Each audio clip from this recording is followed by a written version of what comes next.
Hi everyone, we hope you're doing well. We're hanging in there though honestly, we haven't been getting much sleep lately. Today, we want to answer a question we get a lot: how do we publish our audiobooks?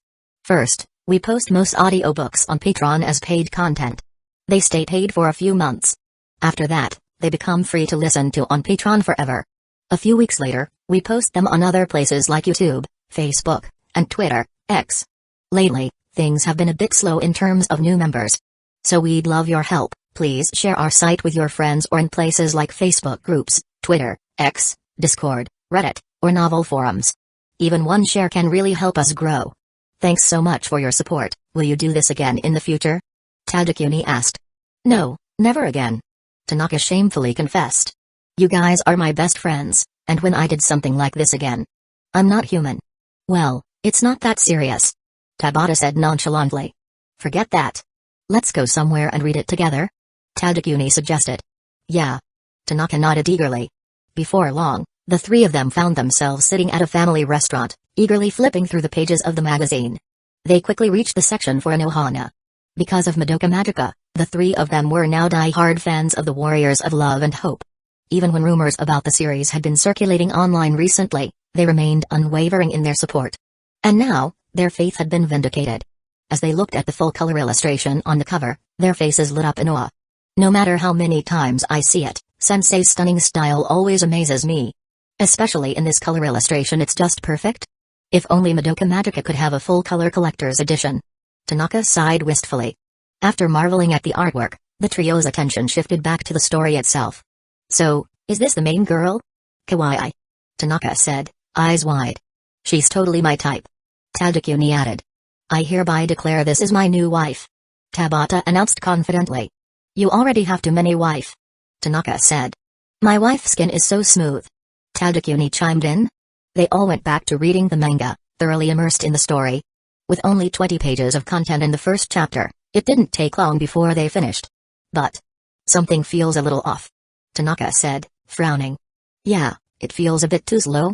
Tadakuni replied, puzzled. It's the first chapter, so it's probably just introducing the main characters. Tabata reasoned. That's true, but it still feels kind of empty. Tanaka said. The main character just seems aimless. Nothing's really been explained yet. You're right. With Sensei's level of skill, this can't be it. Maybe we missed something? How about we check the comments online? The three of them agreed, and soon their phones were out, searching for posts about Anohana. Since Weekly Shonen Jump had been released that morning, many people had already seen the content. It didn't take long for them to find posts discussing the new series. But as they scrolled through the comments, they realized something surprising. Wait, these reactions are exactly like ours. Tabata asked, bewildered. Could it be that this series isn't as great as we thought? Tanaka wondered aloud. Just as that thought crossed their minds, they stumbled upon a post that caught their attention.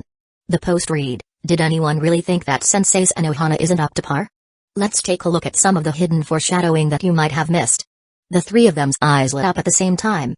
Without hesitation, they clicked on the post. Chapter 61, I'm sure many of you who clicked on this thread have read Well or Magi Madoka Magica. I still remember when the announcement for Madoka Magica was first made by Warrior of Love and Hope Sensei. Everyone was confused and skeptical, and there were countless heated discussions online. And there is no need for me to elaborate on that. But in the end, the author gave us a strong slap in the face, making us realize how different his magical girls were from the typical ones.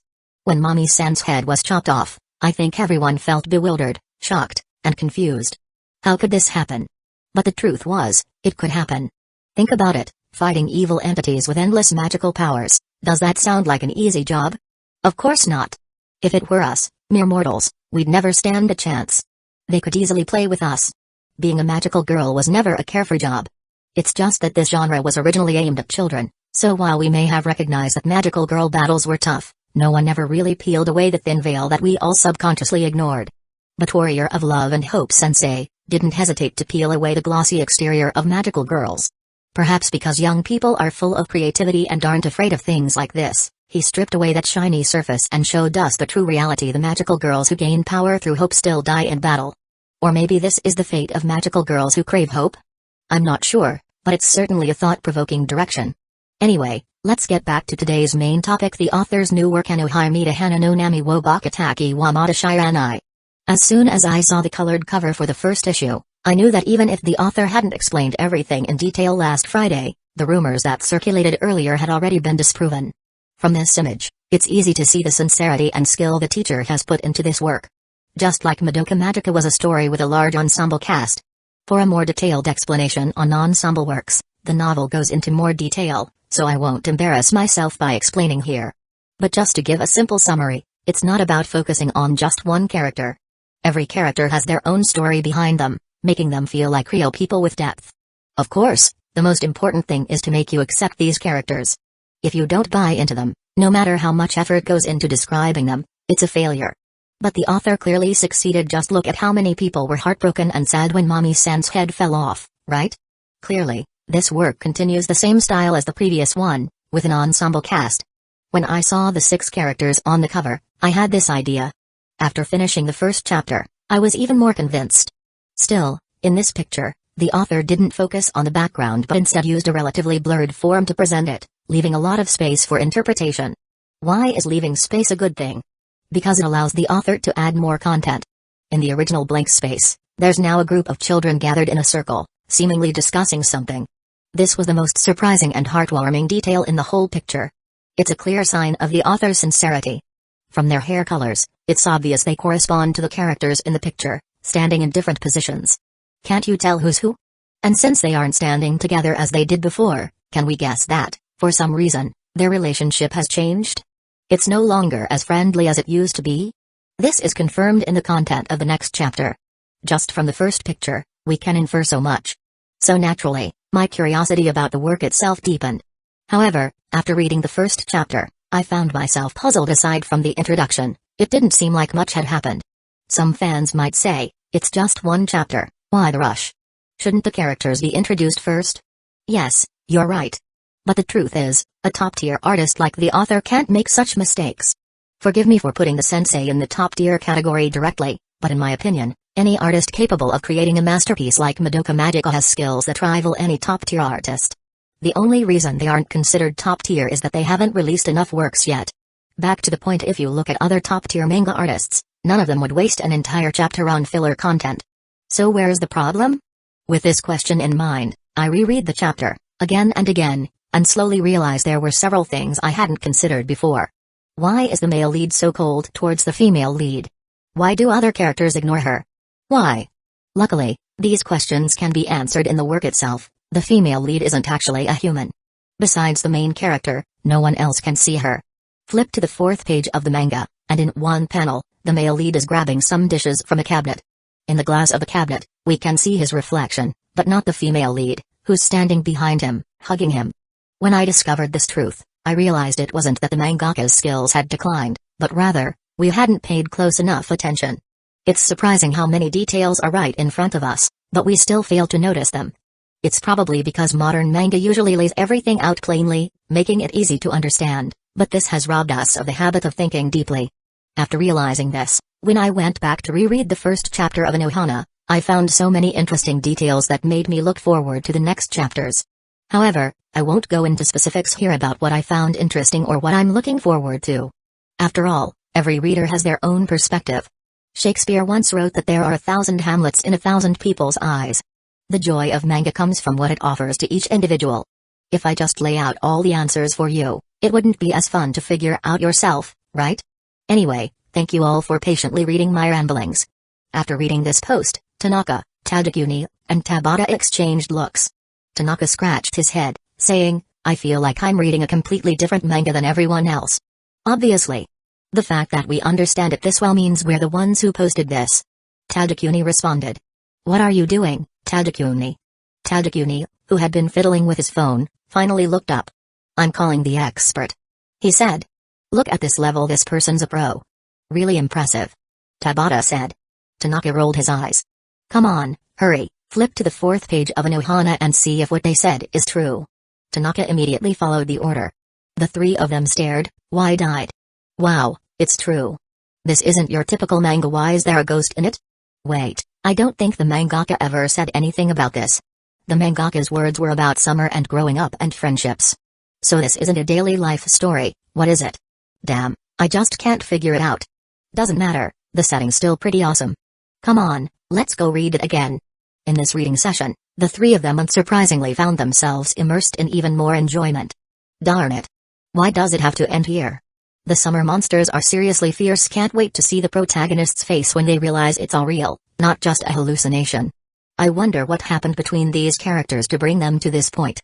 The conversation paused as the three exchanged looks, their faces twisted in frustration, and they groaned in unison. Darn it. This series doesn't even have a collected volume. We'll have to wait for the weekly chapters. Our wallets are never going to survive this. X3 Chapter 62. Elsewhere, Okifumi, seated on the subway, casually scrolled through his phone, reading the flood of comments. Give the author a big shout out. Unbelievable. These details, I totally missed it. Read the post, then reread the manga. Suddenly, the fun level skyrocketed. Thanks, overpowered. I thought the author's work had gone downhill, but turns out, I just didn't get it. Darn it, another new series to follow. I guess I have to buy Weekly Shonen Jump now. With so many amazing series in there, it's a solid investment. I'm a girl, so those intense Weekly Shonen Jump stories don't really grab me. Same here.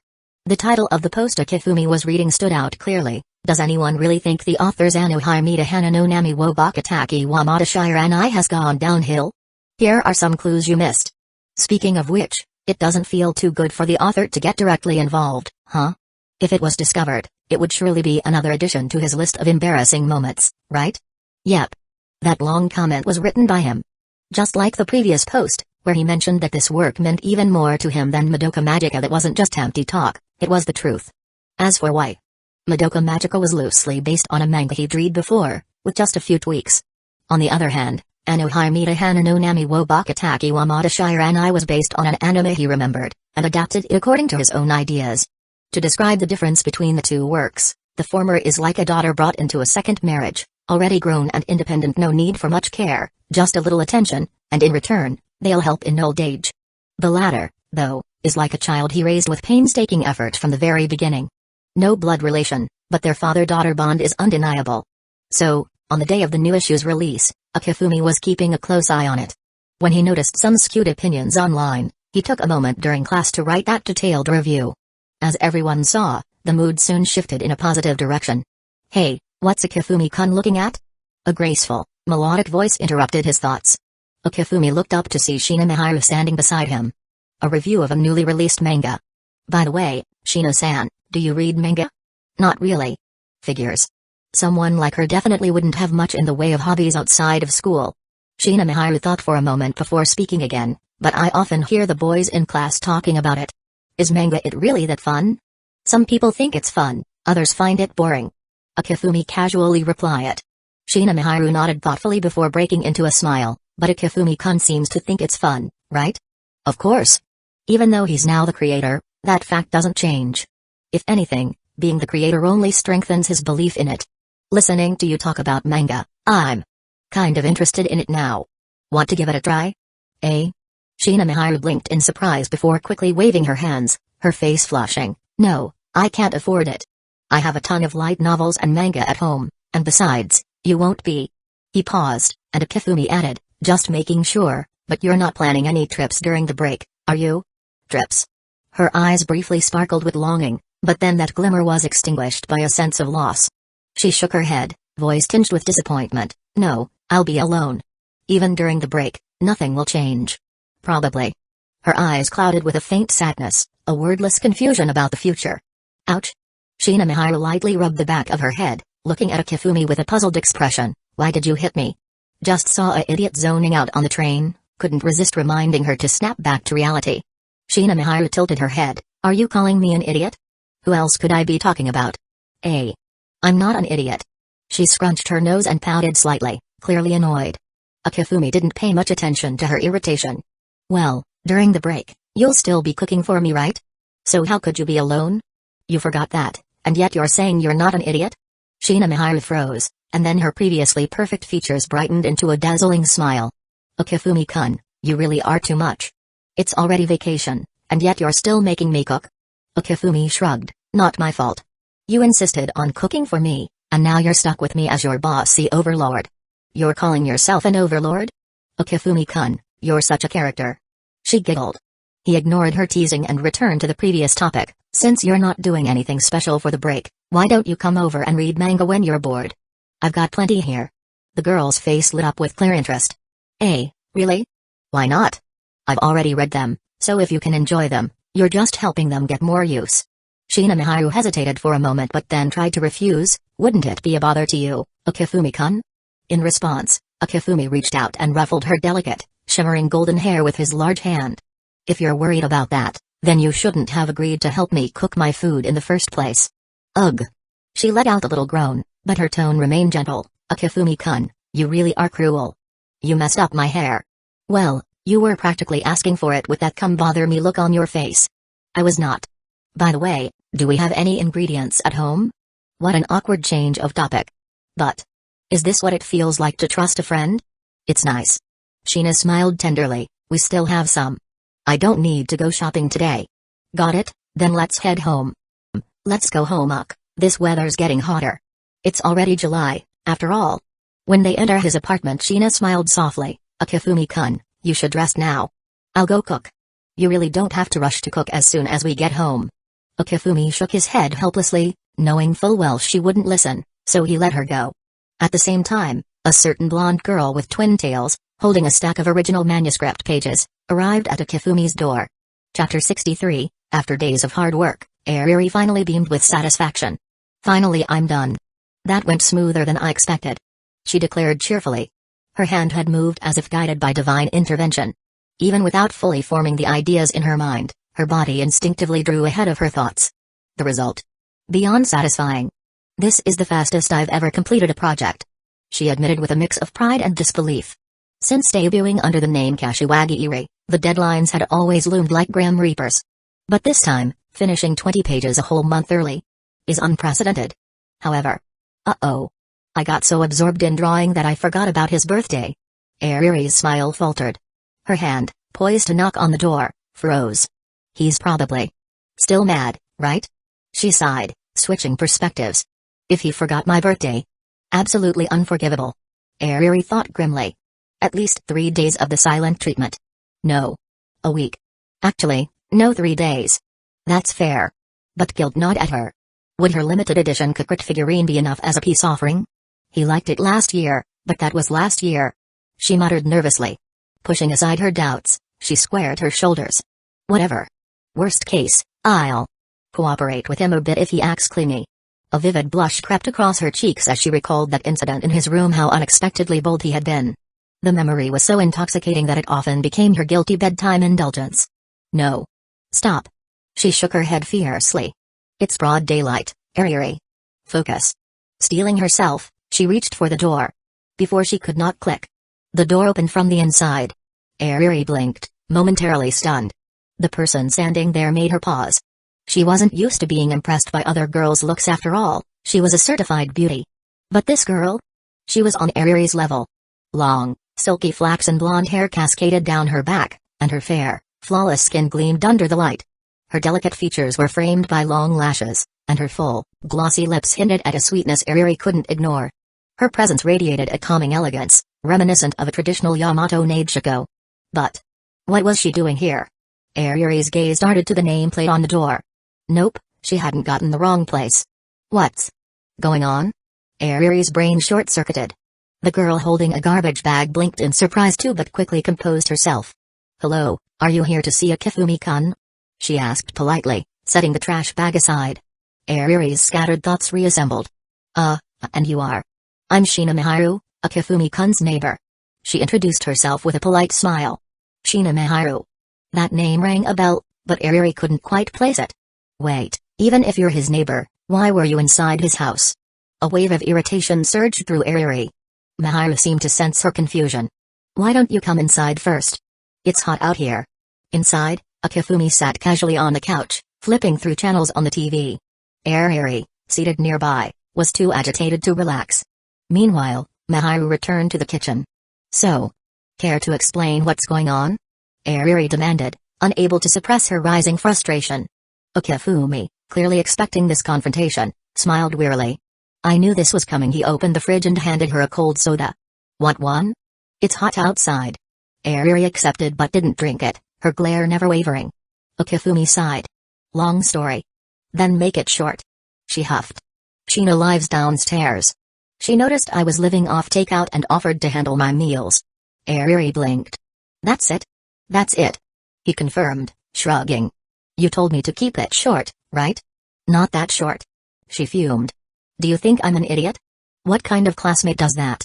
Okifumi shrugged innocently. Maybe Sheena has ulterior motives cause I'm too handsome. A soft voice chimed in behind him. Okifumi-kun, spreading baseless rumors is rude. Okifumi nearly jumped. What? When did you get behind me? Mahiru smiled serenely. I just have good timing. Turning to Airi, Mahiru's expression softened. Please don't misunderstand. I moved here recently, and Okifumi-kun helped me when I got caught in the rain. I just wanted to repay his kindness by cooking for him.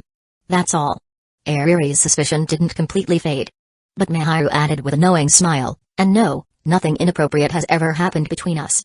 Wait, what situation are you imagining? Airi's face turned slightly red. Not that I'd been thinking about that sort of thing anyway. Though maybe just a little. But seriously, when a juicy opportunity lands right in front of a big bad wolf like him, and he doesn't take it? That's so not like him. Feeling Airi's incredulous gaze, Okifumi Mugio scoffed. Do you think Sheena is like you? Wait, hold up. What does that even mean? What does me thinking Sheena's like me even imply? It's not like we have some super special relationship or anything. We're just regular childhood friends, okay? Though Airi kept telling herself that, her body betrayed her. Her flushed cheeks clearly spoke of something entirely different. Chapter 64. Meanwhile, Sheena Mahiru paid no attention to their banter. Her calm voice carried a hint of sadness she couldn't hide. To be honest, I didn't realize Okifumi-kun and Sawamura-san were that close. Thinking back, maybe I was too impulsive. I should really apologize for causing trouble for both of you. Sheena took a deep breath. Starting from today wait. Airi cut her off, flustered. What do you mean by that kind of relationship? Sheena blinked, confused. Aren't you two dating? DD dating?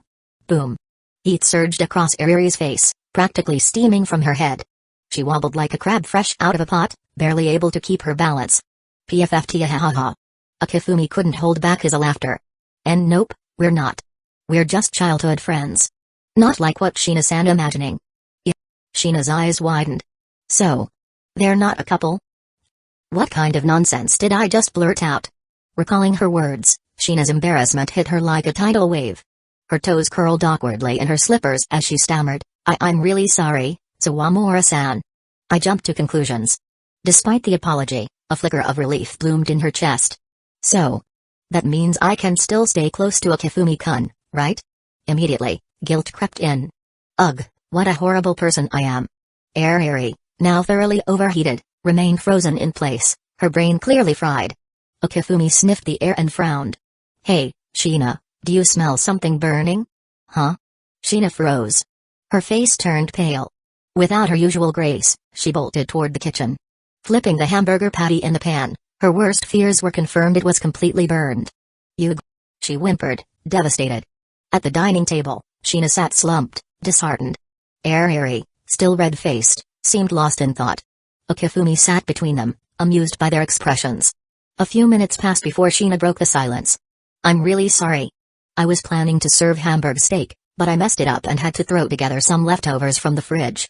Airi glanced at the table in front of them, fried meatballs, cola chicken wings, mapo tofu, stir-fried vegetables, and a seaweed egg soup. Wait. 5 dishes for 3 people? And if not for the burger mishap, there would have been 6? That's leftovers. Where did this out-of-touch noble lady come from?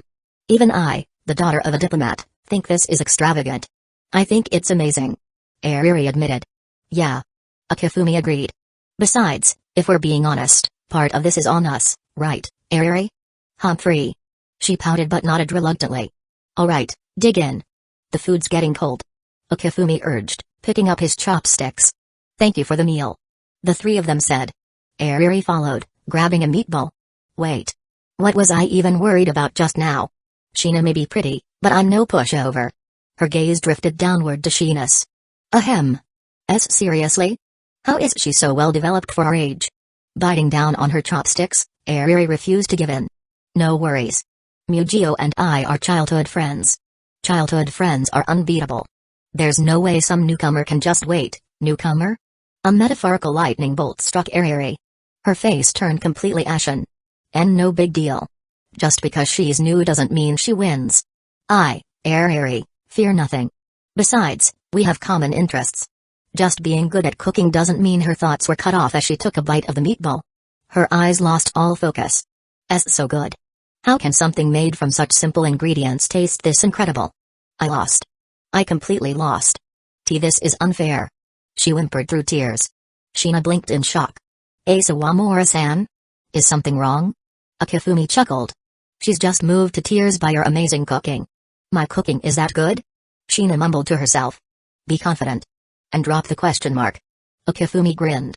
After dinner, Airi collapsed on the sofa, patting her now rounded belly with a satisfied sigh. Am I in heaven? That was amazing. Akifumi flopped down beside her with a grumble. How did you manage to eat so much? I barely got enough. Ignoring him, Airi pouted. Such a shame about the burgers. Those were supposed to be the star, and they went out in such a tragic way. Akifumi nodded solemnly. For once, their opinions aligned perfectly. Shina, clearing the table, chuckled. You two are too dramatic. Still, seeing them enjoy her cooking filled her with joy. If you really want, I can make hamburg steak tomorrow night. Airi's eyes lit up. Please let me come over for dinner again. Akifumi shot her a look but said nothing. It wasn't like she'd listen if he said no. Once they had recovered from their food comas, Akifumi asked, by the way, it's been a while.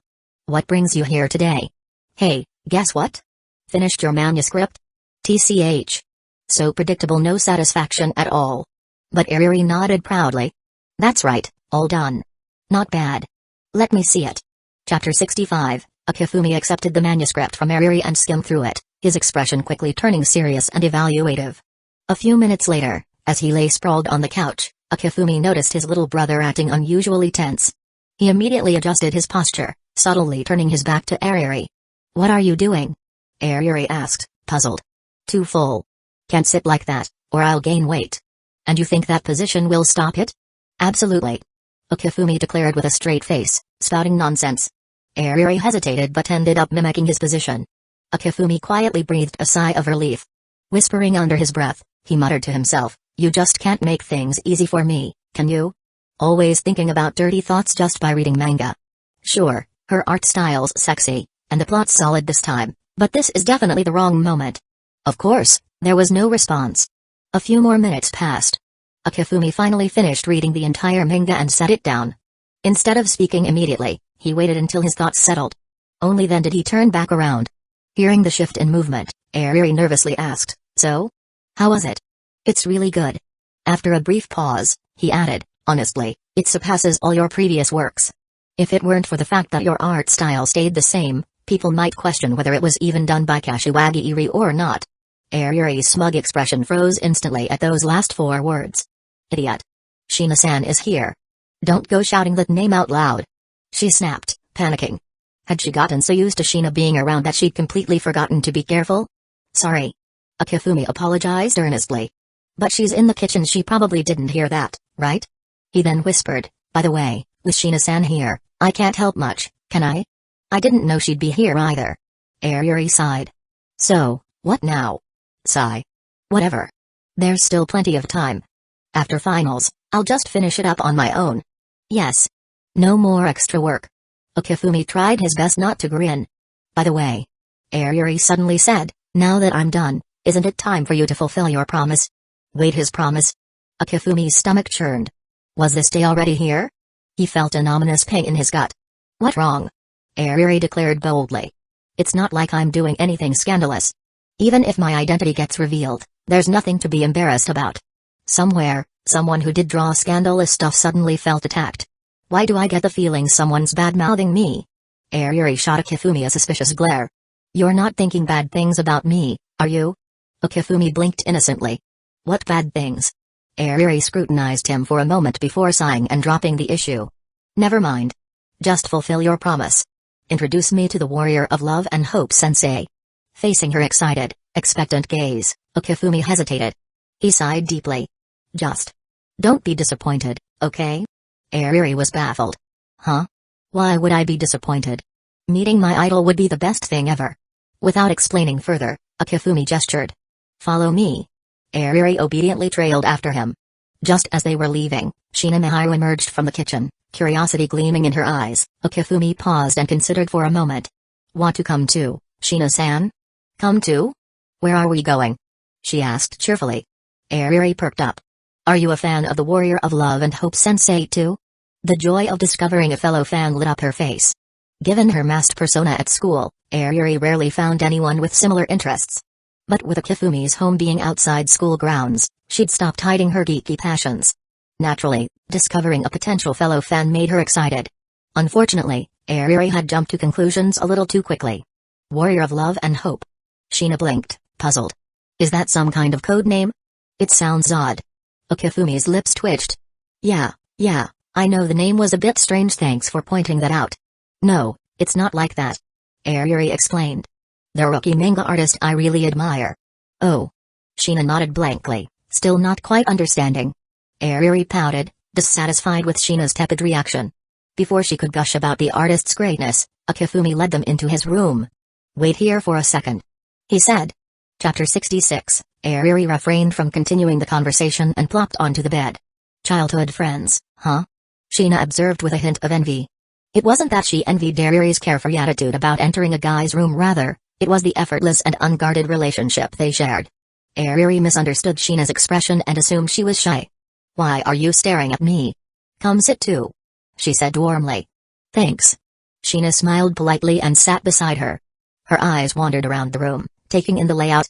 It had three main areas: the bed they were sitting on, a desk near the window, and the bookshelf where Okifumi stood. The shelf was split into two sections, one filled with light novels and manga, and the other displaying various figurines. Although the display was mostly full, it was still far from reaching the value of a one-wall, one-apartment kind of collection. But Shina wasn't paying attention to those details. Okifumi-kun room is surprisingly clean and tidy. The girl's natural desire to care for others kicked in. Before Shina could dwell on it, Okifumi returned with over 10 sheets of manuscript paper in hand and sat down. What's this? Airi took the stack, her eyes curious. As she scanned the pages, her expression lit up. You've started drawing manga? Shina peeked at a few pages, intrigued. So this is manga? Using illustrations and dialogue to tell a story? This is your work, Okifumi-kun? It's amazing. Though impressed, Shina, being a manga outsider, chose to remain silent and simply listen. Airi's reaction, however, confused Okifumi. The manuscript was for the third chapter of Anohana, a story any fan would recognize. Wait, did this mean you've never read it? He asked, bewildered. Read what? This? Airi rolled her eyes. You just showed it to me today. Of course, I haven't read it yet. You've really been dedicating yourself to drawing lately, huh? Had she been so focused on creating that she'd missed all the latest news online? Knowing Airi's personality, there was no way she would overlook her idol's latest work unless she'd been completely absorbed in her own project. Wait, what? Not only is Okifumi drawing manga, but Airi is too? Shina's eyes widened in disbelief, her gaze darting between the two. Airi tossed her hair proudly. Of course. Not that anyone was praising you, dummy. Okifumi sighed, got up, and pulled a fresh issue of Weekly Shonen Jump from the bookshelf, handing it over. You actually got the latest issue? Airi's eyes sparkled with surprise. I went all over town after school and couldn't find it anywhere. Everyone kept saying it was sold out. She grumbled. It's not even a new volume, why is it selling out so fast? Here. Okifumi said casually. Airi snatched the magazine eagerly but froze midway. Wait a second, weren't you going to introduce me to that author? Why are we reading manga now? At least she remembered her original goal. Okifumi gave her a deadpan look. You're the only one who forgot. Flip to page 158. Huh? How's that gonna introduce me to an editor? She muttered but obediently turned to the page. What she saw made her jaw drop. Mahiru blinked in confusion. Hey! Aren't these characters just like the ones from the sketches Okifumi showed us earlier? Airi snapped out of her daze, her gaze fixating on the author's name printed beneath the title. The Warrior of Love and Hope. It's not just similar. She muttered. It's identical. Mahiru gasped. So Okifumi's work is being serialized in Weekly Shonen Jump? That's amazing. For most people, having their work serialized in a major publication was a monumental achievement. But Airi's voice was unexpectedly calm. Mahiru, this isn't just amazing. Eh? Then what is it? Weekly Shonen Jump is the crown jewel of manga magazines under Shueisha. Airi's eyes gleamed with a passionate light. Over a decade ago, it set a record with more than 6.5 million copies sold. For aspiring manga artists, getting serialized there is nothing short of a lifelong dream. Her fervor was contagious, and Maharu exclaimed in awe, "That's incredible." Exactly. Just calling it amazing doesn't cut it, it's super incredible. Akifumi couldn't help but quip, adding more super won't make it sound any cooler. PFFT. Maharu stifled a laugh. Akifumi-kun, you should be more considerate of girls' feelings in moments like this. Why didn't you tell me? Airi suddenly exploded, throwing down the magazine and grabbing Akifumi by the collar. Her voice boomed, "Since when did you become this amazing?" 2 simultaneous serializations in Weekly Shonen Jump. That's unheard of. I can't believe it, my idol, the warrior of love and hope, is actually my childhood friend? Even a light novel wouldn't dare write something this absurd. Have you been secretly laughing at me all this time? She mimicked a mock villainous laugh. Kuakaku. Foolish Airi. Little did you know your idol was right by your side. Did it feel good basking in my admiration, huh? Admit it. Akifumi cleared his throat. I mean, being admired does feel kind of nice. Maharu's lips twitched at his honesty. Akifumi, maybe don't provoke her right now. Airi, panting heavily, finally let go of his shirt and plopped back onto the bed. You're not going to punch me? Akifumi raised an eyebrow. Why would I? Airi rolled her eyes. For keeping it a secret? She waved dismissively. I was mad at first, sure. But thinking about it. When Madoka Magica entered the Tezuka Awards, editors probably contacted you right after the results, right? You probably had to sign a confidentiality agreement. Wow, you really know your stuff. Airi huffed. You think I've been entering the Tezuka Awards for nothing? But you could have told me the day the results were announced. Akifumi shrugged. You had such a huge bias against magical girls back then. Wouldn't that have been like slapping you in the face? Recalling her past statements, Airi's face turned crimson. Well, how was I supposed to know you were that talented? My reaction was totally normal. Which is why I didn't say anything. A brief silence fell before they both burst into laughter. Akifumi grinned mischievously. So, Airi, how does it feel to find out your idol was right by your side all along? Don't ask me such a complicated question. Airi shot back. It's impossible to describe exactly how I felt: happy, excited, angry, frustrated. Basically a mix of everything. Bittersweet? Yeah, that's it. And now? Happy and excited. Airi declared confidently. With someone like you by my side, and my art skills will definitely get me serialized in Weekly Shonen Jump too. She flashed her trademark grin, showing off her little fang. You better not say no after causing me this much emotional trauma. Akifumi chuckled. Don't worry, I've already got it all planned out for you. Airi's eyes sparkled. Really? But after finals. Finish your current work and get through exams first. Deflated, Airi waved her hand. Fine. I'll do it. Then she perked up again. But hey, imagine how jealous people would be if they found out the warrior of love and hope was once my assistant. Akifumi rolled his eyes. What are even saying? Maharu watched the scene with envy in her eyes. Childhood friends are so wonderful. If only I had someone like Akifumi. Her cheeks tinged with a soft blush. Chapter 67, time flew by, and soon it was Wednesday. As usual, Akifumi, Mujio and Shina Maharu walked to school together. By now, this sight was no longer surprising for the students at Toyosuke High. Their classmates had long gotten used to it, and even students from other classes no longer batted an eye. Occasionally, they still caught a few envious glances, but that was about it. Although Maharu had explained things to her friends after rumors started swirling, it seemed her words didn't quite do the trick. At first, she felt a bit guilty, but before she knew it, she had somehow grown accustomed to the situation herself. It's amazing what you can get used to, huh? Good morning, Kato. Akifumi greeted as he sat down at his desk, sounding as carefree as ever. Kato, however, was anything but relaxed. Her usually composed face looked visibly tense. After a couple seconds, she nodded and sighed. Akifumi, I really envy you. Huh? What's that supposed to mean? Akifumi tilted his head. You don't have to stress about exams. Your grades are perfect? Meanwhile, the rest of us are freaking out over failing. Exams? Akifumi blinked. Wait, is today the start of finals? Kato's expression hardened. You seriously forgot? Is this what academic genius looks like? Akifumi waved dismissively. Kato, complimenting me won't improve your grades, you know. Also, just because I get good grades doesn't mean I have no worries. Yeah. Kato raised an eyebrow skeptically. I'm serious. You don't understand the pain of always being ranked number one. Then what is it, the so-called pain? Even Kato, with her usual poker face, looked visibly stunned by this statement. When you're not at the top, there are always people ahead to chase. You've got endless potential and opportunities to improve. Akifumi declared dramatically. But as someone who's already at the top? What am I supposed to do? There's no one to catch up to, no room left to improve. Doesn't that sound utterly depressing? Kato fell silent, clearly at a loss for words. Behind them, Miharu couldn't hold back her laughter anymore and let out a soft giggle. Feeling their eyes on her, she quickly covered her mouth, blushing. I'm sorry. I didn't mean to eavesdrop. Akifumi grinned. It's fine. You're cute, so I forgive you. See cute? Miharu's face turned a deep shade of red. Flustered, she avoided his gaze like a startled deer. Kato gave Akifumi a deadpan look. Akifumi, you're getting way too good at charming girls.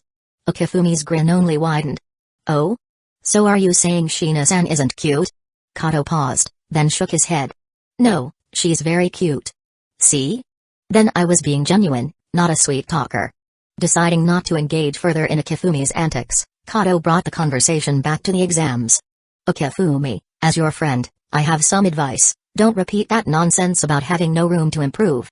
People might actually beat you up. Akifumi laughed. Got it, thanks for the heads up. Anyway, let's hang in there for these exams. Summer break is just around the corner. Beaches, waves. Beautiful girls. Hold on. Kato said suspiciously. One of those words didn't belong in that list. Akifumi feigned innocence. You must be imagining things.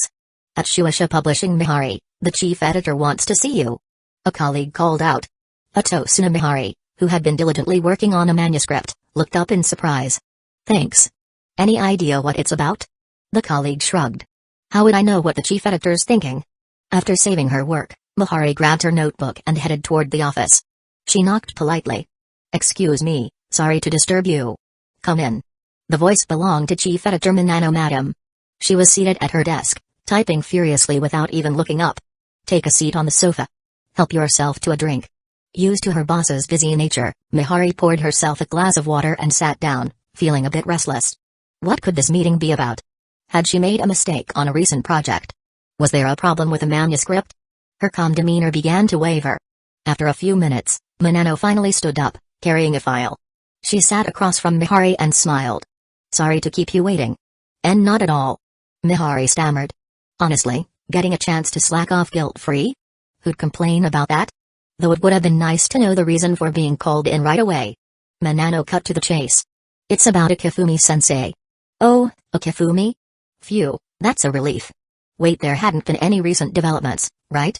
Madoka Magica's second volume release hadn't even been finalized yet, and Anohana was still doing well. Could it be? A sudden memory of her last conversation with Akifumi surfaced in Mihari's mind. No way. Her face paled at the thought. Oblivious to Mihari's internal panic, Minano continued, thanks to the efforts of the chief editor, Akifumi-sensei's Madoka Magica has officially been greenlit for an anime adaptation. Oh. That's it? Phew. She had been overthinking things. Wait, anime? Mihari shot up from the sofa. What? It's getting an anime? Minano chuckled. Remember to manage your emotions, Mihari. It's important. I'm sorry. Mihari blushed furiously and bowed her head in embarrassment. Chapter 68, Minano Madam shook her head with a slight smile and placed a document on the table. This is the project proposal for Madoka Magica's animation. Please take some time to review it later. Of course. Mihari nodded eagerly, but her curiosity got the better of her. Wait. Isn't Volume 2 of Madoka Magica not even out yet? How did the decision for an anime adaptation happen so fast? In Japan, not every series gets a chance at an anime adaptation. While animations are mainly for promoting the original work rather than generating direct profits, production companies are still reluctant to invest in something that seems destined to flop. Sure, there have been rare cases where wealthy fans personally financed animations, but that's about as likely as winning the lottery. Given Madoka Magica's popularity, Mihari wasn't shocked by the adaptation decision. What stunned her was how quickly it came. After all, the first volume had just been released last month, and the serialization was only a few chapters in. It was like skipping appetizers and being served dessert before the main course had even arrived. Anyone would be bewildered. Minano, noticing her surprise, offered an explanation with a smile. Actually, this isn't that fast. Good works have more privileges. Even if a story isn't fully published, it's common to start simultaneous serialization and anime production if the content is promising enough. Besides, Okifumi-sensei has already submitted all the story materials to us. Mihari nodded thoughtfully. Right now, Madoka Magica is at peak popularity. Minano continued. Since Okifumi-sensei has already brought out a new project, we must seize the momentum. She laid out the schedule confidently. Volume 2 will drop at the end of August, and we're aiming to launch the anime in October. That will undoubtedly fire up fans' enthusiasm and increase sales. And that's not all, we're planning to discuss merchandise collaborations with Okifumi-sensei too. Merchandise? Mihari's eyes widened in shock. Her head spun from the overwhelming information. It wasn't her fault that she was acting like this, these were massive developments. Even senior editors at major publishing houses rarely handled anime adaptations, let alone a rookie like her. And now she was not only involved in an adaptation but also tasked with merchandise discussions? It was surreal. Don't worry, Mihari. Minano reassured her with amusement. Your primary task is to coordinate and liaise between the teams. Animation and merchandise production have dedicated departments. No problem. She thought confidently. Coordination? Easy peasy. Got it. Mihari declared enthusiastically, patting her chest with determination. But Minano looked at her with some doubt. By the way, didn't you say Okifumi-sensei once invited us to dinner, but we missed it due to overtime? Yes, that's right.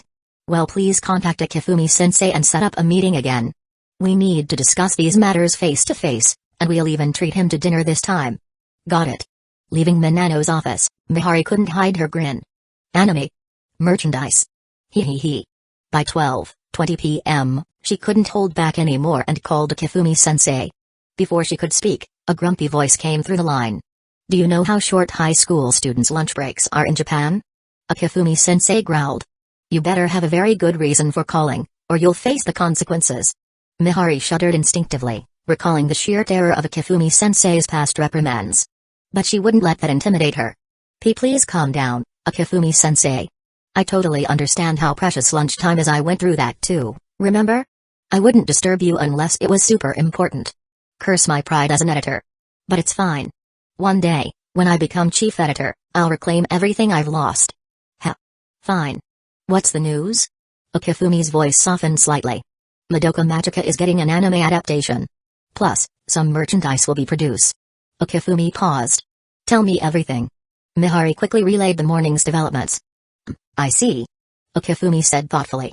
I'll let it go this time because of the news. But if you dare disturb my lunch again, you know the consequences. Consequences? What consequences? Even if I were nailed inside a coffin, I would still use my decaying voice to defy you. Understood, Okifumi-sensei. I promise not to disturb you during lunch ever again. As a maturing adult, it's best to keep complaints to oneself. When would you be available for a meeting? She asked. I have exams for the next few days. How about Thursday evening? The sooner the better, she thought. That works. I'll send you the dinner details in advance. Now she understand. He probably did poorly on a morning test, which is why he was so grumpy. Classic student behavior. Unlike me, a former school genius. Maybe I should flaunt my academic success and tease him a bit. Mihari's imagination ran wild as she pictured Okifumi prostrating himself, begging her for study tips. She chuckled mischievously. Okifumi, sensing her growing madness, hung up with a furrowed brow. What's going on with her? He wondered. Maybe the job's stress is messing with her hormones. Perhaps. I should be nicer next time. Editors do have a tough job. Late nights, constant deadlines, no weekends. Poor corporate slave. Okifumi sighed, shaking his head before curling back up at his desk.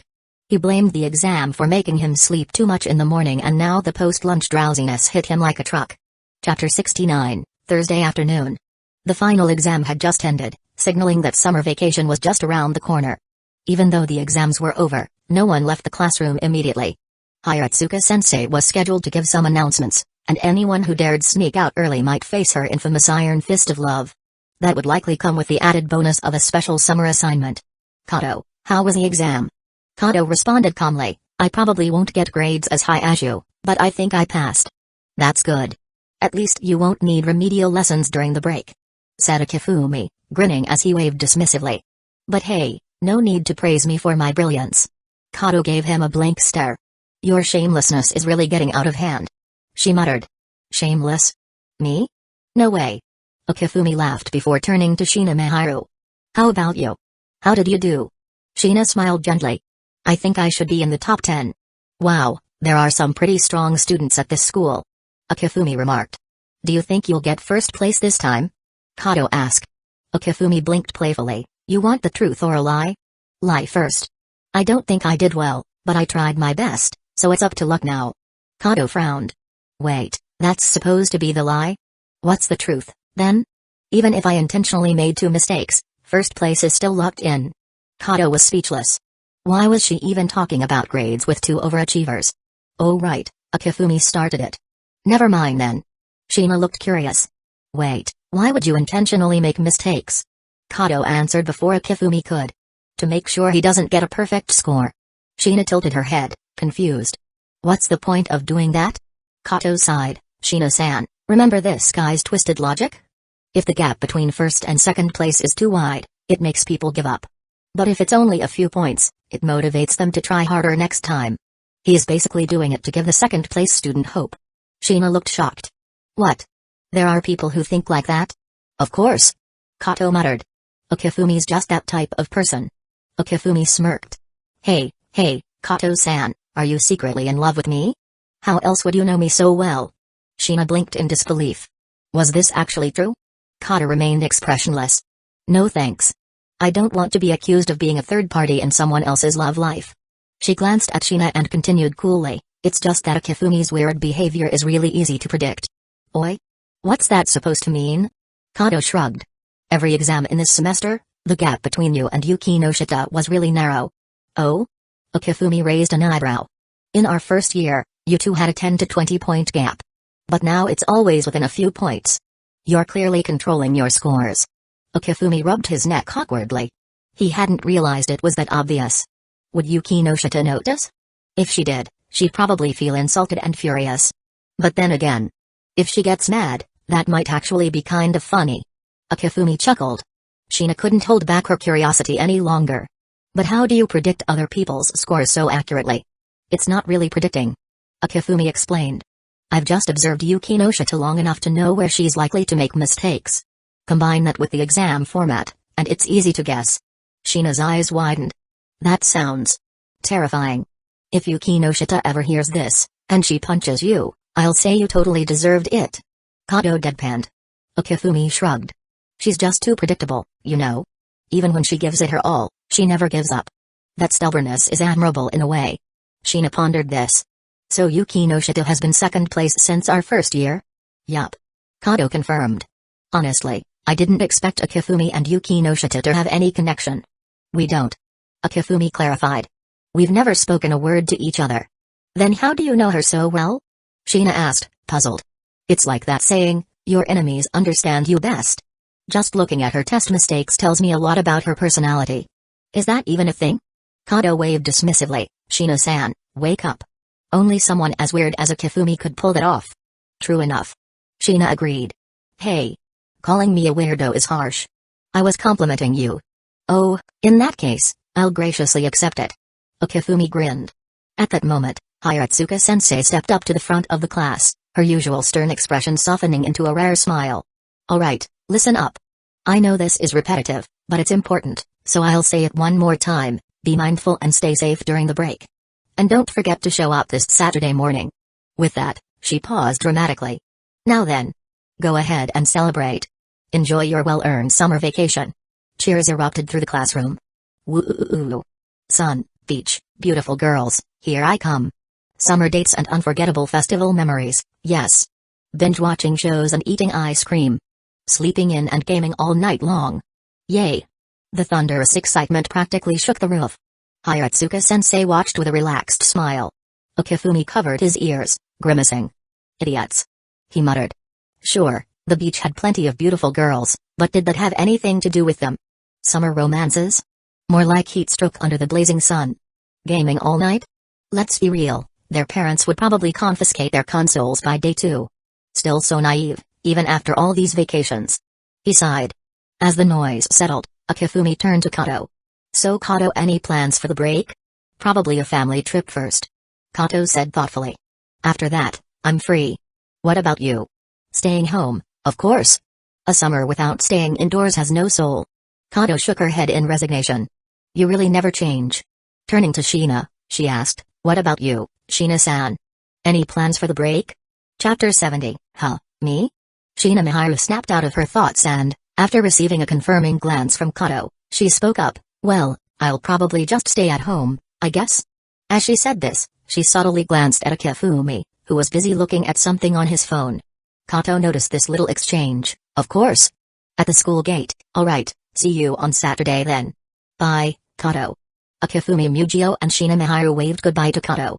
See you Saturday. Kato nodded at them before disappearing into the crowd. Shina-san, you're not going to the karaoke with them. Unlike Akifumi and Kato, who were practically loners, Shina Miharu was still pretty popular in class even with the rumors about her and Akifumi dating. Just moments ago, after their teacher announced the end of class, several girls had invited her to hang out. But Shina had politely declined, and those girls had even shot Akifumi a knowing smile. It didn't take a genius to figure out they thought Shina's refusal was because of her boyfriend. I'm really sorry, Akifumi-kun. Shina suddenly said. Akifumi looked at her, puzzled. Why are you apologizing? It's because of me that everyone's misunderstanding you, and it's also my fault for insisting on making meals for you. So what? Akifumi reached out and ruffled her silky hair, messing it up without a care. Stop overthinking things, alright? Sure, you were the one who pushed for it, but if I really didn't want to, I wouldn't have agreed to it. Besides, looking back, I'm really glad you were so persistent back then. Thanks to you, I'm practically turning into a lazy bum. And you're cooking? If I had to go without it now, I'll starve to death. Shina's eyes shimmered with emotion, but she couldn't help laughing. Starving to death? That's such an exaggeration. Akifumi looked at her seriously. I'm being completely honest. If anything, you're the one underestimating how amazing your cooking is. And as for those rumors, anyone who believes baseless gossip like that isn't someone I'd care about anyway. So just relax, okay? He gave her head a gentle pat, as if testing the quality of a melon. Actually, I should be thanking you, Shina-san. Thanking me? Shina blinked in confusion, too distracted to even react to the head pat. Think about it. With you as my shield, most girls wouldn't dare confess to me. And only someone as brave and beautiful as you would even try. You're doing me a huge favor. Akifumi-kun, you're so sneaky. Shina pouted, giving him a playful glare. You always know just what to say. Huh? Wasn't I just stating the facts? Akifumi feigned innocence. You were not. You're being sneaky, sneaky, sneaky. Now you're just being unreasonable. Akifumi sighed, shaking his head. As they chatted and laughed, they eventually reached the subway station. Well, I'll leave this to you, Shina-san. Akifumi said, handing her his backpack. Shina waved it off. It's just a backpack. I'm not that delicate, you know. Since he had plans to meet up with his editor for dinner in Chiyoda later that evening, he decided not to go home first. After saying goodbye to Shina, Akifumi boarded the subway. Even though both his school and the restaurant were in Chiyoda, that didn't mean they were close by. Later that evening, at 6:30 p.m., the three of them were seated at their reserved table, led by a waiter. It's not some fancy restaurant, are you disappointed, Akifumi-sensei? Teased Mihari. Akifumi chuckled. What even counts as fancy? Those overpriced restaurants that scream luxury? If that's the case, couldn't I just throw money at them? Do I look like I'm short on cash? It's these small, unassuming places that often hold the real treasures. That's what I call a true feast. With his 8-figure bank account, even in yen, indulging in good food was no big deal. But Mihari, who had brought it up, suddenly felt a pang of regret. Ugh, you rich people are the worst. I should have picked a fancier place. This was on the company's money, after all. She could have gone all out. But no, she'd gone with this cozy little sukiyaki place. Sure, it was delicious, but she could only afford to come here every week on her own salary. Next time, I'm not making this mistake again. Watching their banter, Manano Madon couldn't help but smile. I've heard so much about Akifumi-sensei. I expected someone more absorbed in their creative world. I didn't think you'd be this witty. Akifumi grinned. Just be honest, editor-in-chief, and say that I'm an otaku. I don't mind. Manano laughed. In that case, don't call me editor-in-chief. Just call me Manano. Then why are you still calling me sensei? The two of them shared a laugh. Alright then, I'll call you Akifumi-kun. Mihari blinked, feeling a bit left out. Wait, how did they get so familiar so quickly? Am I the third wheel here? To hide her awkwardness, she took a sip of water. Manano-san, thank you so much for your support. I should have been the one treating you tonight, but instead, you're the one paying. Manano shook her head. If we don't take care of our talented authors, how can we expect to keep them? It's a mutual benefit, Akifumi-kun. No need to be so formal. While that was true, not everyone acted on it. Company policies were one thing, but a good leader made all the difference. Akifumi decided to let it go, silently vowing to remember her kindness. Alright, I won't stand on ceremony anymore. Let's get to the main topic of the day, shall we? The discussion turned to the anime adaptation of Madoka Magica and its merchandise plans. Chapter 71. After leaving the restaurant, Akifumi Mugio watched the two friends hop into a taxi and drive away, before turning his attention away. As the summer breeze blew, the coolness he'd felt coming out of the air-conditioned room was quickly replaced by the hot, sticky air of the season. Spotting an empty taxi, Akifumi quickly raised his hand to call it. He told the driver his destination and leaned back, closing his eyes, pretending to take a nap. Taxis in Tokyo are expensive. For a regular family, even taking one once a month feels like a financial hit. But for Akifumi, with his savings, it was nothing to worry about. Plus, the taxi fare was reimbursed by Shueisha. The dinner was nothing special. It was mainly to strengthen relationships. Along the way, they'd casually discussed animation and merchandise. The main topic about the meeting was to get Akifumi's opinion about getting the anime adaptation. As the creator of Madoka Magica, even though the contract clearly laid out the details, they still prioritized his thoughts. Of course, most creators would generally be open to animation. After all, it's great publicity, especially for those who only watch anime and don't read manga or light novels. Not to mention, animation brings in additional income. The income from drawing manga, especially from magazine serialization, is just a small fraction. Most of that income goes towards paying assistants, buying materials, renting space, and covering various other expenses. Real money comes from sales of the manga, animation royalties, and merchandise. When an anime is made, the revenue is split into two categories: first use fees and second use fees. First use fees are the money earned when the anime is first broadcast on TV. Depending on the show, it can range from tens of thousands to hundreds of thousands of yen per episode. If it's on NHK, it can be even higher. Since the publisher holds joint copyright, they take a cut of the fee, but it's much smaller compared to what they earn from selling the physical manga, only about 20% to 40%. Second use fees are paid when the work is used again after the initial broadcast, like when other TV stations air reruns, or when they sell DVDs or licenses to overseas companies. The most common second use scenario is the release of Blu-rays DVDs. For these, creators typically receive a 10% fee. However, the amount Akifumi actually gets is much smaller, around 2% to 3%. It doesn't sound like much, but when you do the math, it adds up. For example, if Madoka Magica gets an anime adaptation and a Blu-rays DVDs is released, here's what happens. Each BD set costs 7,000 yen, with 6 volumes. If each volume sells 4,000 copies, that's 24,000 copies total, generating 168 million yen in sales. With a 3% royalty rate, Akifumi earns 5.04 million yen. This is equivalent to printing an extra 56,700 copies of his manga.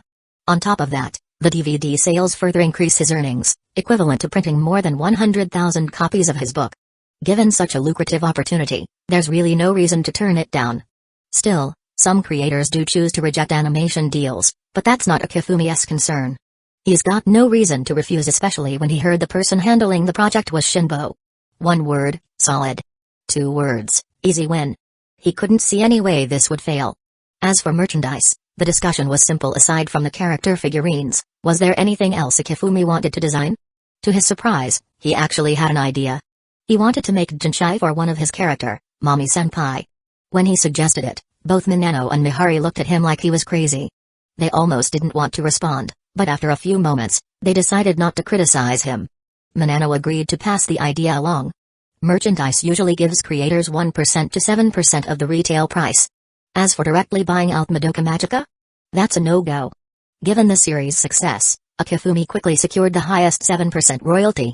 For the Blu-rays DVDs, Shueisha even gave him a surprise 6%. That was a pleasant shock.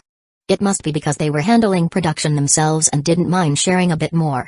Akifumi was more than happy with the deal.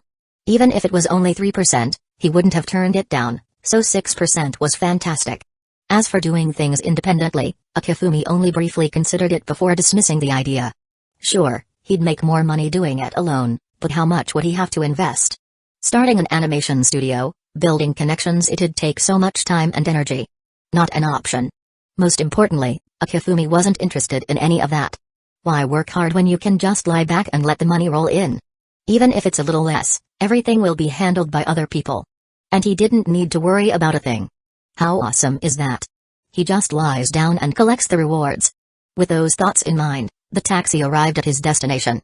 He took the receipt, had to keep that for the expense report, then got out and headed home.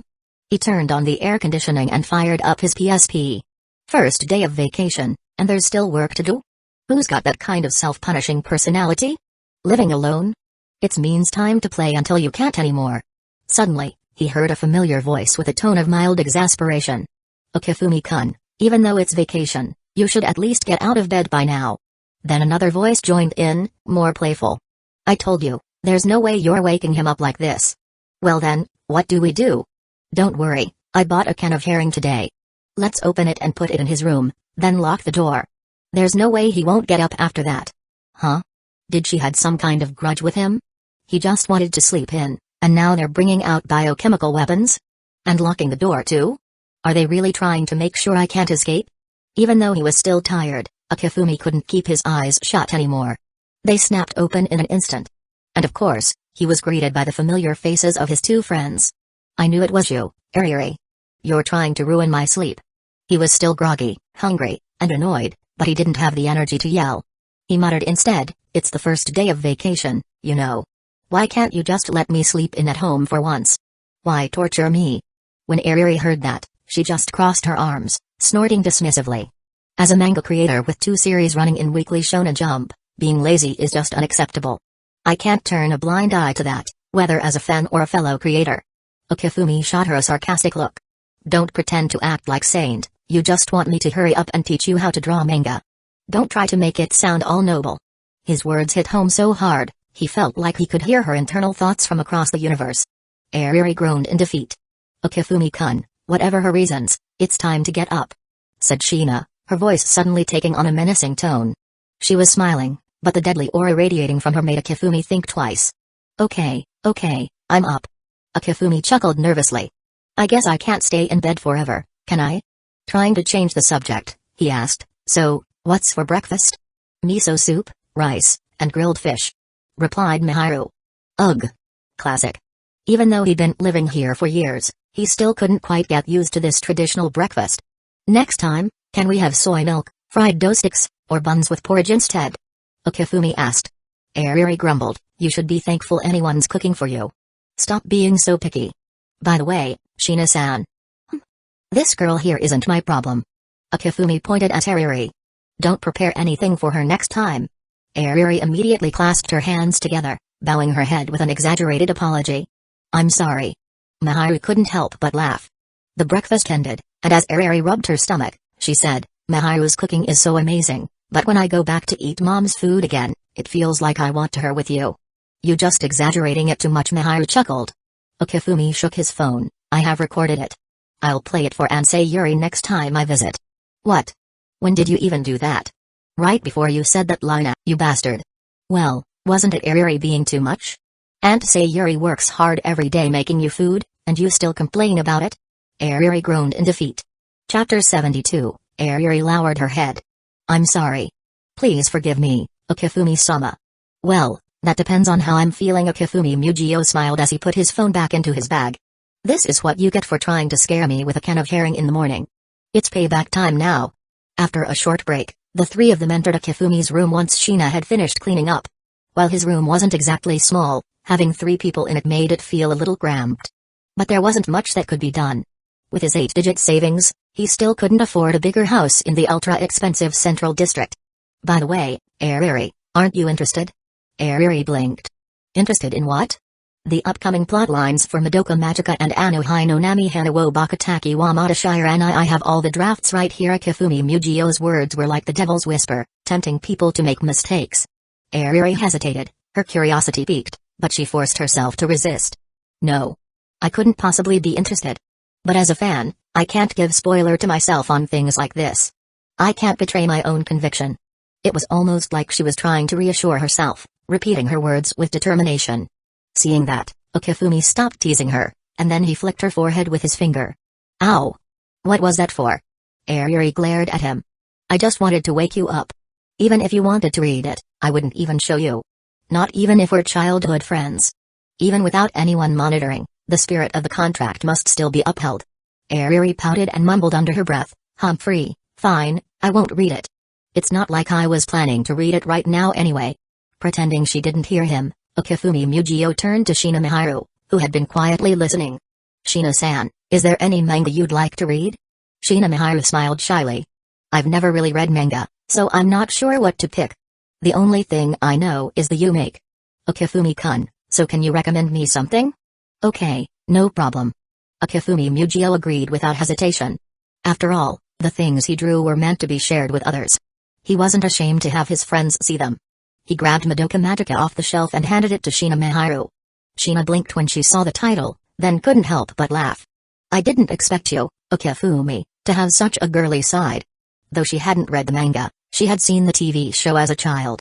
She knew all about magical girls. Girly side? Airi rolled her eyes at the comment, silently lamenting for Shina. I hope Shina doesn't end up crying over Madoka's fate. For someone with strong empathy, just watching Sayaka's downfall was enough to be heartbreaking. Okifumi chuckled but didn't offer further explanation. There's nothing like hitting someone with a surprise in the most unexpected way. How fun. His gaze shifted and landed directly on Airi, whose eyes were wide, eagerly waiting for a treat, like a puppy waiting for food. I get it, I get it. Come on, follow me. Okifumi Mujio shook his head helplessly, beckoning Airi over to the desk. Hey hey hey. Airi gave an innocent giggle and sat down in the chair. After finishing Madoka Magica, Okifumi remembered two more projects he had in mind. One was the ongoing Anohana, and the other. Well, it was just too perfect for Airi, so he had decided to bring it to her. He pulled out a prepared proposal from a drawer and placed it in front of Airi. Just take a look first. Airi obediently picked up the proposal, but her eyes widened with confusion when she saw the title. Shokuchiki no Soma. Shoku. Must refer to food, right? Was it something like Cooking Master Boy? But what about the rest of the title? What did it mean? Curious, Airi flipped open the first page. She quickly got lost in the story that unfolded. The basic setting was about a world centered around cooking, where the protagonist, Soma Yukihira, grew up working in his family's restaurant and always aimed to surpass his father. However, one day his father sent him to a prestigious culinary school in Tokyo, Toyoko Academy, to study further. The story was definitely engaging, but this is such a complete story, with character explanations and all these important details. Isn't this basically a fully fleshed out manga already? Airi voiced her confusion. In other words, why was he giving her this story to work on? You're right. Okifumi Mujio nodded, then added, I've got a clear idea in my head already, and I could start drawing it myself. But can you do it though? Not just drawing it, but you've got to meet with my standards. Airi blinked, her expression thoughtful. So, you want me to draw this? Well, it seems like you're not completely hopeless after all. Okifumi Mujio said, smiling. I don't know how to delegate drawing tasks, so I came up with the simplest idea: give you the content and let you fill in the details and imagination. Once you can meet my standards, you can officially made it. Airi smiled. That sounds too easy, though. Okifumi Mujio grinned back, you can always try. By the way, if you pass my review, this work will definitely be serialized in Weekly Shonen Jump. Do you get what I'm saying? It's a collaborative manga, and you'll get some of credit. Airi answered with so much energy. Okifumi Mujio rolled his eyes. Credit? My name won't be on it. Eh? But 80% of the royalties, volumes, animation rights, and merchandising are mine. Can you accept those terms? Okifumi Mujio asked seriously. As the daughter of a diplomat, Airi didn't lack money, but some things needed to be clarified from the start. Even if they were childhood friends, there was no way he would be generous enough to give her a free pass, unless they were married. Chapter 73, 80%. Airi pursed her lips and nonchalantly responded, just be bolder. And go for 100%. I don't need the extra money. As long as I can get my serial in Weekly Shonen Jump, that's all that matters. Is this what they call the confidence of a rich kid? A little money doesn't even faze her? Well, considering her mansion is probably worth billions of yen, who can blame her? But did she even know how much could she make from a serial manga? Okifumi Mujio shook his head, sighing. I know you're a rich girl, Airi, and money doesn't mean much to you, but do you have any idea what kind of project this is? Project? Airi shot him a confused look. Rather than explaining right away, Okifumi switched topics. Do you know how many chapters Madoka Magica has? How would I know? Airi rolled her eyes. While I can't show you the later chapters, I can share this little bit info with you. The second volume coming out in August? And that will be the final one? Airi froze for a second before exclaiming in disbelief, only 2 volumes? What are you, crazy? Even if don't chase money, with the current popularity of Madoka Magica, there's no reason to end it so soon. But, honestly, Okifumi thought to himself, I can't keep going without fresh ideas. There's no new spin-offs or anything to create, rather than forcing it, why not end it at the peak of its popularity? A series that redefined magical girls, wrapping it up prematurely. As a fan of this genre, I wouldn't be able to forgive myself for letting it fizzle out. But on the outside, Okifumi showed no concern. You said it yourself, I don't need the money. The story's about to reach its end, so why drag it out?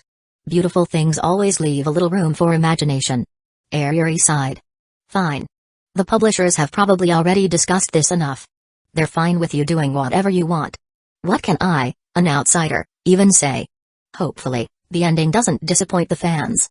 Okifumi nodded indifferently. He wasn't sure if fans would be disappointed, but he knew for sure there would be some tears. Anyway, about my new project Anohana, how many chapters do you think I'll draw? That familiar phrase. Airi smirked. Let me guess. Is it going to be like Madoka Magica? Okifumi grinned and shook his head. Nope. I knew it, there's no way you just draw something short when you finally get a precious serial opportunity. But then, he added. Actually, it might be even shorter than Madoka Magica. Airi blinked. Okifumi, you're just teasing me now, aren't you? She shot him an exasperated glare, then let out a tired sigh. If the industry finds out you're playing them around like this, you'll probably end up with a red face and get a good beating. To not be envied is to be mediocre. Okifumi didn't care about what others thought. After hearing his words, Airi began to understand where he was coming from. So, you're saying I'll draw Shokyuji no Soma for a long time? Exactly. Okifumi gave her an approving look. In my plan, Shokyuji no Soma will go on for at least 200 chapters. Actually, the full story, without any side stories, would probably end up being 318 chapters. But, since he hadn't even drawn the first chapter yet, he couldn't just throw out an exact number. A vague estimate was the usual move, slowly increasing the number over time. 200 chapters? Airi was taken aback. If he planned to release a chapter every week, that would take over 1,400 days for it to finish. Of course, there might be breaks or special plans that would make it take even longer. And even if it was just 1,400 days, that's nearly 4 years. At first, she might not have cared about the money. But after a few years of drawing, learning all the tricks, and getting no positive feedback and reward, burnout was inevitable. It wasn't about the money anymore. It was about getting positive feedback and some reward. Seeing that Airi was deep in thought, Okifumi continued. Right now, it hasn't even started yet. 200 chapters is just a rough estimate. Who knows, it might even take longer than that. Spending 4 precious years on this. And not earning a penny. Can you still keep chasing that dream of being published in Weekly Shonen Jump? Of course. Okifumi cut her off before she could finish. Don't answer me now, just think about it yourself. Airi fell silent. Could she keep going? She wasn't sure. Even though she initially wanted to argue, deep down, she knew that kind of answer would just be a half-truth. Her stubborn nature always got in the way. Ugh, fine, I admit it. She sighed and helplessly added, you didn't have to say all this. Okifumi shrugged. What can I say? We've got a special relationship. If it were anyone else, he wouldn't care at all about giving them a hard time. But with Airi, someone he's known since childhood, he couldn't do that. I just hope you don't think the 80% is too much. Airi scoffed, glancing at Shinigami, who was quietly reading on the bed, and muttered, if this really gets to 200 chapters like you say. Forget 80%, even 90%. All those dreamers mangaka who are still drying out their salted fish will be begging you to let them in on the story. And why? Because of the solo credit. If it were a CO-authored project, no one would bother with this small cut. But for solo credit, that's a different story. All the fans and fame would be hers. Not to mention, it's a series that could run for 200 chapters in Weekly Shonen Jump. The fan base built over that time would ensure they'd never have to worry about making a living. As for whether it'll really make it to 200 chapters, Airi had full confidence in Okifumi. Anyone who could create a masterpiece like Madoka Magica was a master at storytelling. And not to mention, Okifumi's mind was sharper than anyone's. From childhood to now, he's been the top of his class. He was practically cheating. Maybe normal exams don't prove much, but maintaining the top spot in class all these years? No one who isn't exceptionally smart could pull that off. After hearing her words, Akifumi scratched his chin thoughtfully. Wait, 80% is still too low? Maybe I should raise it more? Airi's eyes widened, and she glared at him. You. Chapter 74, 80% means 80%, not a single bit less. I'm someone with a reputation in the inner industry world, you know. Working for you just to make a little money, do you think that's easy for me? TSK. Akifumi clicked his tongue in mild annoyance. Fine, whatever. Airi crossed her arms, about to nod in satisfaction, but then she froze. Wait a minute. Why am I so happy about only getting 20%? Akifumi, however, was in a surprisingly good mood. Now that he had a worker, this was a chance to sit back and rake in the money. Plus, he was teaching Airi how to draw manga, which meant she will owe him more favor. Honestly, he couldn't even keep track of how many wins he'd racked up. He was practically on a roll. Let's start by designing the main character sketches first. Once they're done, show me. The main character is a redhead, with spiky hair like a hedgehog. At first glance, he seems a bit goofy, but when cooking, he's really focused and serious. I've listed all the details in the project plan. Next, for the female characters, make sure to stick to the project's guidelines, but try to make them a bit more sexy. Eh? Don't aim me, isn't his your specialty? Akifumi shot her a sharp look. Do you think I'm joking when I say this project is made just for you? Well, you don't need to emphasize this part. Airi muttered, clearly uncomfortable. No, really. It's your strength, so why not use it? Are you going to hide it and try drawing some completely different style instead?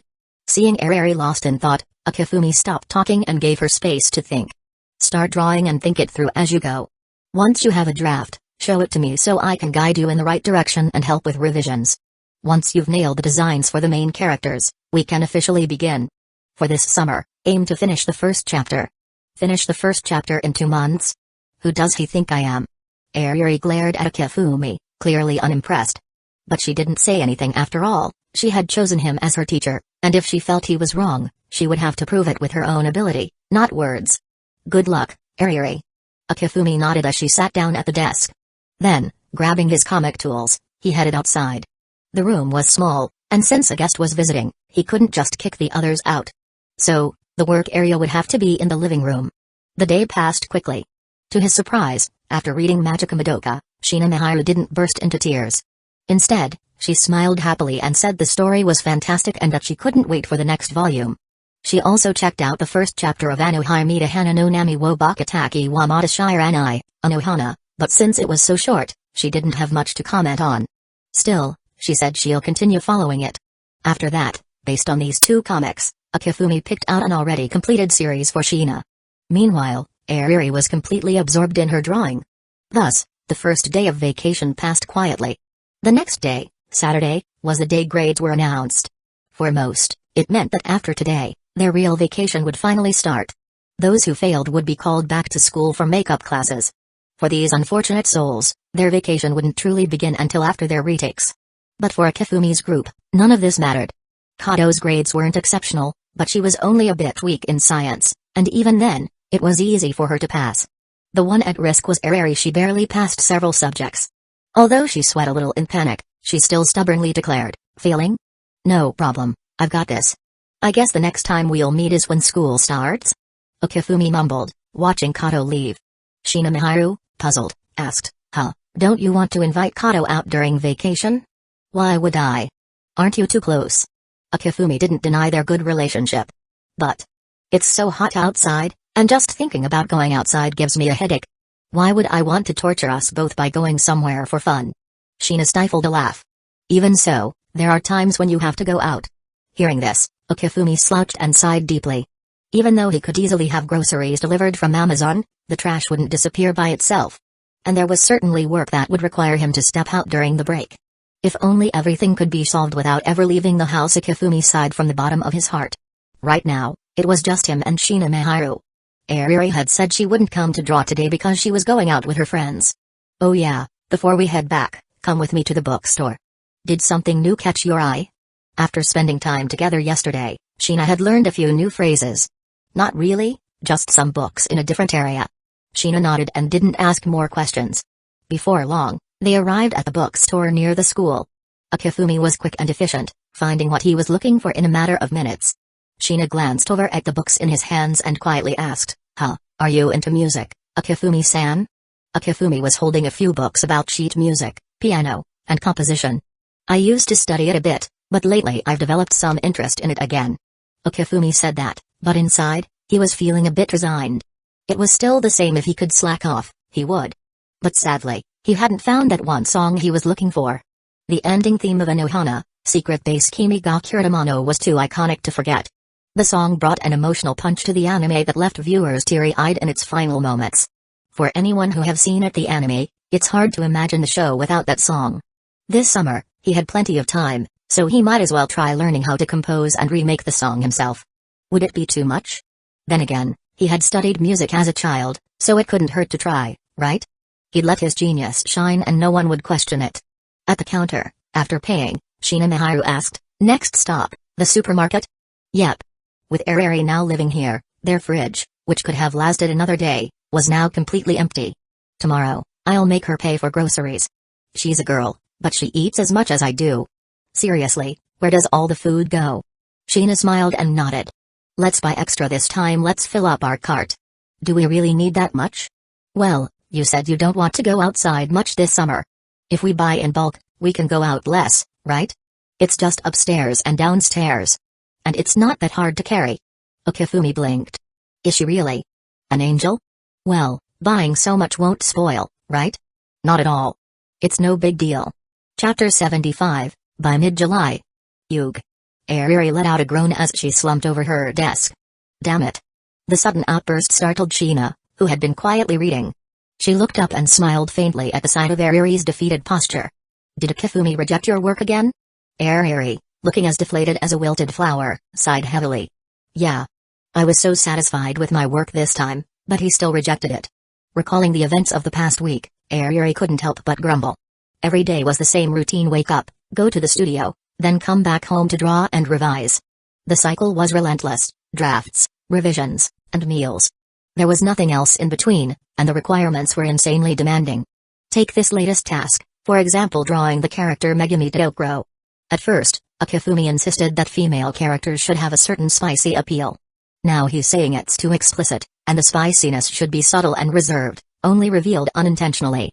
He's practically a demon. Sheena chuckled, "But aiming for perfection helps you improve, right?" "I guess you're right. But it was just so exhausting. Revising drafts over and over was mentally draining. Even when she had a clear direction, figuring out how to improve the artwork was still tough." Still, Airi had made good progress this week. Most of the main characters for the early chapters were nearly complete. And yet he says I need to finish one chapter this summer. How ridiculous is that? At this pace, Airi couldn't imagine how she'd only produce one chapter. "I'm going to make sure he regrets this." She clapped her hands on her cheeks, psyching herself up. "All right, back to work." Sheena watched her with a warm gaze, pleased to see Airi back on track. Turning her attention back to her manga, she thought, what a peaceful day. Outside, Akifumi Mugio pondered over Airi's recent sketch of Mangekyō. "Now that I think about it, that slightly provocative vibe is actually pretty nice." Megami's simple attire subtly accentuated her curves, giving off an alluring charm. Her innocent expression, thanks to Airi's expert touch, lost some of its naivete and gained a hint of mischief. But this portrayal clashed with Megami's original character as a pure, country girl. Though in reaction after eating a dish sequences, it's absolutely perfect.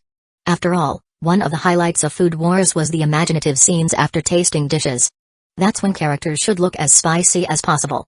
Frankly, having a Genshai master like Airi on this project was a perfect fit. Her female character designs were far more captivating than the original. Even though Akifumi kept the designs close to the source material, her touch made them instantly more appealing. That was the difference between a pro and an amateur. Airi probably didn't even realize it herself, but she had already mastered the art of understanding male preferences. She could effortlessly convey appeal through subtle details. From what Akifumi saw, Airi was on the right track. The biggest challenge now was getting to the main illustrations. Back to Akifumi Mugio. Akifumi shifted his focus to his own project, Anohana. He had just finished the 4th chapter, and the 2nd chapter had received rave reviews in the magazine last week. Fans were deeply moved by the tension and drama he had carefully crafted. Comments flooded SNS. "It feels like the characters are coming to life, like I can see Jinta running desperately toward that frozen place in time. The dialogue is gut-wrenching. How did the mangaka even draw this? Crying my eyes out. Damn it, why are there knives even here? Does the mangaka even have a heart? Kifumi couldn't help but smile at the feedback. It was clear that Anohana's second chapter was a resounding success, making all his hard work worthwhile. Unlike anime, manga couldn't rely on voice acting or background music to evoke emotions. Achieving the same impact required meticulous planning and creativity. But that made the sense of accomplishment all the more fulfilling. Music composition. Having read through several books on composition, Kifumi decided it was time to start working on the music. Though he could have skipped the books, they helped him grasp music theory faster. Using Cubase software, he pieced together a track based on his memories. 2 days later, he successfully completed the composition for Secret Base Kimi ga Kurutamano.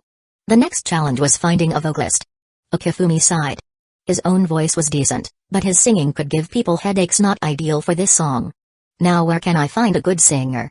Despite posting recruitment notices online, only a handful of samples came in, none of which met his expectations.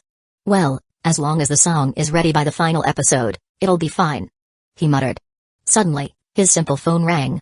It was already 10:43 p.m., and both Airi and Shina had gone home, leaving him alone. I wonder who's calling so late? Chapter 76, Spam Call? As this thought crossed his mind, Kifumi Mugio picked up his phone. Seeing the name on the screen, he couldn't help but look surprised.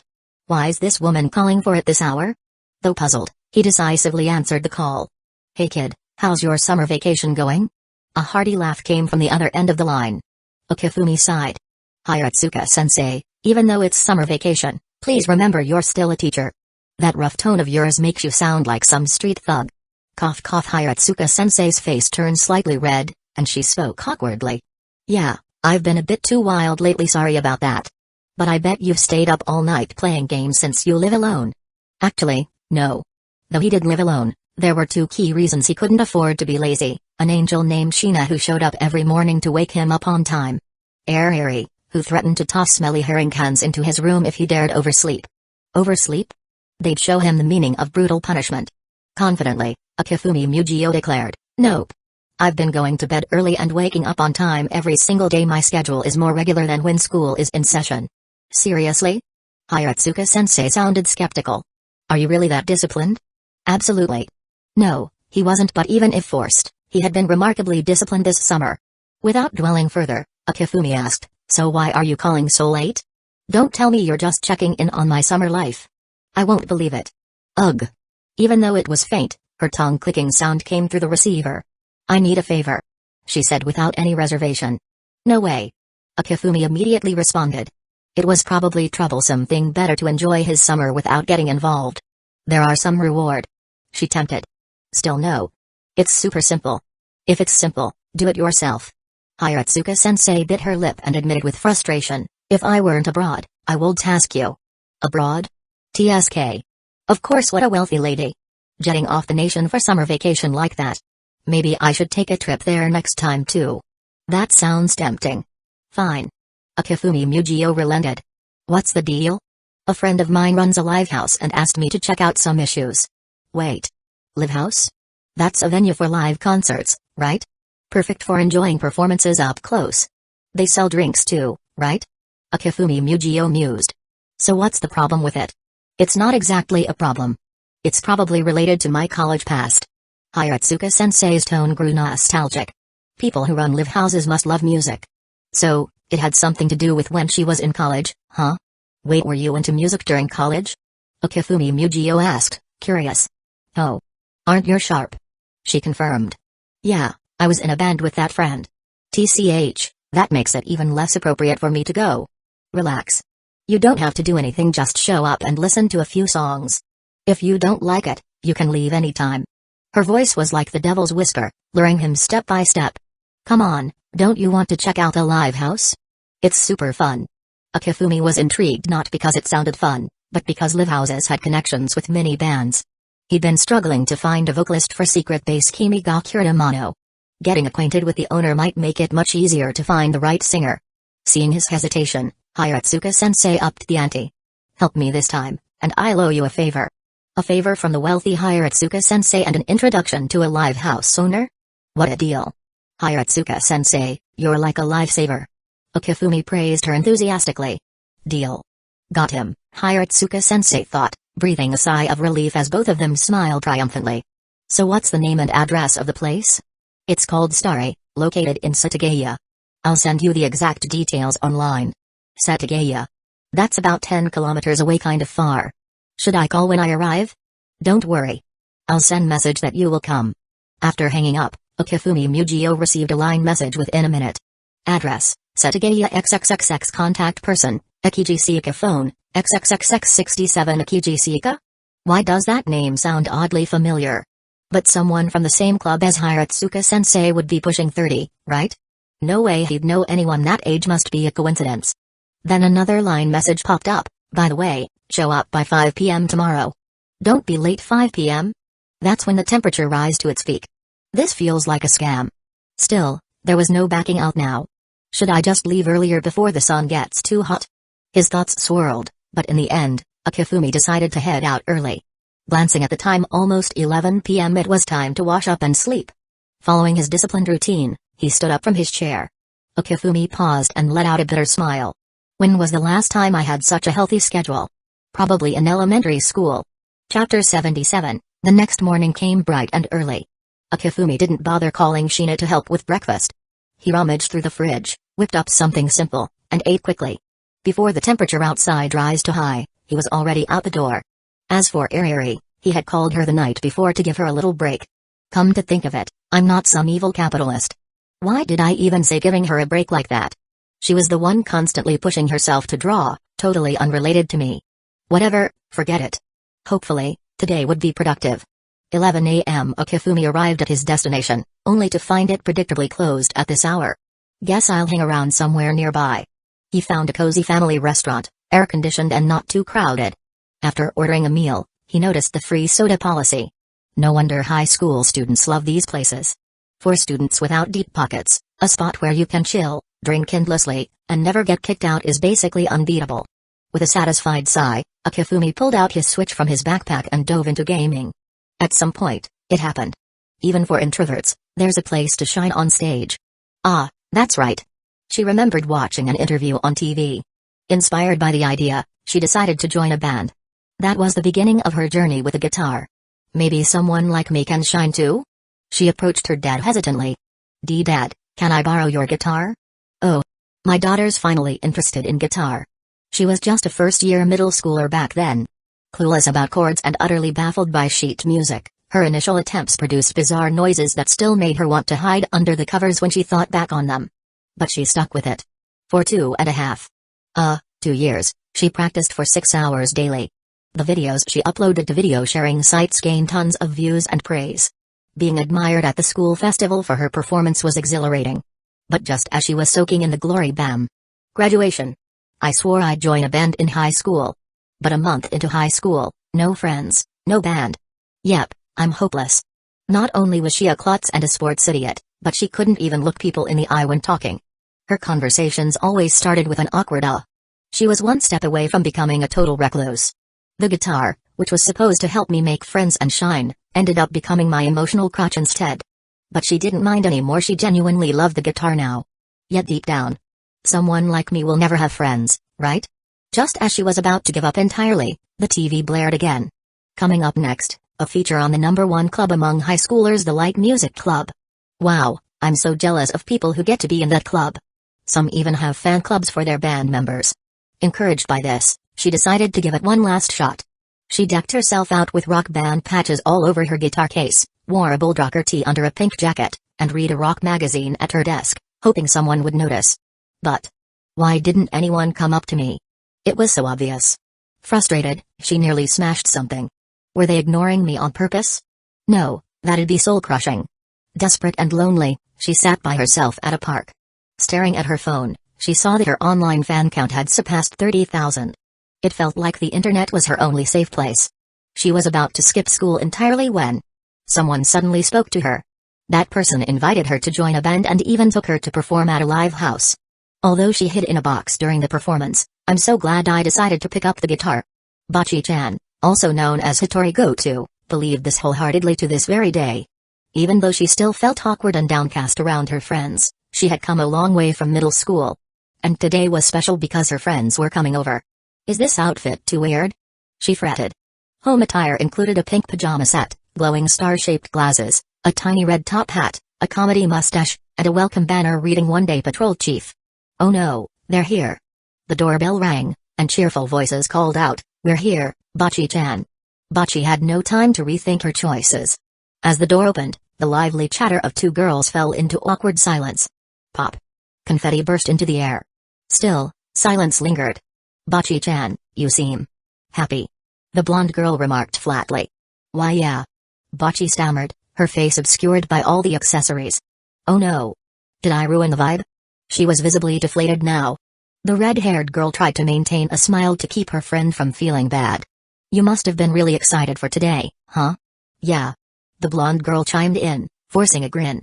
"Ah, Kita-chan's kindness is melting my heart." Bocchi felt giddy from the support. "Come in, please." "Thanks. Sorry for the trouble." Today was about designing t-shirts for their upcoming performance. Bocchi, who had decorated her room like a karaoke booth, felt mortified. But this was a rare and precious gathering of friends. Meanwhile, at 3 p.m. Mikifumi finally set down his Switch and finished his drink. Wait, it's already this late? Time had flown by unnoticed. Games are seriously a time sink. He scolded himself. Next time, I'll be more mindful. He grabbed his stuff and left the restaurant. As soon as he stepped outside, the blazing summer heat hit him like a beast. Whoa, it's so hot. It was a whole different world compared to the cool indoors. But humans, being resilient creatures, always find a way to survive harsh environments. Wait. It's not like I'm enduring some apocalyptic challenge just walking in the heat. Even so, this temperature is unbearable. Chapter 79, Air Conditioning. What a brilliant invention. Truly a beacon of humanity. Even though it was just a few hundred meters away, by the time Mikifumi arrived, he was already drenched in sweat. The only good news? The once tightly locked gate was now open, with the iron lock nowhere in sight. Thank goodness it's unlocked. No way did he want to go home and walk in this heat again. Descending the stairs into the basement, the dim lighting cast cool shadows across Mikifumi, offering a welcome reprieve from the sweltering heat. As he approached the closed door and reached out to push it, a mature voice called out behind him. "Tickets only go on sale after 5, you know." He turned around to see a woman with striking golden hair and sharp features standing behind him. She wore a sleek black long-sleeved top, black and white pants, and a black satin ribbon around her neck, giving off a confident, no-nonsense vibe. For some reason, she looked oddly familiar to Mikifumi, sparking confusion in his mind. Before he could speak, the woman mistook his silence for hesitation and introduced herself. "I'm the owner of this place." "The owner? Could she be Aijichi Siika?" "Wait. Isn't she from Bocchi the Rock?" Mikifumi finally pieced it together. She was Aijichi Nijuka's sister, Nijuka being the leader of the now disbanded band that had helped Bocchi during a crucial moment. This world is seriously small, he thought, shaking his head in disbelief. Returning to the present, Mikifumi smiled politely. "Hello, Aijichi-san. I'm here on a request from Hiratsuka-sensei, who contacted me yesterday. I'm not here to buy tickets." "You're the guy Shizuka mentioned?" Aijichi Siika gave him a surprised once-over. She nodded and gestured toward the entrance. "Well, come in first." Mikifumi followed her inside. The layout of the hall radiated a clear rock and roll vibe at first glance. Siaka led him to the bar. "Have a seat." The two sat across from each other. So, Mikifumi thought to himself, what exactly did Hiratsuka-sensei want me to do here? Before he could ask, Siaka ran a hand through her glossy blonde hair. "By the way, Shizuka never told me your name. How should I address you?" "I'm Mikifumi Mugio, just call me Mikifumi." Siaka nodded thoughtfully. "Alright, Mikifumi, do you have an artist name? Have you released any music?" Mikifumi froze. An artist name? Released music? Given that this was a live house, she was obviously asking about music, right? It couldn't possibly be about manga. Wait. Was Hiratsuka-sensei is messing with him? Of course, earning a favor from her wouldn't come that easily. With a sigh, Mikifumi asked, "Aijichi-san, could you clarify what exactly you mean?" "Obviously, I mean composing music." Siaka blinked in surprise. Then realization dawned on her face. "Wait, did Shizuka not explain this to you? Do you think I'd be this clueless if she had?" Mikifumi shrugged. Siaka let out a hopeless sigh. "That woman set me up again, huh?" She didn't seem particularly angry, though. "Honestly, I'm not sure what arrangements you made with her, but she just told me to come here, sit back, and watch the show." "Wait, Hiratsuka-sensei? She is your teacher?" Siaka's eyes widened. "Yeah." Curious, Mikifumi asked, "Could you fill me in on the details?" I'm completely in the dark right now. Sayaka hesitated, then relented with a wry smile. Well, it's not exactly a secret. Back in college, Shizuka and I were in a band together. Wait, what? Not just a school club, but an actual band? Shizuka-sensei was into rock? Though it was unexpected, Akifumi found this intriguing. Because of the band, I often neglected my mother and Nijuka. Sayaka continued after a pause. Nijuka is my younger sister. Later, my mother was diagnosed with a serious illness and passed away shortly afterward. A nostalgic look flickered across her face. After that, Nijuka stopped wanting to go to school. One day, I styled her hair in place of our mother and took her to one of my performances. That experience sparked her admiration for bands and inspired her to learn the drums. As her sister, I had to support her dreams, right? Akifumi nodded thoughtfully. So you left the band? Yes. Sayaka smiled bitterly. Shizuka played guitar and handled compositions for the band. So Shizuka-sensei was asked to help with composing music and then sent him over instead? Which meant. Looks like Shizuka still hasn't forgiven me. Sayaka murmured wistfully. Otherwise, she wouldn't have sent a random student in her place. Aijechi-san, what happened to the band after you left? It disbanded. Sayaka said with a hint of melancholy. It was a band Shizuka and I built together. Without either of us, it couldn't be complete. Disbanding was inevitable. Akifumi nodded. I see. You see? Hiratsuka-sensei actually forgave you long ago. Huh? If there's a family crisis and a younger sibling who needs care, even if you wanted to keep playing rock, Hiratsuka-sensei would have found a way to end the band herself. Wait, what? Sayaka was stunned by the possibility she had never considered. Akifumi smiled. At least, that's how the Hiratsuka-sensei I know would handle it. Then why? Why didn't she help with the composition and instead sent me? Because she trusts that I'd understand her intentions. Even if it means owing a favor, I was the only choice to handle this. It's been years since the band disbanded, right? Having focused solely on being a teacher, do you think Hiratsuka-sensei can still compose music? Sayaka froze. Even as someone who now managed a live house and interacted with countless professionals, she knew that returning to rock wouldn't be easy. Realizing this, Sayaka smiled bitterly. So that's it. I misunderstood Shizuka all along. Her gaze softened as she looked at Akifumi. It seems she's done an excellent job as a teacher. Akifumi smiled. Actually, I can help with the composition if that's what you need. Chapter 80, can you help? Sayaka froze for a moment, then couldn't hold back a chuckle. Is what I said really that funny? Akifumi sighed, feeling a bit like he was being underestimated. Sorry. Sayaka covered her stomach, waving her hand. It's not that I'm laughing at you. It's just. You might not fully understand how good that person is. Oh? Does this mean Hiratsuka-sensei's arrangements are really that impressive? Akifumi's mind wandered back to the day school started, the image of Hiratsuka-sensei in the corner of the schoolyard. Her beautiful figure leaned against the wall, smoking, the nicotine filling her emptiness, but it couldn't cure her inner void. In frustration, she punched a defenseless tree, trying to distract herself from her pain. The victim, the tree, bent with the force of her blow, and for a moment, a faint sigh, a soft cry, and pure frustration filled the air. It probably died. Then his mind shifted to a much younger, livelier version of Hiratsuka-sensei, sitting quietly on a bench under falling cherry blossoms. Her black hair gently brushed her ear, exposing a beautiful profile as she gazed focusedly at a piece of white paper. The autumn breeze, soft and yellow, made notes dance across the paper, melodies as beautiful as the falling leaves. Hard to believe they're the same person. Maybe it's been too long since she was single, so she didn't notice how much she's changed. Akifumi sighed, muttering, seems like it's been a while since she last saw Hiratsuka-sensei, huh? Otherwise, there's no way you'd say something like that.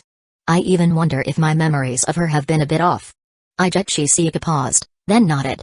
Well, we haven't seen each other since the band disbanded. We only talk through line now. It's not how I imagined it at all. She hasn't even explained things to me over all these years. Was she trying to be considerate? Am I that stupid? I'll have to make time to meet with her soon. Feeling a little melancholic, Sayaka continued from the previous topic. Back then, Shizuka's arrangements were still quite rough, but if she'd kept it, I bet she'd be on par with some of those second-tier arrangers by now. Second tier?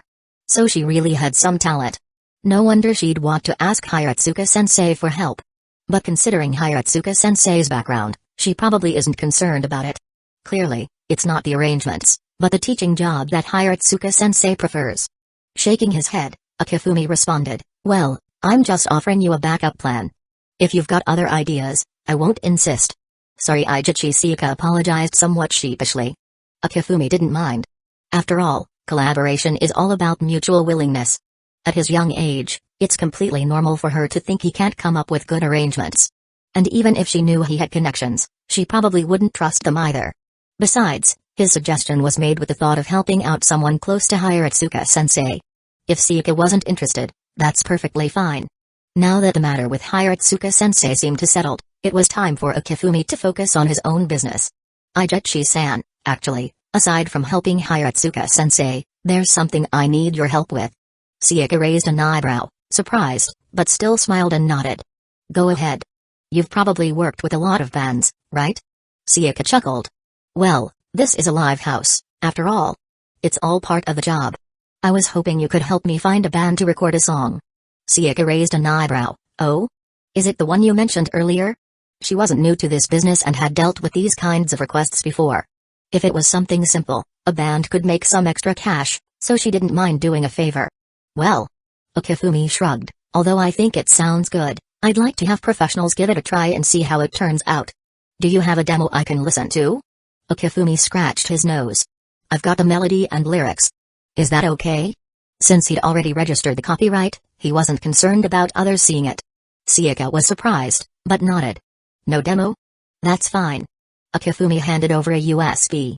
The lyrics and arrangement are on here. Sika nodded, plugging the USB into her laptop. There were 2 files, one with lyrics and one with the music. She opened the lyrics and started playing the track. A gentle melody filled the air, evoking a summer-like atmosphere while a subtle sadness lingered in the background. Meeting you at the end of summer, dreaming of the future with grand hopes, don't forget. In August, 10 years later, I believe we will meet again, creating the most beautiful memories. Even without a singer, Akifumi could almost hear a soft, feminine voice in his mind. Her gentle tone unfolded a beautiful summer scene before his eyes. Sika, who had been relaxed, now looked more serious as she listened carefully. She continued, our first meeting was so casual. At the intersection on my way home I heard your voice. Let's go home together. Ah, fireworks shining bright in the night sky, a little bittersweet. Ah, the wind and time float by together, fading. Despite the simplicity of the tune and lyrics, the music touched something deep inside. It painted a picture of a bittersweet summer, 2 children, forced to part ways, but promising to meet again in 10 years. Thank you, I know you always said it. It's so hard, holding back tears as we say goodbye, that most beautiful memory. Sika couldn't help but rub her eyes, feeling a sudden rush of emotion. She hadn't expected the song to affect her so much. Tears she hadn't expected to fall started to well up. After a few minutes, as the song finished, the room fell into silence. Akifumi waited quietly, letting the moment pass. After a brief pause, Sika took a deep breath, trying to calm her emotions. Despite almost forgetting what she was like as a child, why could she still vividly remember those childhood friends? She gave a soft, almost rueful smile. I'm sorry. Huh? Why are you apologizing? Akifumi asked, puzzled. Because I was being dumb. Sika sighed. Because of your age, I underestimated you, thinking it was just some playful, casual thing. But this song. It really good. Chapter 81, Akifumi was speechless for a moment before shaking his head. Aijichi-san, you're exaggerating. Writing lyrics and composing music is never a simple task. Given my age, it's understandable not to be trusted. This song, I only got by because of some talent, but if I had to produce another one, I'd just be left staring in silence. Aijichi Sika couldn't help but chuckle. If you really had another song at the same level, I'd probably want to check out your brain in a research lab. Please spare me. Akifumi smiled bitterly, raising his hands in surrender. With the joke over, Aijichi Sika spoke seriously. I'll help you find a suitable band for the song. You can negotiate the price yourselves. Her response took Akifumi by surprise. I thought Aijichi-san would buy the rights to the song. Looks like you've completely underestimated me, Akifumi. She sighed, not really angry, though there was a hint of resignation. For a song like this, I don't think you'd want to sell the rights. Ah, am I that obvious? It's not about how you acted. A piece of work this good would only be handed over under very strict conditions. Anyone would be hesitant to part with it. It was easier to talk with someone smart. Akifumi nodded, smiling. Well, I'll leave this matter to you, Aijichi-san. Don't worry about it. After a brief farewell, Akifumi left. He was curious about the band Little Bocce's band. But it was only around 4 p.m. According to Aijichi Sika, The ticket sales wouldn't start until 5 p.m., and the performance wouldn't begin for a while after that. Plus, there might not even be a show today. Rather than sitting around, he figured he'd head home to play some games. As he stepped out of the starry shop and looked up at the glaring sun, Akifumi furrowed his brows. Uh-oh. He had been so focused on getting home early that he forgot that it was still hot outside. What should I do? Should I go back inside and wait for the sun to cool down? But what excuse would he have for doing that? Afraid of the heat? That would definitely get laughed at. Caught between his pride and the scorching sun, he hesitated for a moment. In the end, he chose his pride. I wish we had a driver app like Didi here in Japan. He sighed, realizing how much he missed the convenience of such apps from his past life. Time flew by quickly. A week had passed before he realized it. Ugh. It feels like I haven't done anything, and yet July is almost over. Akifumi complained. Aijetchi Siyaka pointed out, Akifumi, before you say that, maybe you should think about how the rest of us feel. We're all adults here, with no holidays to look forward to. Akifumi awkwardly smiled at the group and said, thanks, everyone, for your hard work. I really appreciate it. It's just business for us. We're the ones who should thank you for letting us perform such a wonderful song. Next time, be sure to think of us for any great songs. The girls in rock attire laughed as they bid him farewell. With professional singers, the song can really make people heart-moving. Aijetchi Siyaka remarked. When can we hear it online? Well, it's not the right time yet. We'll have to wait a little longer. While the song was moving in the anime, it's not the same as when you're dealing with an actual song. Anime and manga are completely different mediums. To achieve the intended effect, this song can only be used once in the entire series release. Whether it's the 8th episode with the diary or the 10th episode with the fireworks, none of those scenes can do the song justice. So, in the final scene, Akifumi smiled to himself as the image of that moment appeared in his mind. That scene would really bring tears to everyone's eyes. He thought, grinning. I see. Aijetchi Siyaka said, looking a little down but trying to hide it. Well, when the song is released, you'd better let me know. Don't worry, Aijetchi-san, I won't forget. But don't make me wait too long. I'll do my best. Akifumi nodded awkwardly. Shouldn't be too long, right? The final episode, episode 22, will probably be out by the end of November. Only about 4 months away. Shouldn't be too bad. He muttered. Anyway, thank you again today, and I'm glad I didn't take up too much of your time. It's no problem. I got a lot in return myself. Aijetchi Siyaka waved him off. If it weren't for taking on this commission, I wouldn't have had the chance to hear such beautiful music. So don't worry about it. After a few more casual exchanges, they parted ways. Akifumi took a taxi and left the area. Glancing at his watch, it was 4:53 p.m. It was a busy day. I have to say, professionals really know how to get things done. Akifumi mused. Just 3 days after his request, he received a reply, and after some discussion, they set the recording time for today. Recording isn't easy work, he thought, having been busy all day. Though the band wasn't very famous, Akifumi was very satisfied with their performance. The lead singer's voice was perfect for what he remembered, and though there was only one lead singer, the other members were also talented. Initially, he planned for a solo version but changed it to a group performance after realizing everyone could sing well. This last-minute change caused the song to take longer than expected. I still have the remaining payment to pay. He remembered, pulling out his phone to take care of it. Now that the music's ready, I can focus on the artwork. That night, editor Tosuna, is there something you need? They had kept in touch, so answering the phone was casual. Mihari's voice came through the phone, slightly frustrated. Akifumi-sensei, the anime adaptation is almost ready. The director wants to meet with you soon to discuss more details about Madoka Magica. Another meeting? I understand. I'll make some time to meet her. Anything else? Also, the feedback from fans on the 3rd chapter of Anohana has been really positive. They hope you can keep it up. Mihari quickly continued, and finally. Her voice suddenly became excited, thanks to the efforts of editor Minano, the 2nd volume of Madoka Magica is confirmed. It will be released on August 1st. Big news. Chapter 82, really? Did the 2nd volume of Madoka Magica finally get a release date? Akifumi's eyes lit up. And it's set for August 1st, such a perfect day. Given that Madoka Magica was a latecomer to the scene, Akifumi had expected to wait a little longer. But he never expected that editor-in-chief Minano would be so supportive. Even though Akifumi didn't experience the intense battles of July and August firsthand, the discussions among the authors were enough to show just how fierce the competition was. During these months, Releasing a new volume wasn't just about the author, it was also about the editor's bonus. Everyone comes from similar backgrounds, so of course, no one is willing to back down. Typically, works released during these 2 months would need to be booked 2 months in advance, and even then, only those with the best results would make the cut. But Madoka Magica had a strong enough fan base and quality that it was able to jump ahead from the pack. Without that kind of influence, there's no way this could have happened. The timing of the release really matters for author. If a work drops at the beginning of the month, it's often more successful than a mid-month release. Not to mention the summer CM is a major event for otaku happening in August. Plus, with everyone spending money and hanging out with friends during the summer, by the middle of the month, their wallets will be empty, and sales tend to dip. For regular fans who don't have side jobs, this month is a bittersweet experience. The excitement comes from knowing a ton of sequels will drop, and there's the summer CM event to look forward to. The downside: even if they scrape together every last bit of cash they have, they might still not be able to buy all the things they want. I got it. Akifumi replied. Be sure to thank Editor-in-Chief Minano for me. Don't worry, just focus on creating a great work. I'll handle the behind-the-scenes stuff for you. That really makes me feel at ease. Akifumi said with a smile.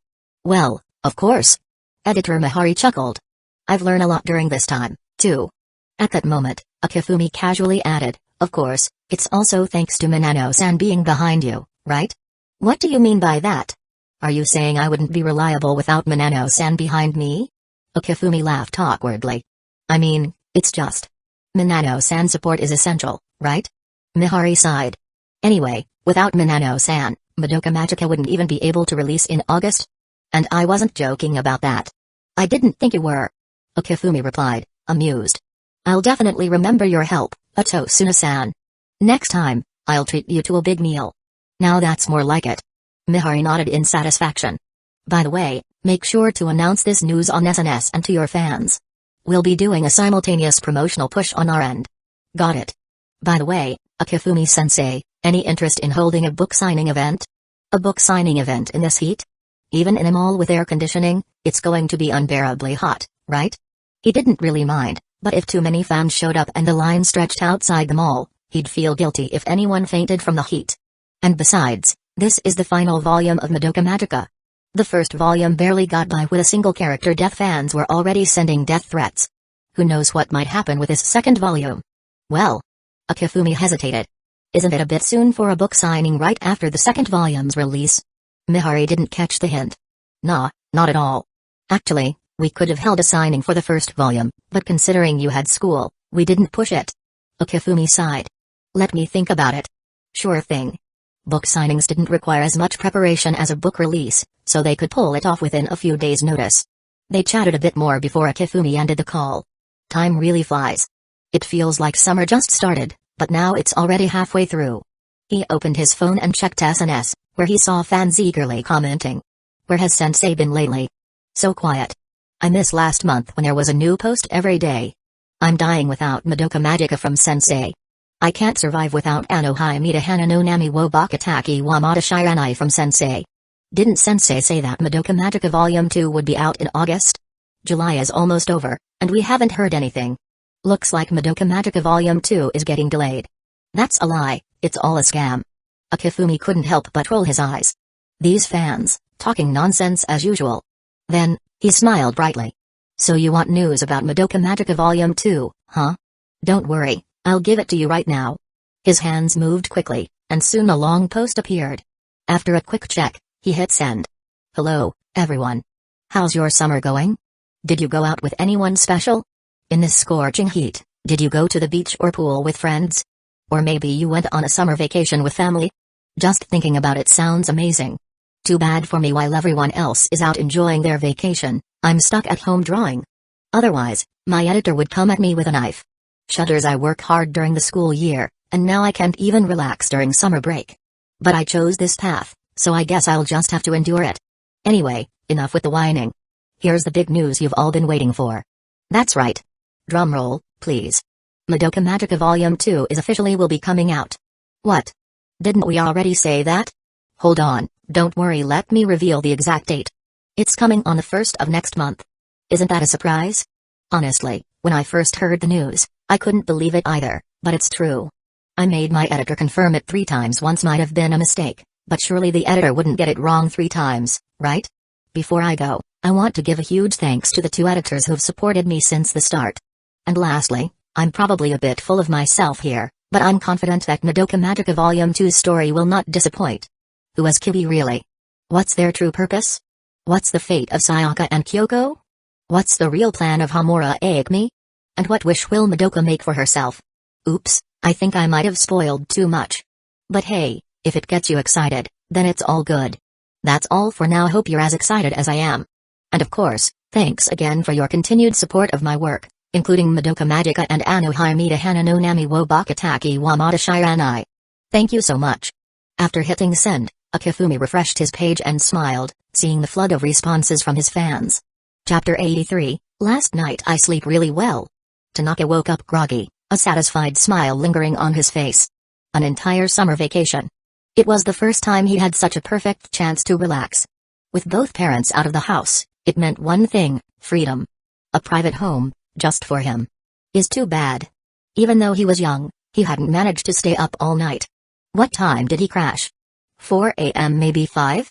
He couldn't remember. Grabbing his phone, he checked the time. 12:30 p.m. Youth. Just a few hours of sleep, and he was fully recharged, brimming with energy. Good thing my parents didn't call to check in. If they had, nothing could have woken him up in that state. Explaining it later would have been bad. His mom will kill him. He made instant noodles and brushed his teeth while waiting. His stomach growled. After all, he'd played game the entire night without eating breakfast. Feeling hungry was only natural. But I felt like I forgot about something. What was it? As the noodles cooked, Tanaka opened his phone's notes app. Nothing. That is weird. I was sure it was something important. Why can't I remember it? He frowned, thinking hard. What was it? He was obsessing over it before going to sleep, and staying up last night was partly because of that. Why couldn't he recall it now? Then his eyes inadvertently caught the date, August 1st. Whoa, was summer vacation already halfway over? Oh well. July was unbearable anyway. August was a welcome change. Suddenly, Tanaka's eyes widened as the forgotten memory came flooding back. August 1st.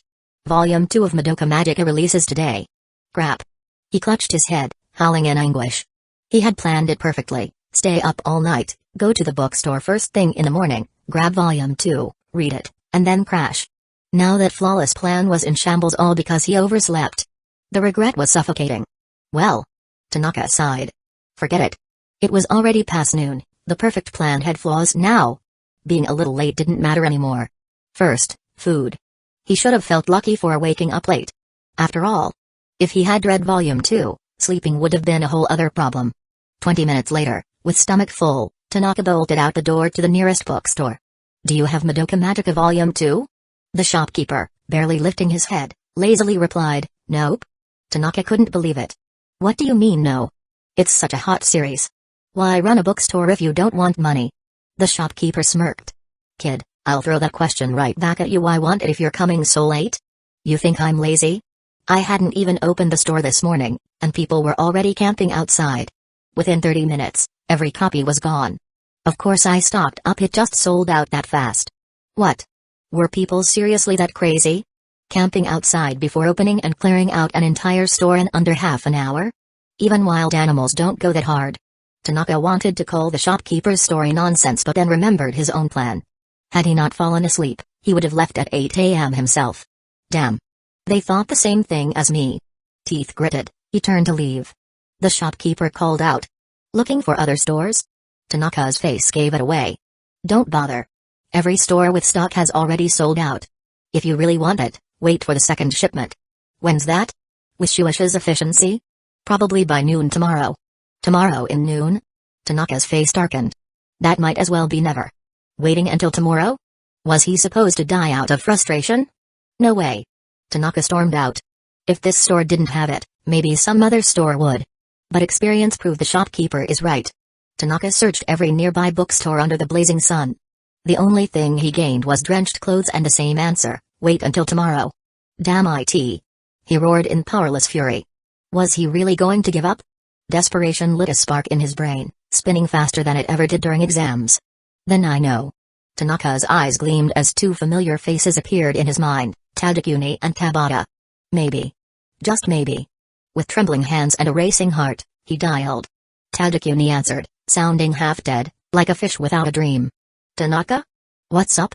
Madoka Magica Volume 2. Did you get it?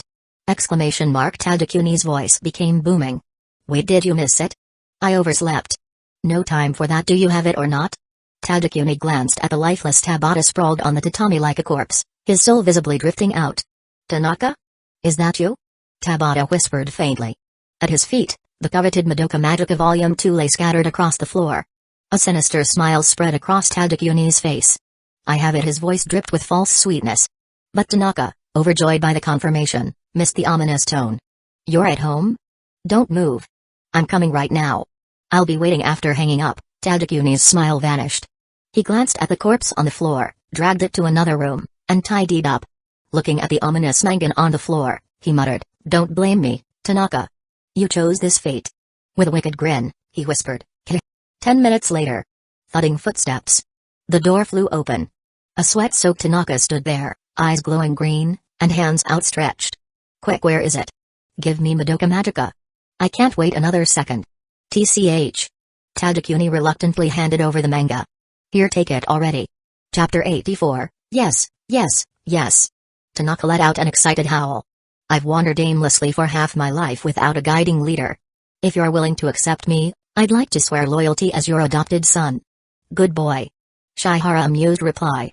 By the way, how's the second volume? Is it good? Good? Hey. Shihara let out a cold laugh. Are you doubting Love and Hope Sensei? No, no. It's just a polite question, I swear. Although I hate spoiling things, I can say one thing for sure: this work is God-tier material. Shihara's gaze grew distant, tinged with meaning. God-tier? Whoa, whoa, whoa. Incredible. As expected from Sensei. Tanaka's faith was unshakable. Like a devoted disciple, he carefully opened the first page of the manga with reverence. Shihara wiped the grin off his face and stared at Tanaka with a blank expression. Deep down, he added silently, yeah, it's God-tier, but it also goes completely insane. 2 hours flew by. No. Tanaka's despair echoed through the room. His face twisted into an expression of pure trauma, color draining until he collapsed dramatically onto the tatami floor, mimicking a certain meme-worthy anime character. Shihara couldn't hold back anymore. He burst out in wild laughter. Ha ha ha ha ha. After a while, the laughter subsided. A twisted expression appeared on Shihara's face. No, no. This won't do. How can such a masterpiece be experienced by just the three of us? This must be shared with more people. Shihara whipped out his phone, grinning as he scrolled through his friends' list. Meanwhile, in a luxurious mansion elsewhere, on a grand bed lay a girl with doll-like features. Her beautiful eyes had lost all their light.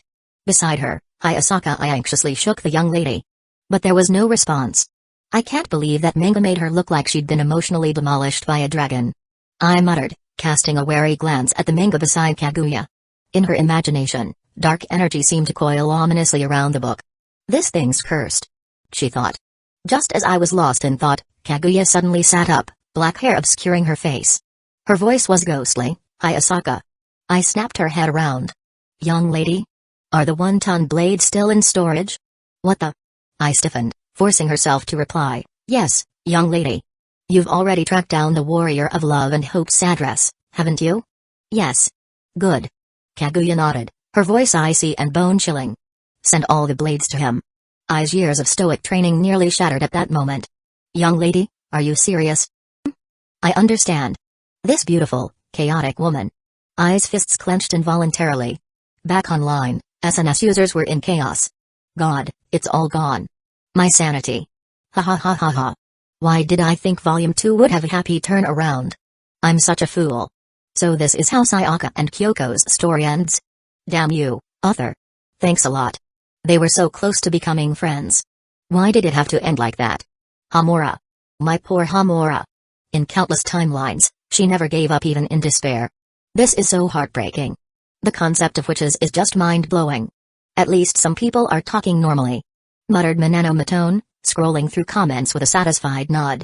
9 a.m. me, yay. Volume 2 is finally out. 1 p.m. me, I'm done. Just destroy the world already. Volume 2 is perfect? Except for the part where my heart can't handle it. Why? Why does it end like this? My Madoka. I'm in pain. Literal pain. Why did I even read Volume 2?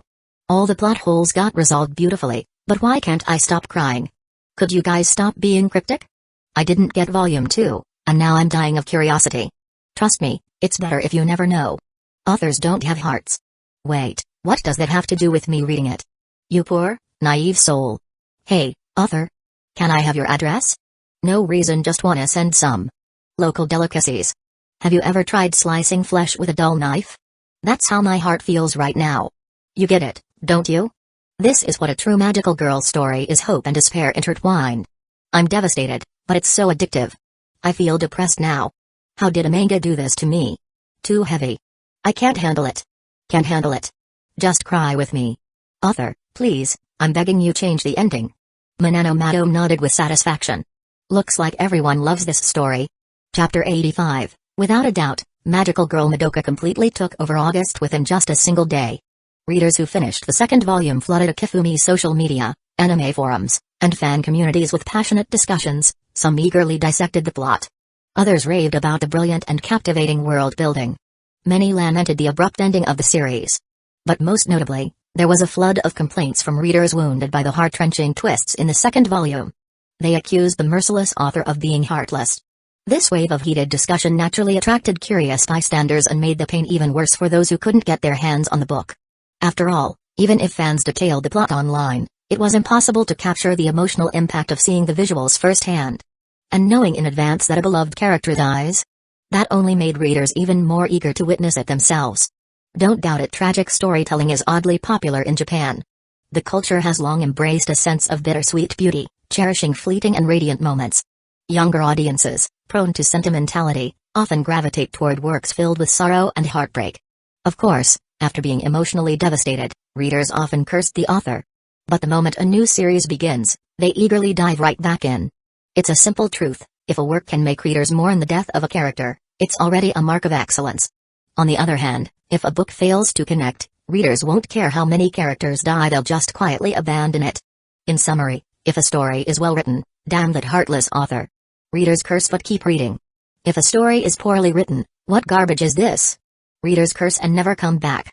So, including devastating twists is never the issue, the key is whether the work is of high quality. Following the release of Volume 2, Magical Girl Madoka achieved both physical and commercial success. Its phenomenal reception left many in the industry envious. However, after reading the second volume, even professional peers were left speechless, acknowledging its brilliance, the dark revelation that magical girls are destined to become witches. Kobe, the incubator maintaining cosmic balance. Hamura Agami's countless journeys through despair to protect Madoka. And Madoka's ultimate transformation into a divine being, erasing witches across all timelines. These brilliant plot elements left other creators in awe. But that didn't stop some from expressing bitter comments. What a waste. With this setup, they could have easily made 10 more volumes. Only a company as bold as Shueisha would let such a masterpiece end. The author is still just a high school student, right? So naive. If it were me, I would have milked every last penny from the fans. Their envious remarks were as transparent as they were petty, revealing nothing but their own insecurities. In contrast, there were those who saw the bigger picture. But isn't his second series already being serialized in Shueisha? It's doing pretty well too. Why do you think he won't be able to create another masterpiece?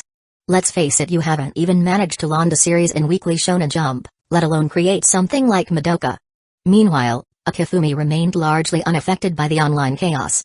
Apart from reading visible replies on his social media, he paid no attention to forums or fan groups. The following day, at Shueisha's office. Could you sit still for a moment, Mihari? Manano Madam sighed as she watched the restless editor pacing back and forth. You're making my eyes dizzy. Blushing, Mihari quickly apologized and sat down, but within seconds, her legs began bouncing anxiously. Manano chuckled softly, understanding the anticipation. Even after years in the industry, she too was eagerly awaiting the sales numbers.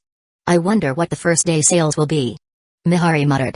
The buzz from the previous day was impossible to ignore. Everyone at the company had heard about the printing department's phones being overwhelmed. The head of the printing division had even vented to Manano over dinner last night. Now, it was time to see just how far the frenzy had gone. The sudden ring of the office phone broke the silence. Mihari shot up from her seat but quickly remembered whose office she was in and sat back down, grinning sheepishly. She watched Manano with eyes full of anticipation.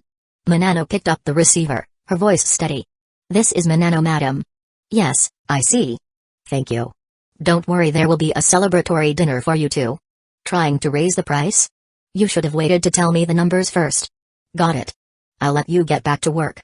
After hanging up, Minano glanced at Mihari, who was practically vibrating with curiosity. Minano smiled and announced, the first day sales for Magical Girl Madoka Volume 2 are in 46,786 copies. Mihari's eyes widened in disbelief. How many? Minano repeated patiently, 46,786 copies. Mihari was stunned, struggling to process the number. After a long pause, she finally stammered, isn't that almost as much as the first volume's total first week sales of 60,000? A single day, nearly 50,000 copies sold. Could this number really be accurate? Chapter 86, Minano quickly picked up on Mihari's thoughts. She smiled and reassured her, don't worry, Mihari. If they're sharing this number, it's definitely been verified multiple times. If they made a mistake this big, it would cost them a hefty chunk of their bonus. Mihari immediately realized how her earlier comment might have come across like she was questioning their competence. Thankfully, there were no outsiders in the room. She scratched her head and laughed awkwardly. Ahaha, I was just so shocked, that's all. No other meaning behind it. Nearly 50,000 copies on the first day? That's insane. Minano nodded. Yes, the number was indeed staggering. Some lower-tier manga don't even hit that number in half a year, and Madoka Magica did it in a single day. Even as a seasoned editor, Minano found it hard to believe. But when she thought about it, it wasn't entirely impossible. It's summer break, so students have both time and extra pocket money. Plus, with Akifumi-sensei's teasers on social media and the company's heavy promotion, it's not entirely unreasonable for the first day to be this explosive. In other words, fans who might have hesitated or waited before buying skipped the deliberation phase and jumped straight into purchasing on day one. Sales will definitely drop after this, but even so, Madoka Magica Volume 2 is guaranteed to be this month's bestseller. Watching Mihari's excitement, Minano smiled. While it's risky to celebrate too early, a first-day performance like this was enough to leave the competition in the dust. At this point, even she couldn't see how they could lose. Minano-san, I'm going to tell Akifumi-sensei the good news right away. Go ahead. Minano replied. I should probably head over to the chief editor's office too. He's probably waiting for me. After the excitement of the volume's release yesterday, Akifumi wasn't in the mood to work hard today. He lounged lazily on the couch, enjoying the cool air from the AC. When his phone rang, he picked it up slowly. Hello, this is Akifumi. Oh, Atosuna-san. The sales numbers are out? Why do I sound so calm? Well, you've already told me the numbers are out, so whether I get excited or not won't change the results, right? Besides, the fans were incredibly enthusiastic yesterday. I spent 6 hours just reading their comments on my social media. With that kind of buzz, I can't imagine Madoka Magica flopping. You think I'm boring? Don't worry about that. Just tell me the final numbers. I don't want to waste your time or phone bill. 46,786 copies? Got it. Not excited? Of course I am. I'm practically moved to tears. I never lie. Alright, I'll hang up now. Don't forget to come by and pick up the latest chapter of Anohana. Ignoring Mihari's exasperated tone on the other end, Akifumi hung up decisively. 46,786 copies. He repeated the number, a smile tugging at his lips. Not bad at all. I guess I'm officially a semi-popular author now, huh? He absent-mindedly opened the group chat he'd joined after winning the Tezuka Award. The conversation was lively as usual. 2 months. It took me 2 whole months to revise my manuscript according to the editor's demands. So jealous. I'm still stuck in revision hell. Isn't your release scheduled for September? It's already August. What can I do? I've been working non-stop these past 2 months. Reading their messages, Akifumi paused. Then it hit him. Many of the Tezuka Award-winning works were short stories, so they'd be compiled into a special magazine featuring all the winners. Even Madoka Magica, which was already serialized in Weekly Shonen Jump and had 2 volumes out, would have its first chapter reprinted there as a promotional piece. Not that it mattered much to Akifumi. While he was lost in thought, the chat kept buzzing. I'm so jealous of the warrior of love and hope, Akifumi-sensei. His work's not only serialized in a major magazine, but he's already got 2 volumes out. Even though we're only 1 rank apart in the awards, the gap in skill feels like an ocean. Did anyone buy volume 2 yesterday? Of course. Ugh, I overslept and missed it. I didn't expect it to sell out so fast. Can someone lend me their copy? You'll have to wait for the second print. Volume 2 is incredible, so much to study and learn from. +1 I really want to crack open Love and Hope Sensei's skull and see how his brain works. That's terrifying. Are you a demon? Akifumi couldn't help but smile as he lurked in the chat. Who knew his peers could be so complimentary? Keep the praise coming. I can handle it. Though the skull-cracking comment was a bit much, let's not go there, please. By the way, since Madoka Magica sold so well yesterday, does anyone have insider info on the first day sales? Nope, but I'm curious. Same here. These guys. Well, since they're so eager to know, and I hate leaving people hanging, I'll just drop the answer here. Just got the numbers. First day sales for Volume 2, 46,786 copies. You're welcome. 46,786. Did you accidentally add an extra digit? Idiot. Check the sender's name first. Holy. It's the warrior of love and hope himself. Bow before the master. Sensei, do you need a human backpack? Teach me how to draw, Sensei. How do I become as amazing as you? Fast, talented, and handsome. Akifumi sighed as the notifications flooded in. Why are you all focusing on me instead of the sales numbers? Is 46,786 copies nothing to you? Though I have to admit, that last comment about me being handsome was spot on. Good eye, that one. Still, Akifumi decided it was best to stop engaging. This was supposed to be a peer group, not his fan club. If their editors saw this, it'd be awkward. Though, admittedly, it did feel pretty good. After all, praise from fellow creators hits different. Just then, the sound of the door opening interrupted his thoughts. Airi walked in, her eyes red and her mouth set in a pout, looking like she was about to bite him. Chapter 87, Sawamura Spencer Airi, a half-English, half-Japanese girl with numerous hobbies, had one undeniable love: ACG, anime, comics, and games. Out in public, she maintained the graceful facade of a refined lady, carefully concealing her identity as both an illustrator and an otaku. Though she appeared to have many friends at school, none were truly close until this summer, when she found a new confidant besides Akifumi Mujio, Shina Miharu.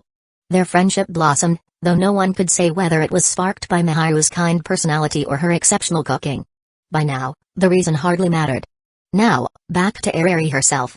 With a personality as straightforward as a child's, her emotions and thoughts were always written on her face. Angering her was laughably easy. But here's the weakness: Airi was also hopelessly sensitive. This trait made her terrible at handling emotionally intense stories. Despite wanting to avoid bothering Akifumi, her childhood friend and creator of Madoka Magica, Airi couldn't help but feel curious about getting an early look at Volume 2. But she never asked it directly. Finally, when the official release date was announced, Airi was ecstatic, just like countless other fans. The wait for August had been agonizing, but now it was finally here. Unfortunately, like many who underestimated its popularity, Airi failed to secure a copy on the first day. However, unlike the other frantic fans, she had an insider connection: Akifumi Mujio himself. As industry tradition dictated, Akifumi had received a few complimentary copies directly from the publisher. Authors often kept these for personal collections or gifted them to friends. Airi intended to get one. But just as she was on her way, Sayuri called and dragged her back home. Her much-anticipated reading session was postponed for another day. The next morning, Airi arrived at Akifumi's house at dawn, determined. She wasted no time grabbing Volume 2. Carefully opening it, she immersed herself in the pages. At first, Airi was delighted. Wow, Akifumi really outdid himself. The tension and visual impact are even better than Volume 1. She exclaimed. But soon, her excitement faded. Wait. No way. Please don't go there. The ominous foreshadowing in the dialogues and monologues filled her with dread. When Sayaka was shown sitting alone on a bench before being found by Kyoko, Airi's premonition reached its peak. Kyoko, cheerful, finally found you. Seriously, how long are you going to sulk? Sayaka, sorry. For worrying you. Kyoko, slightly bashful, what's with that? Doesn't suit you at all. Then the art shifted dramatically. Sayaka's face was revealed, twisted in chaos and darkness. The formerly elegant and beautiful style turned grim and oppressive. Sayaka, I just don't care anymore. I don't even know what I valued most or what I wanted to protect. It's all meaningless now. The once radiant soul gem turned pitch black as darkness consumed its last speck of light. Sayaka, hope and despair cancel each other out to zero. Now I get it. Even though I saved a few people, hatred and jealousy festered inside me, and I hurt my closest friend. The more you wish for others' happiness, the more you end up cursing someone else. That's how magical girls are made, right? Tears glinted in Sayaka's eyes as she smiled bitterly. The soul gem shattered, enveloping the world in darkness. Airi's heart sank, mirroring Sayaka's despair. But she inhaled sharply and steadied herself. No, no. It's fine, Airi. Fans already predicted Sayaka's tragic fate after Volume 1, right? Even if magical girls turn into witches, it doesn't matter as long as I didn't know beforehand. She clenched her fists, resolute. I won't cry. I won't let it get to me. But then she witnessed Kyoko's heart-wrenching decision. Kyoko, don't worry, Sayaka. I won't leave you alone. Because being alone. It's just too lonely. It'll be okay. I'll stay by your side. With unwavering resolve, Kyoko impaled her soul gem with her spear, choosing to follow Sayaka. In the ensuing pure white world, Kyoko, who once stood as an enemy, smiled gently and extended a treat to Sayaka, who sat hugging her knees. The scene froze on their intertwined hands and a falling snack. Airi's lips quivered, tears pooling in her eyes. She stubbornly held them back, whispering to herself, it's okay. This ending is perfect for both Sayaka and Kyoko. It's beautiful. But the tears kept threatening to fall. Then came Akemi Hamura's arc. Though Hamura survived, her words struck Airi deeply. Hamura, I've probably been lost. For a long time. Living through endless loops, witnessing her dearest friend's death again and again, knowing that despair awaited each new attempt. Was living through that truly better than death? Airi didn't know. All she knew was that she couldn't remain indifferent to Hamura's pain. Tears streamed down her cheeks. She quietly sobbed but stubbornly turned the pages. Finally, she reached the conclusion Kane Madoka's sacrifice. Madoka's resolute speech, her decision to bear all burdens and transcend into a godlike existence, was overwhelming. Airi could no longer hold back. She broke down completely. The sheer weight of Madoka's words crushed her tender heart. Chapter 88, the suffocating pain filled her heart, and the young girl had no other way to release it except through tears. On the other side, Shinigami noticed this scene and was visibly taken aback. Without hesitation, she gently pulled the sobbing girl into her arms. Go ahead and cry. You'll feel better afterward. Miharu whispered softly, patting Airi's trembling back. After some time, Airi's sobs faded. Then came the scene that followed, a storming Airi, eyes ablaze and fists clenched, stomping straight toward Akifumi. Akifumi blinked in surprise. He had no idea what had triggered this outburst, but one thing was certain, he couldn't just stand there and do nothing. He extended his hand and easily grabbed the collar of Airi's shirt, stopping her in her tracks. Let me go. I'm going to bite you, you jerk. You're heartless. You're a cruel demon. Tears clung to Airi's reddened eyes as she flailed her arms, desperately trying to break free. But their strength was clearly mismatched. She couldn't even budge against Akifumi's hold. This girl. Still the same as before, even after growing up. Akifumi sighed inwardly. It's just a story, why get so invested?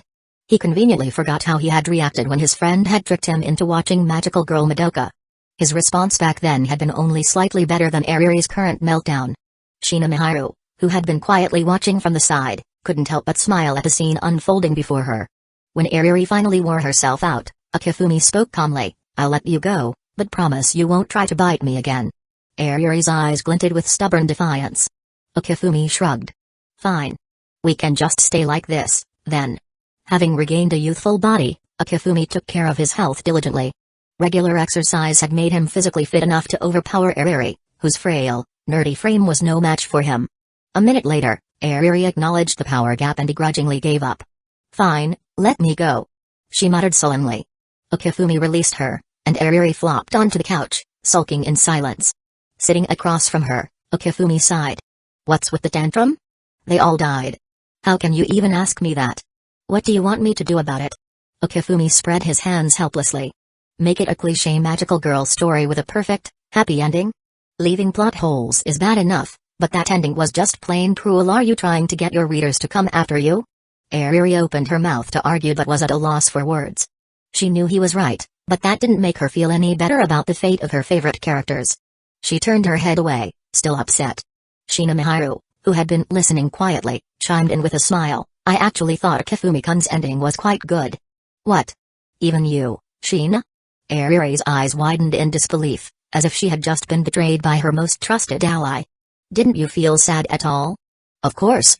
Shina shook her head with a gentle smile. But not that much. After all, it's just a story. Besides, I never really connected with the whole magical girl thing. Airi's face darkened. She had thought Shina was on her side, but it seemed they were worlds apart. Shina continued, her tone thoughtful. Mommy Senpai found a new goal in the end.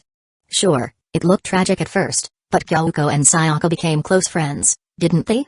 Ecchi Hamura went through countless failures and near despair but was finally redeemed by Madoka's acceptance and comfort. And Madoka, as a divine figure, sacrificed herself to bring hope to countless others. Even though Sayaka's decision was a little regrettable, it was still her choice. Shina smiled. If you look at it that way, isn't the story more profound and meaningful than just a simple happy ending? Airi was silent for a while, then pouted. That's easy for you to say when you're not the one suffering through it. From Hamura's perspective, it's an unbearable tragedy. She was forgotten by the entire world, even her parents don't remember her. That's not redemption at all. Well, I refuse to accept it. Okifumi shrugged. You're not alone. Plenty of people online hate that ending. Why not form a team and create an alternate storyline? Humphrey, fine. I will. Airi shot back without hesitation. As if she couldn't handle it. Speaking of which, Shina suddenly interjected, Okifumi-kun, that ending you drew with Kibi and the mention of those beasts, does that mean Madoka Magica isn't really over? Is there more? Okifumi glanced at her in surprise. Well, who knows? He said cryptically. Of course, there was more. Madoka Magica had sequels, including the Rebellion movie arc. But since Okifumi only occasionally recalled his past life memories, he couldn't guarantee remembering everything accurately. It was better to keep things ambiguous for now. Airi's eyes lit up. There's more? Is there really more? Okifumi sighed at her reaction. Seriously? You were just heartbroken, and now you're all excited again? Had she forgotten how devastated she'd been just minutes ago? He shook his head. I didn't say that. What you think is up to you. Stingy. Airi rolled her eyes, but inside she was thrilled. If there was more, then maybe, just maybe, the tragedies would be undone. Sure, Okifumi hadn't confirmed it, but he hadn't denied it either. Hope glimmered in Airi's heart. With sequels, maybe the pain could turn into sweetness. Of course, she hadn't considered that the sequels might be filled with even more heartbreak. Shina smiled as she watched the two return to their usual banter. Suddenly, Okifumi's phone rang. He glanced at the screen, a call from an unfamiliar number. After a brief hesitation, he answered. Hello? A calm, cold female voice came through the line. Hello, is this Okifumi-san? Speaking. You have a package. Please come downstairs to sign for it. Chapter 89, Delivery? Okifumi blinked in confusion. He hadn't ordered anything online recently. Why would there be a package? Despite his doubt, he responded, Could you bring it up, please? Sorry, sir. There's a lot of stuff.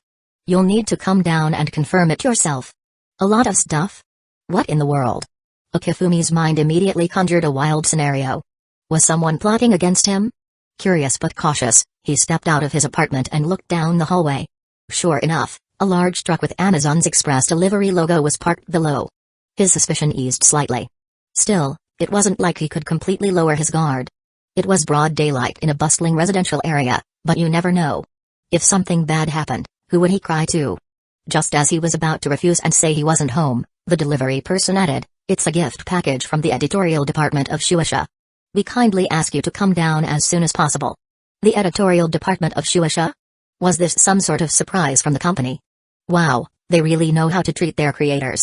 All doubts vanished from Okifumi's mind. After all, only his closest friends knew he was a manga artist. There was no way this was a prank from Airi or Shina, right? Alright, I'll be right down. He said with a smile. Airi, who was nearby, perked up with curiosity. What's going on? The editorial department sent me a gift, though I have no idea what it is. That's awesome. Big shot author privileges. Airi said, clearly envious. Her eyes sparkled with anticipation. Someday, when I become a serialized author, I'll get gifts from the company too, right? I'm coming with you. I want to see what they sent. Okifumi nodded and looked at Miharu Shina. Shina-san, would you like to come along? I'll pass. She smiled warmly. It's almost time to start preparing lunch. Just tell me what it is when you get back. Fair enough. With that, the two of them headed downstairs. The moment they stepped out, they saw a delivery worker dressed in Amazon's uniform. She looked neat and efficient, with her blonde hair tied back in a ponytail. Okifumi assumed she was the one who had contacted him earlier. However, as he got closer and saw her face, he was taken aback. Wait. Is that Hayasaka Ai? The resemblance was uncanny. Okifumi vividly remembered her from that well-produced, comedic drama. Recognizing her identity wasn't surprising, but... Did I just get tricked? Since he knew who she was, it was obvious this wasn't some editorial gift from Shueisha. Fine, let's see what this girl is up to, he thought. Hello, I'm Akifumi. He greeted her politely. Airi, standing beside him, was equally stunned. A delivery worker this pretty? Something felt off. But she stayed silent for now. I was also sizing up Akifumi. This was the man who had managed to make her lady react in such a way. It was worth paying attention to him, who knows if their paths would cross again. But, well, this is unexpected, she thought to herself. She had imagined a greasy, unkempt otaku but was instead faced with a refined and handsome young man. Honestly, with looks like that, he could make a living even without talent. Despite her thoughts, I maintained a professional expression. Please confirm the delivery, she said formally. As expected of someone with years of acting experience, she was flawless. If he hadn't known her identity, Akifumi would never have suspected a thing. But he was no amateur in acting either. Where's the package? He asked with a perfectly puzzled expression. Follow me, I said, leading him to the truck's cargo area. Two workers waiting nearby immediately opened the truck's iron doors. Akifumi's jaw dropped when he saw the stacks of boxes inside. Don't tell me. Akifumi-san, please confirm the contents, I said. His mouth twitched. You're saying all of this? Yes, it's all yours, she said with a straight face, though she was desperately holding back laughter. Too bad my lady can't see this expression, she thought. And there's no chance to take a picture either. After reading Madoka Magica, she'd initially thought her lady was just being dramatic. But seeing Akifumi's face now, she kind of got it. Akifumi felt a chill run down his spine. What exactly is in these boxes? Razor blades? He was dumbfounded. But after hearing the contents, he started to understand why she came to him. Just to confirm. How many blades are we talking about? Not much, just about a ton. Should he be impressed by the sheer extravagance of the Shinigami family? They were truly in a league of their own. Sending razor blades to an author? And starting with a whole ton? PFFT. Airi couldn't hold back her laughter. Pointing at the boxes, she asked, are you serious? All of this is razor blades? Without a word, I took out a knife and sliced open one of the boxes, revealing stacks of gleaming blades inside. Airi was speechless. Wait.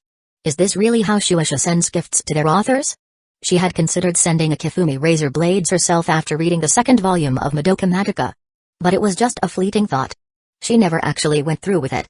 Now, seeing an entire truckload of blades was simply absurd. Ahem. I feigned embarrassment. Actually, I must apologize to Akifumi-san. We're not here on behalf of Shueisha. We were sent by one of your fans. A fan? One fan who sends an entire ton of razor blades? This was getting more ridiculous by the second. Akifumi smiled bitterly. Can I refuse to sign for this? I appreciate the sentiment, but I can't carry all of this, and I definitely have no place to store it. Well, I pretended to be in a tough spot. Don't worry. I won't make things difficult for you, Akifumi said with a smile. I'll take a photo and post it on SNS. That should count as me accepting it, right? And with this many blades, you could probably sell them for a good price. Consider it your tip for the trouble. After a moment's hesitation, I nodded. All right. Of course, she had never intended to force him to accept the blades in the first place. Her lady's only request was to deliver them, not ensure he signed for them. Besides, package acceptance was always up to the recipient. If he refused, there was nothing that she could do. Chapter 90, it was the best possible outcome given the situation. Thanks for handling it, said Akifumi Mugio, relieved after taking the necessary photos. As the truck drove off, Akifumi exhaled deeply. How did drawing a simple manga lead to something this crazy? It's just absurd. Airi couldn't help but complain as she watched the truck disappear from view. Are fans really this passionate and this rich these days? She exclaimed. 1 ton of razor blades? Do you know how much money that's worth just as scrap metal? And they actually bought them at full price. The sheer grudge against Madoka Magica's ending must have been astronomical to spark something this extreme. If it had been Airi, she admitted she'd have just fumed silently and moved on after a few days. Akifumi shrugged indifferently. Who knows? Then Airi's expression turned serious. Wait, have you ever leaked your personal info? You think I'm that dumb? Then how did that fan get your address? With the financial resources and connections of the Shinigami family, digging up a simple address wouldn't be a challenge. Of course, Akifumi knew better than to say that out loud. If they can send a literal ton of razor blades, do you really think finding an address is difficult? Fair point. Airi conceded, though she couldn't resist snickering. See? That's what you get for messing with Madoka Magica. Now fans are sending you razor blades. At least someone cares enough to send me razor blades. No one's even bothered with you. Okifumi quipped. Airi's smirk froze, and she immediately fell silent. Back at home. Aren't you two supposed to be picking up a package? Why are your hands empty? Miharu asked, confused. Airi grinned mischievously. Hey Miharu, wanna guess what it was? Okifumi rolled his eyes and headed straight to his room. What's wrong with Okifumi-kun? Miharu asked in bewilderment.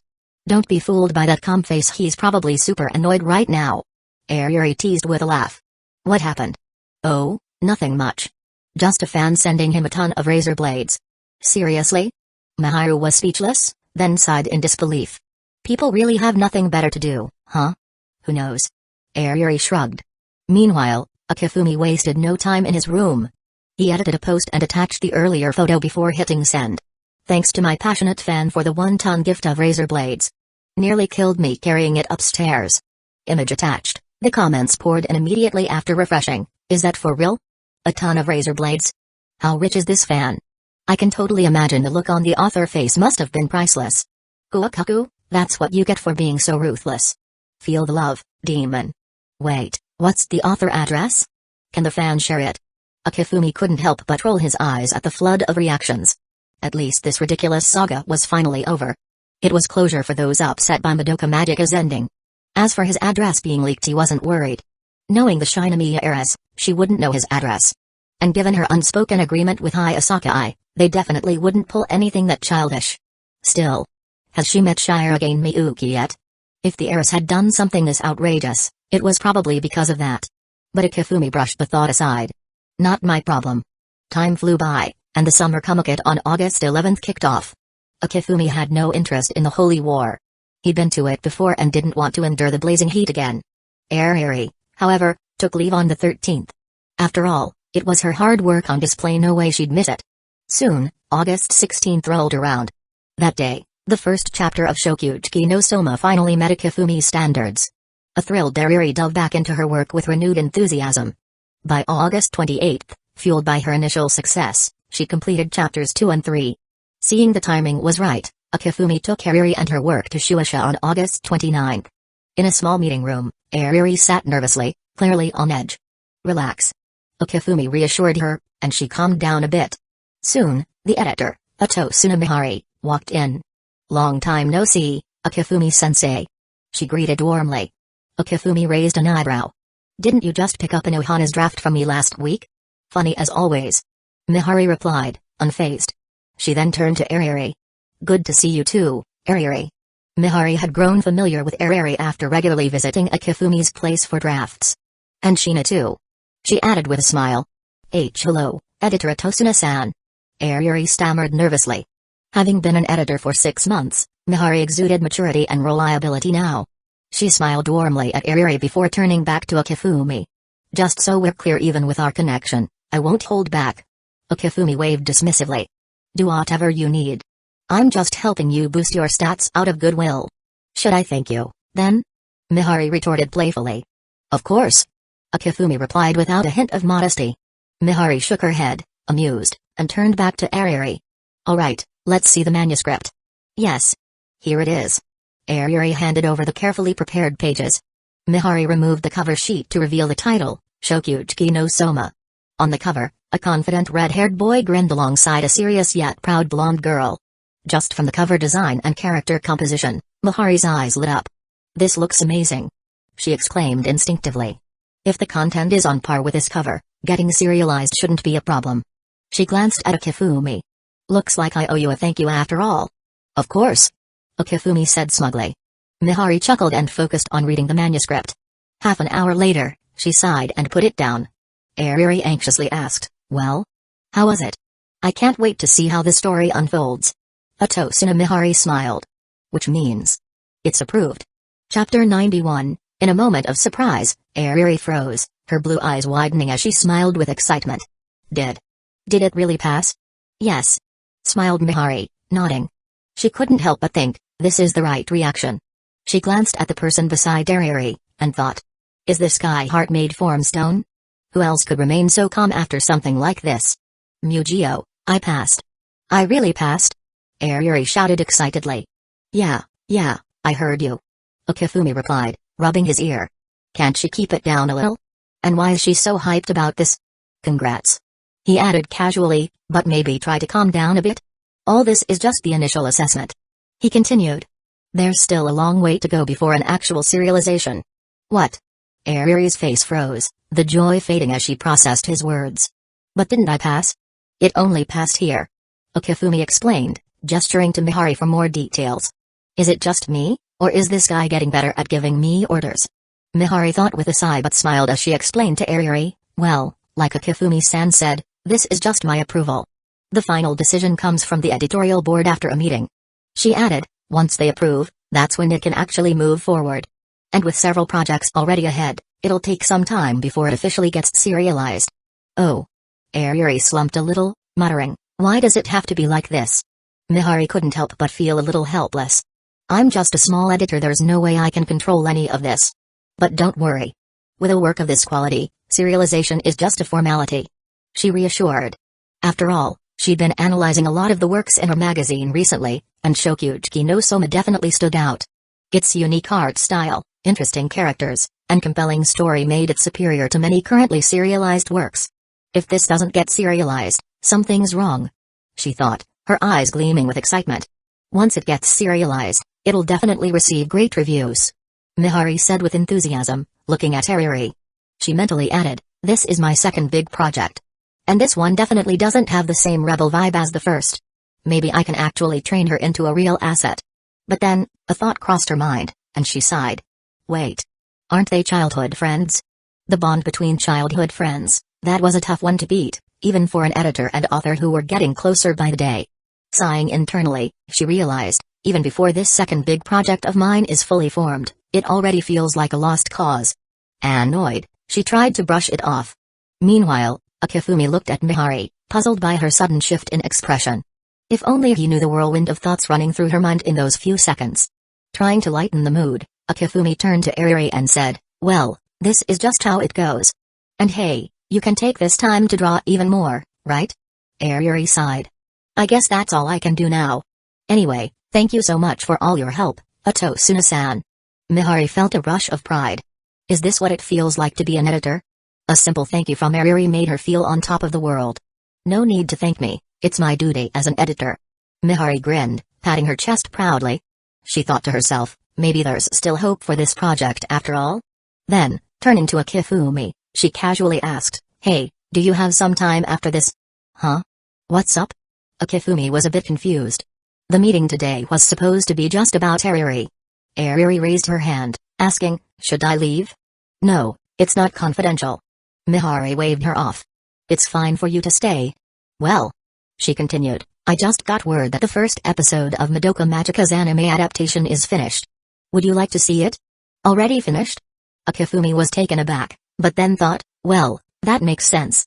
If they're aiming for an October release with the fall season, they must have finished the first episode already. Back at the end of July, he'd been talking with the director of the project, Shinbo Ecchi, about this very thing. Despite his initial hesitation toward the passionate and older male director, he'd gotten used to it over time. In fact, he even started enjoying the attention a little. Now, they were friends, though the age gap was noticeable. Of course I'd love to see it. Okifumi smiled. I'm also a fan of Shinbo-san too. How could I miss the chance to see his work? Mihari laughed. Isn't it because it's your own work being turned into an anime? Well, that too. Okifumi chuckled. Meanwhile, Airi, who had been quietly listening, suddenly snapped back to attention. Wait a second. She exclaimed. Did you just say Madoka Magica is getting an anime adaptation? Does that mean Madoka Magica is becoming an anime? Airi was clearly excited. Okifumi blinked in surprise. Didn't I mention that? What do you mean? She asked. I thought I said Madoka Magica will be airing in October, alongside the new fall anime lineup. He explained. Airi frowned. I never heard anything about this. Her eyes gleamed dangerously, and she grinned, showing off her little fangs. She looked ready to pounce. Okifumi turned away, a little embarrassed. Well, don't worry about the details. It's not too late to find out now. Want to watch it together? Yes. Airi answered without hesitation. Okifumi smiled, deciding to forgive her for not telling her earlier. Wait. He paused, Weren't you crying your eyes out over the ending? How can you still watch it? I didn't cry my eyes out. Airi blushed, quickly defending herself. It was just a sad ending, okay? I wasn't crying. Right. Okifumi teased. Airi frowned, a little flustered. But seriously, you wouldn't stop eating spicy snacks just because one of them was too hot, would you? Okifumi chuckled. That actually makes sense. Mihari, listening to the conversation, felt a little embarrassed. I'm really a pro editor. No matter the work, I will never wavers. Mihari couldn't help but smile awkwardly as Airi looked up to her. Chapter 92, Mihari suddenly froze. Speaking of which, I don't remember crying when I saw the original draft. Did I cry? That much? At times like this, shouldn't you be praising me? I was able to hold back my pain and finish drawing that heartbreaking conclusion. Shut up, you heartless person. As the two bickered, Mihari smiled and gestured for them to follow her. Half an hour later. Just as expected from Shinbo-san, this is impressive. After watching the first episode of Madoka Magica, Airi let out a satisfied sigh. While the manga was already great and let her imagine everything, the animation brought a completely different feeling. Even though she already knew the plot, she still couldn't help but feel excited. Yeah. Okifumi nodded in agreement, remarking, I'm really looking forward to the third episode, especially when Mommy-chan turns to witch. I wonder how Shinbo-san will handle that scene? Are you serious? Airi's mood shifted from happy to horrified as the fear of the Madoka Magica plot twisted in her mind. Shut up. Her eyes narrowed, fuming. TSK. It's truly painful to immerse yourself in the main character's perspective. But if you shift to the perspective of an outsider, seeing all those fans suffering, yet still eagerly waiting for the next update, that feeling is just exquisite. What? You want me to see things from Kibi's perspective? Even Satan would get a tattoo of you. Mihari, who had been quietly listening, couldn't help but twitch at the exchange. She pushed through the awkwardness and said, as expected of Okifumi-san, you definitely look at things from a completely different perspective. Ah, you're too kind, Atosuna-san. Okifumi smiled. Is he really seeing things differently? No, he's just being a jerk. He just wants to see me suffer. Humphrey. Airi glared at the two, narrowing her eyes. By the way, Atosuna-san. I'm almost done with Anohana. Mihari was confused for a moment before she couldn't help but voice her disbelief. Anohana only started serialization in July, right? 2 months in, and you're telling me you're almost done? Well, calm down. Okifumi raised his hand, signaling for Mihari to relax, then innocently added, I didn't say I'm done yet. I knew it. There's no way it's done this quickly. Okifumi explained further, I said I'm almost done. If I push myself a little more tomorrow and the day after, I should be able to finish the last panel? Mihari looked at him with dead fish eyes, coldly staring. What's the difference between almost done and done? Oh, so you're just 2 days away from finishing. So, you draw 1 panel a day, right? Shouldn't you see how fast other artists work? Inside, Mihari was already grinding her teeth, but she forced a smile and said, so, Okifumi-sensei, what you're saying is, there's nothing special about it. I just happened to remember, so I mentioned it.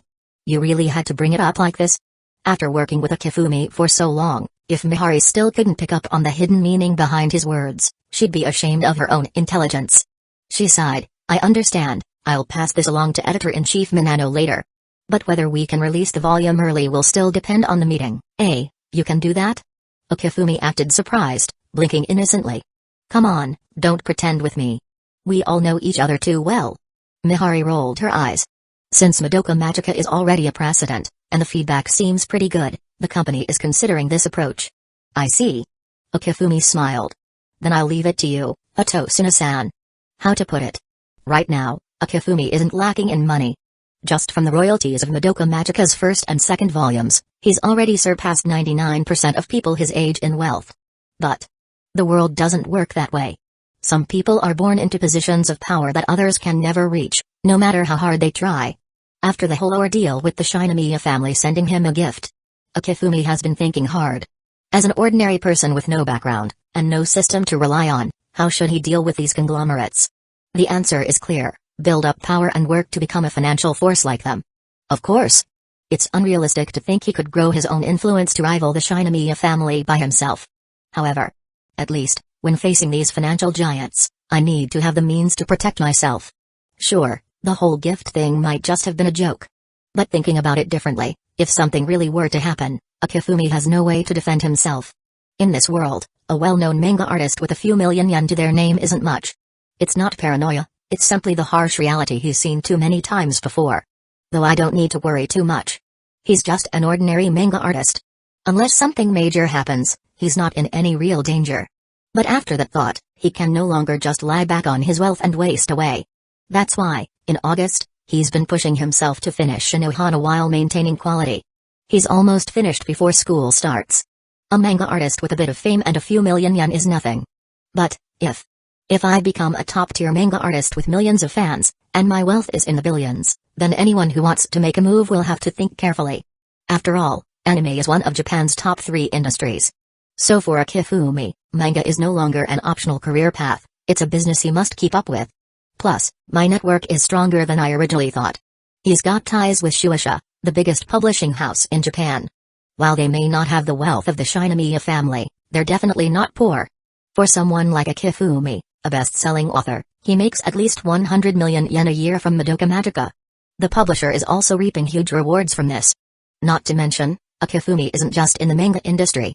If he can keep proving his value, that's all he really needs. Additionally, there's Airi with her diplomat father, the wealthy Shina. Well, forget about Shina. Her family's a bit much. But taking all that aside, his parents have built up a solid network over the years. They've traveled around the world for their archaeological work, appearing in newspapers and meeting important figures regularly. So, there's really no danger. But this personal awareness of danger keeps creeping up, pushing him to prepare. Plus, unlike the Shinigami family's frivolous heiress, the real big players in the world aren't going to waste time targeting someone like him. Chapter 93, the last few days of the holiday passed by with the sound of cicadas chirping in the background. This first holiday since Akifumi Mugio regained his past life memories ended as expected, without any particularly notable events or extra memories. There are so many people. Akifumi thought, sighing quietly as he stood in the packed train. He was heading back to school, but he didn't feel too sad about the end of the break. Maybe it's because I spent all of August busy?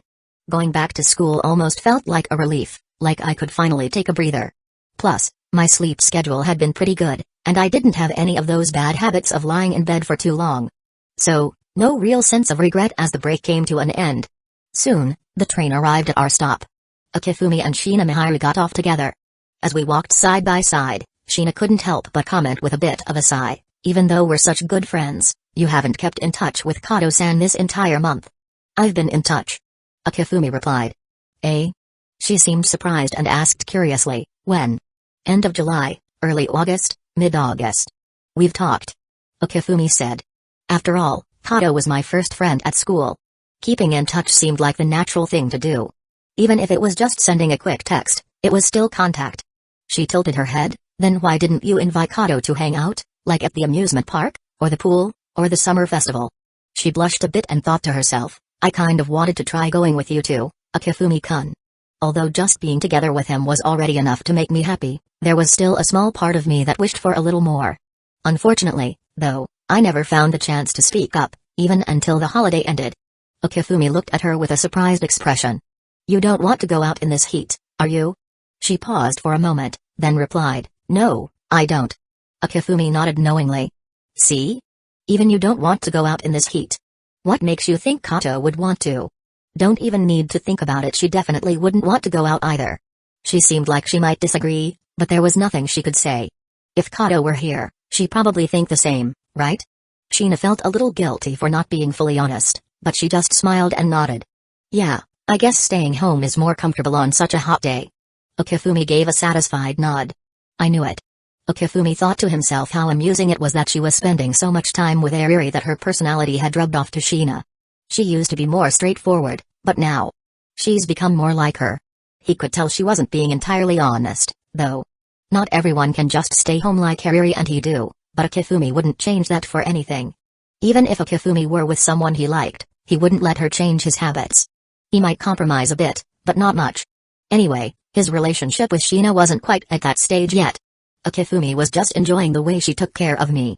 But, before he could think too deeply about it, Shina suddenly brought up something that had been on her mind since before the holiday. Akifumi-kun, you're really good at keeping things to yourself, huh? She grinned a little. You've been thinking about something for an entire summer but never said anything about it. Why didn't you bring it up sooner? Akifumi was a little surprised but asked, "What is it?" She took a deep breath and gave me a serious look. "Why do you always call Kato-san Kato?" "Huh?" Akifumi blinked, unsure of where this was going. "Why not had the san?" She frowned. "Isn't it too informal?" Akifumi couldn't help but laugh.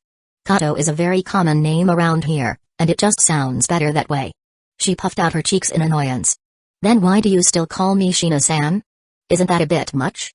Akifumi froze for a second, genuinely stumped by the question. Before he could come up with an answer, she added with a mischievous smile, "I think it's pretty annoying when you add san after my name." At that moment, it felt like she had set a trap for him, and waiting for him to fall in.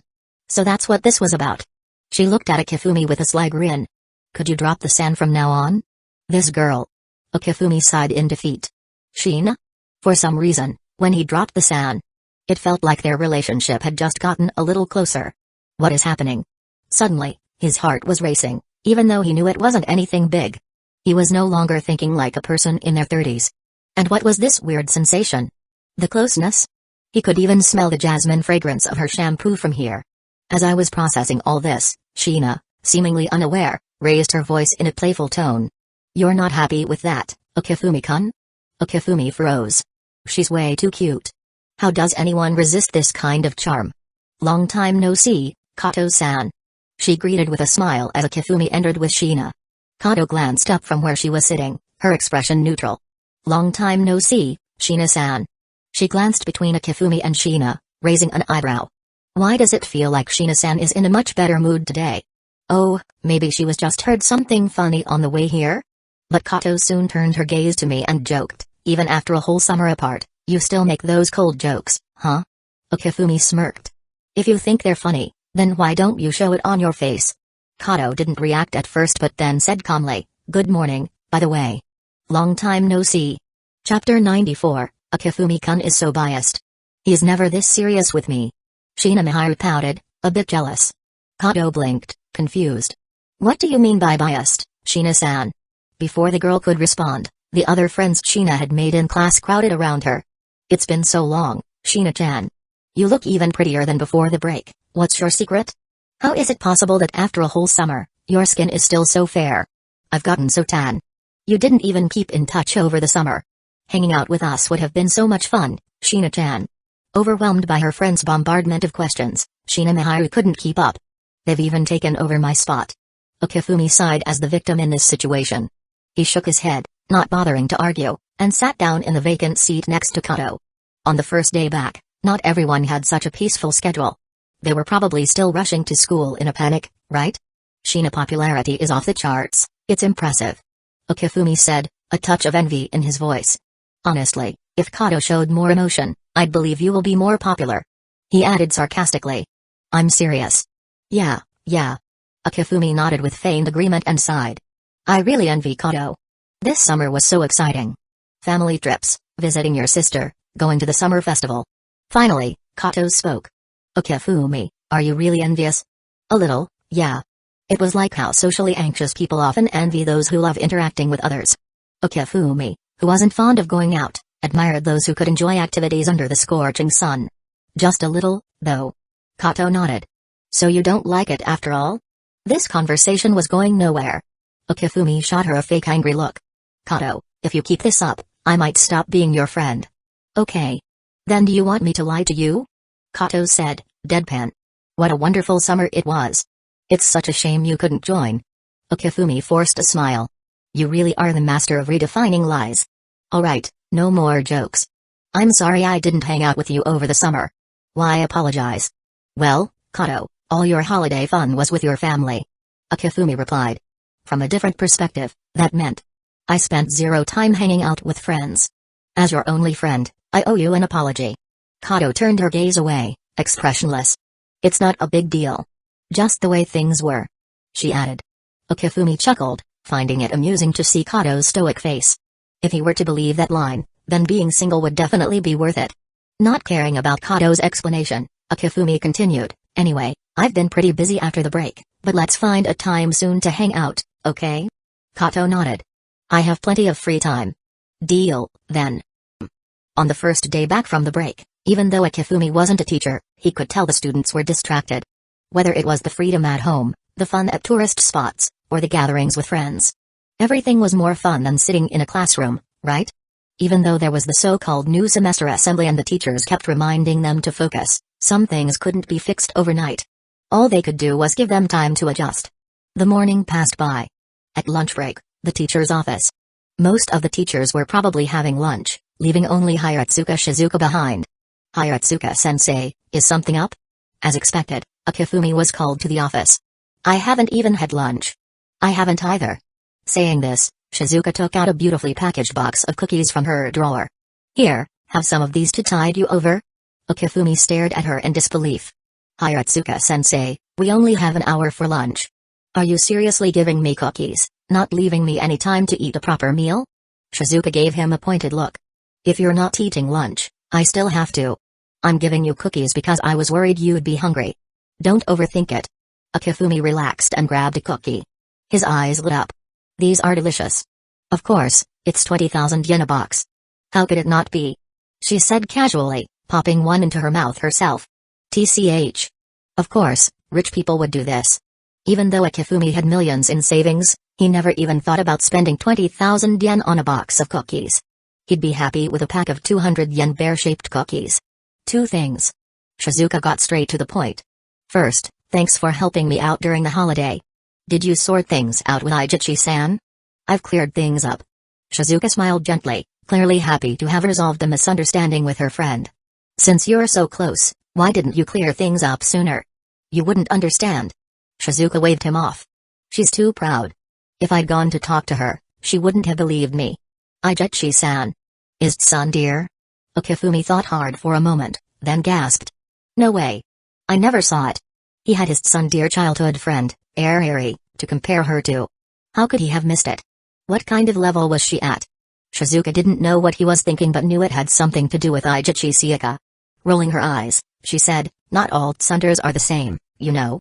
Meaning, you have your relationship with her, and I have mine with her. Right, right. Akifumi breathed a sigh of relief. He thought his sensitivity to tsunderes was fading. So, does that mean you owe me a favor now? Yes, what do you need? Akifumi shook his head. I'm not using it yet. Your favor is too precious, I'll save it for when I really need it. Shizuka shrugged. Fine, then what's the second thing? The second thing. Just a moment ago, Shizuka had been all smiles, but now her face turned sinister. It's about the second volume of Puella Magi Madoka Magica. Could you give me a detailed breakdown? Hey. What do you want from me? I can talk about it, but can you please put the fists down? Akifumi twitched his eye, and with utmost seriousness, he said, what would you like me to cover? Do you want me to talk about Sayaka and Kyoko's blossoming feelings? Or Hamura repeatedly traveling through time for friendship? Or maybe Madoka's divine transformation and the love and hope behind it? Shizuka lips twitch a bit. Do you think I want to ask you that? What kind of heart do you have to put such tragic endings for these adorable girls? After returning from a trip abroad, Hiratsuka Shizuka not only met with her friends, she had some time to finish reading the second volume of Madoka Magica before the holiday was over. You've waited until now to question this. Twitching her lips, Shizuka said with a fake smile, okay, tell me about it. If you don't give me a good reason why you wrote that crap, I will not allow you to eat lunch this afternoon. Chapter 95, though what she said sounded harsh, that wasn't really the case. I was still given a lunch, it's just that I don't have time to laze around. After the first class in the afternoon, sigh. Akifumi Mujio slumped his head on the desk, letting out a heavy sigh. There had never been a moment he regretted more than now. I should have never told those two about my identity. Who would have thought that the tough-as-nails Hiratsuka-sensei would be so affected by the emotional turmoil in Madoka Magica? It was honestly beyond his expectations. But there's something oddly endearing about this contrast. It's a pity, though, that I didn't see her cry. Well, it's something he'd just have to imagine. I wonder if I'll ever get to see her cry like a mess, like a flower in the rain. The afternoon classes wrapped up. It felt like it had barely started, but the weekend was already here. Thanks to school start on Friday, the break would continue into the weekend. Being a teacher wasn't as easy as it seemed. Returning home with Sheena, the girl immediately changed into loose, comfortable pajamas and headed into the kitchen, leaving Akifumi alone outside. It's still weird without Airi here. Though they were back at school, even though they were now close by, it wasn't the same. She wouldn't be popping in every day like during the vacation. Click. The door swung open. A familiar voice followed. I'm home. Okifumi blinked in surprise. She said I'm home, Airi, entering like it was her own house, changing into her slippers, heading straight for the fridge to grab a soda, then lounging on the other side of the sofa. Noticing his gaze, Airi tilted her head and looked at him. What's wrong? Okifumi, looking a bit annoyed, deadpanned, this is my house. I know. Well, it certainly doesn't look like it's my house. Airi waved off his complaint casually. Don't mind the details. Besides, I've been coming over all summer. Are you guys not going to miss me now that school's back? While Okifumi did feel that sense of absence when Airi wasn't around, now that she'd pointed it out, it just felt more annoying. Damn it. Sheena, from the kitchen, spoke up, of course I miss Airi. Without you, it's just not the same making food. Okifumi could only roll his eyes. He stood up and said, you girls continue chatting. I have some things to take care of. As Okifumi retreated to his room, the two girls exchanged a glance. Do you think he's mad? Airi whispered. Sheena smiled gently, no way. He didn't get mad when you were here all summer, right? True. Airi nodded in agreement, so, what's up with him then? Sheena paused for a moment before speaking thoughtfully. Remember how he finished drawing Anohana yesterday? Maybe he's stressed about his next project. He's stuck because he doesn't know what to draw? Well, if that were the case, he wouldn't have asked you to draw Food Wars, Airi. Airi scratched her head. TCH, that true. He's always got it figured out, no need to worry about him. By the way, Sheena, what are we having for dinner tonight? Beef burgers, mapo tofu, and tempura. Whoa, what's the occasion? Why such a feast? Tears had already started to form at the corner of Airi's eyes as she imagined the delicious food. Sheena tapped her chin, pondering. It's the first day of school? The first day of school? Airi grinned with understanding. Ah, that makes sense. It is a day worth celebrating. Sheena couldn't help but laugh at Airi's excited expression and shook her head. Alright, sit tight. I'll get it ready as quickly as I can. Need any help? No, just stay there and relax. Back inside his room, just as Sheena had predicted, Okifumi was deep in thought over the end of Anohana. But it wasn't that he didn't know what to draw, he just couldn't decide what to work on next. It wasn't about a lack of inspiration. It was a simple case of too many choices. He had thought that finishing Anohana would lead to him picking just one project, but now he had two to choose from. And neither of them had a manga adaptation yet.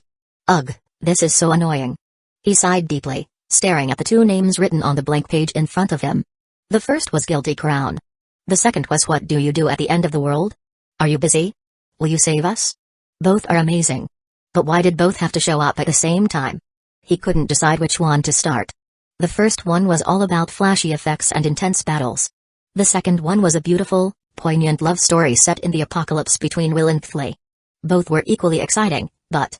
Wait, now I remember. Shonen Jump is already running two ongoing series. There was no way he could start another one there. No matter how good I am, I can't just monopolize the entire Jump lineup. Even if he had the talent, it wouldn't happen. He couldn't just fill up all the pages in a single weekly Shonen Jump with his work. I guess I'll have to wait until one of them ends before starting the next one. But hold on, my drawing speed's pretty fast now. Instead of stressing over what to do next, why not draw both at the same time? He could dedicate one day to Guilty Crown and another to What Do You Do at the End of the World? Yeah, this will be perfect. One volume of each, and I'll get Jump to publish them together. That idea brought a spark to his eyes. And if Shueisha didn't want to agree to it? Once he had both completed, and Jump didn't have room for another serial, he knew they wouldn't just let those two projects sit there. They would have to publish them. It's decided. One day for Guilty Crown. Another for What Do You Do at the End of the World? A single, uninterrupted Sunday each week for one, and a bi-weekly Sunday for the other. This was perfect. A little challenge to spice up his creative process. And since tomorrow's Saturday, I'll work on one of them then. One last day of rest for me tonight. Friday at Shueisha. No need for long introductions, we all know what happens at the editorial meetings by now. At the meeting, the editor-in-chief, Dorishima, went straight to the point. How were the sales of Madoka Magica Volume 2 last month? Everyone at the table held their breath, guessing the number in their heads. 200,000? 210,000? 220,000? The first day sales of 45,000 plus had raised their expectations. Chapter 96, but the reality was 323,587 copies. Whoa. Even though they tried to estimate high, the actual number still took everyone by surprise, and they couldn't help but gasp. They were practically contributing to global warming with the heat of their reactions. Ha ha ha ha. Not bad, not bad. Editor-in-Chief, Dorishimikazu, laughed heartily, beaming. I knew I was right to believe in this talent. Everyone else paused. Minano thought, wait a second. Last time, didn't you say you believed in this talent? Now you're claiming you discovered it? Wasn't it my little Mihari who found a Kifumi-sensei, after all? But Minano kept the complaint to herself. There was no point in raining on the editor-in-chief's parade. Other editors couldn't help but whisper amongst themselves. 323k copies in just 1 month? Even with the summer break, that's unreal. It's not surprising after that first day sales spike, hitting 300k by the end of the month isn't shocking. Hey, Kobashi, could you stop shaking your hands before speaking? And your legs too. The whole table's vibrating. Looks like Minano hit the jackpot with this one. Why wasn't it us who discovered this warrior of love and hope? They were all green with envy. The sales numbers were crazy, and with Madoka Magica's quality and growing reputation, the sales would only continue to rise. In fact, it could very well break 1 million in 6 months. October's anime adaptation, along with some merchandise. Maybe even a signing event. Just thinking about it made their eyes burn with jealousy. After celebrating for a while, Dorishimikazu wiped his face and then asked, by the way, how did Madoka Magica Volume 1 perform last month? Thanks to Volume 2's success, Volume 1 sales reached 180,000 copies last month. Whoa. The room filled with gasps again. How did it beat the first month's sales by this much, just 2 months later? It was insane. Ha ha ha. Good, good, good. Excellent. Dorishima was ecstatic, while the other editors could only look on with envy. Now then, what's next? Editor-in-Chief. Minano interrupted the meeting. Everyone could already feel the déjà vu creeping in. When was the last time this happened? Oh right.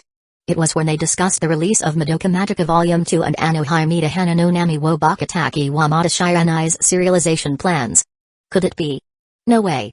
Again? But before they could wonder further, Minano spoke. Akifumi-sensei finished drawing Anohana. I knew it. That guy is like a printing press. Started the project in July, and by September 1st, it's already finished? He'd already written 9 chapters in just 2 months. A whole summer break spent drawing 15 chapters?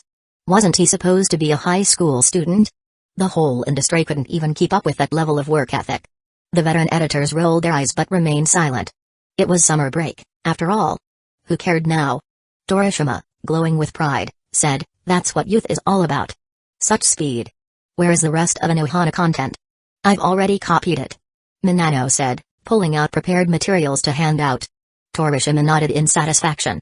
By 9 p.m., after saying goodbye to Inari and Mai, Akifumi sat at his desk, ready to get into the swing of things. But before he could dive into his game, his phone rang.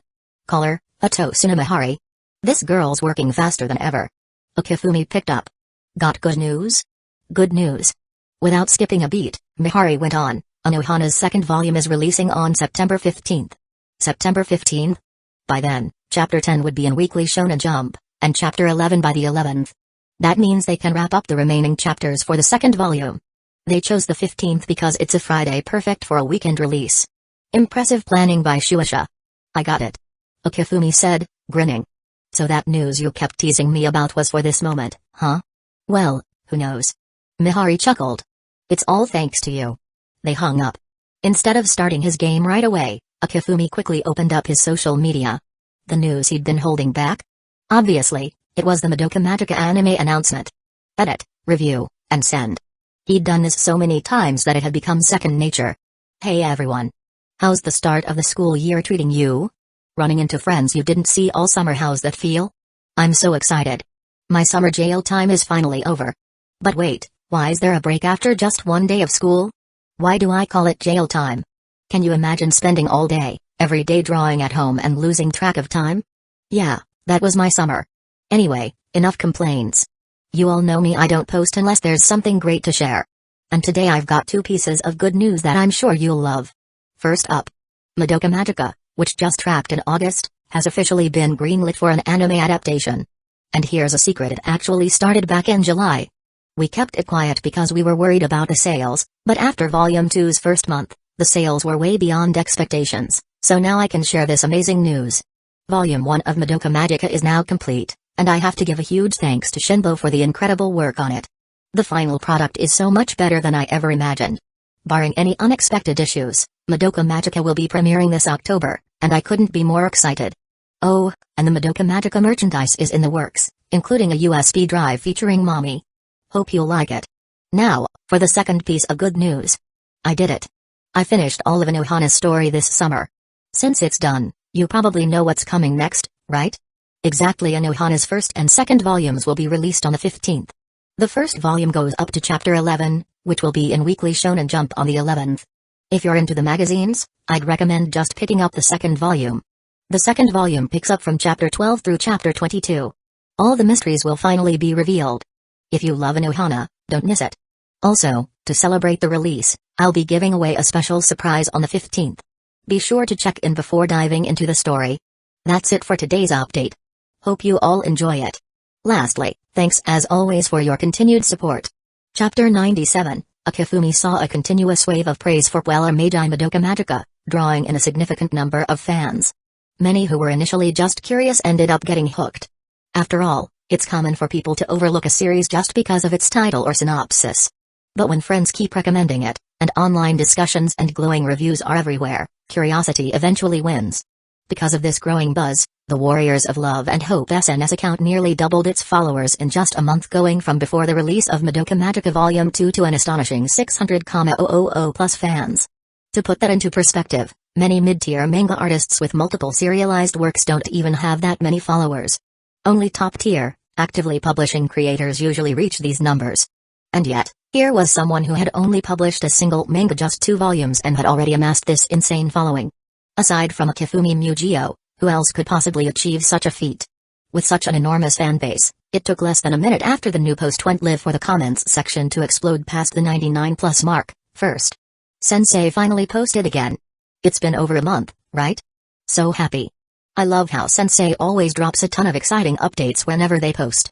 What's the big news this time? Can't wait. Sensei, we'll always support you. Keep going. Clearly, these were the type of fans who commented first and read the post later. Soon, as more fans actually read the announcement, the hype escalated. The anime adaptation of Puella Magi Madoka Magica, directed by Akiyuki Shinbo, is set to air in the October season. Official merchandise is in development, including a Mami Tomui figure personally designed by Sensei. The final volume of Anohana, The Flower We Saw That Day, will be released on September 15th. On the same day, Sensei will be giving out a special surprise to fans on SNS. And then came the chaos in the comments. Wait, Madoka is getting an anime already? And with Shinbo at the helm? Let's go. OMG, Sensei and Shueisha are moving so fast. I love it. No way, who would willingly go through the pain of getting emotionally wrecked by the manga, only to suffer again with the anime? Oh wait. That's me. Carry on. The animation is going to hit even harder than the manga. I'm not ready. It's only the beginning of September, and I already want to skip ahead to October. Yes. The Anohana final volume is finally coming out. Been waiting forever. Sensei works at lightning speed, and the quality is still top tier. Absolute legend. That's because Sensei practically spent the entire summer in artist jail. Lol. Let's be real, if it were any other artist, even 2 months of jail time wouldn't be enough to pull off this much content. One fan even did the math. Alright, let's break it down. Anohana started serialization on July 3rd. If we assume Sensei had 3 chapters in reserve, that means they drew 5 new chapters just for the August updates. A single manga volume is around 180 pages, which means in just this summer, Sensei churned out the equivalent of 14 full chapters, basically 3 months worth of work crammed into one. And if we go by Madoka's volume page count, the real number is probably even higher. Holy crap, this analysis is next level. Sensei's work ethic is insane. Meanwhile, I'm a high schooler who spent my summer just goofing off. Feeling kinda guilty now. Dude, don't compare yourself. Life isn't a fair race.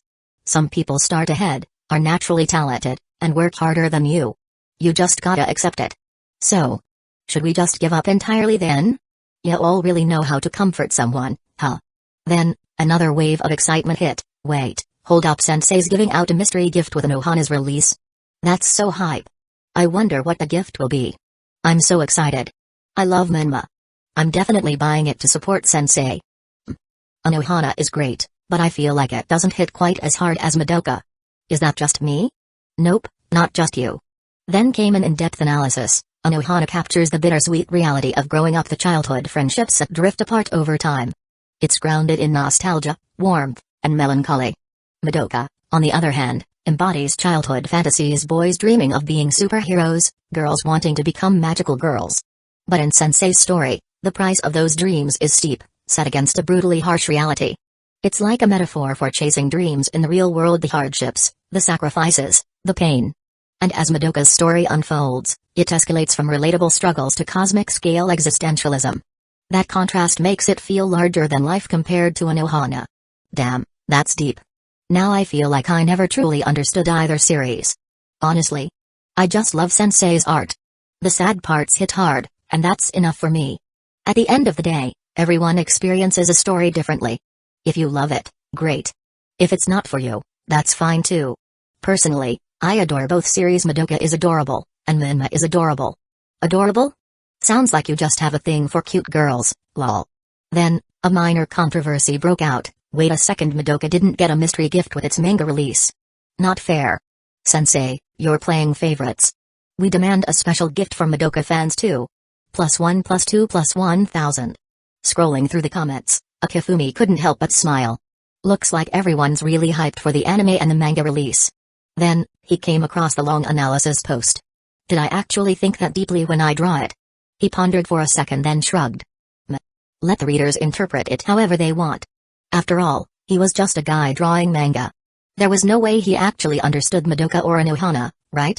Then, he noticed fans still arguing over the special gift. It's just a bonus gift, and they're already fighting over it. Did they really think it was going to be something amazing? Hadn't they learned their lesson yet? Just as he was about to close the app, Shinigami called him for dinner. Chapter 98, and just like that, time passed. September 15th, lunchtime. Damn it. It's impossible. Tadakuni and Tabata watched in frustration as Tanaka returned from the store, empty-handed. No luck? Nope. No matter what I said, they wouldn't budge. Looking at the security guards standing firm like statues at the store entrance, Tanaka let out a defeated sigh.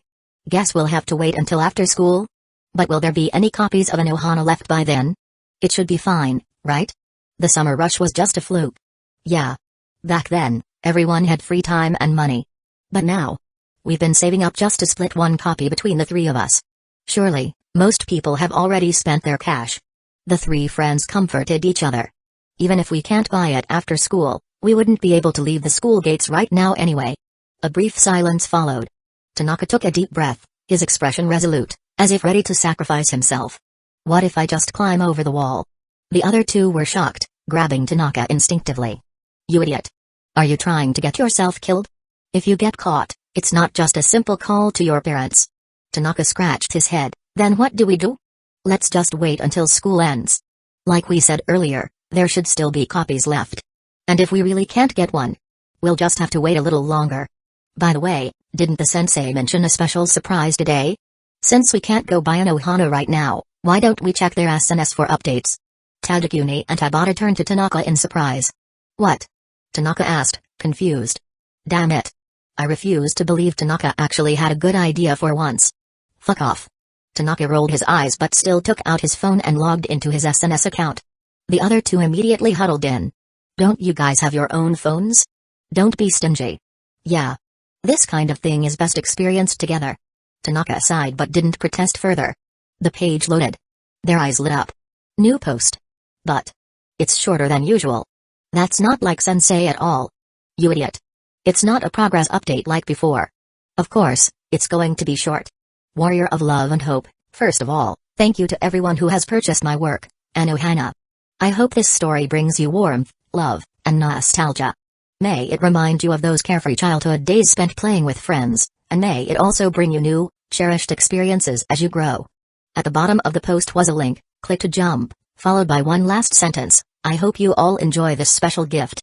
So, this is the surprise? Come on, open it already.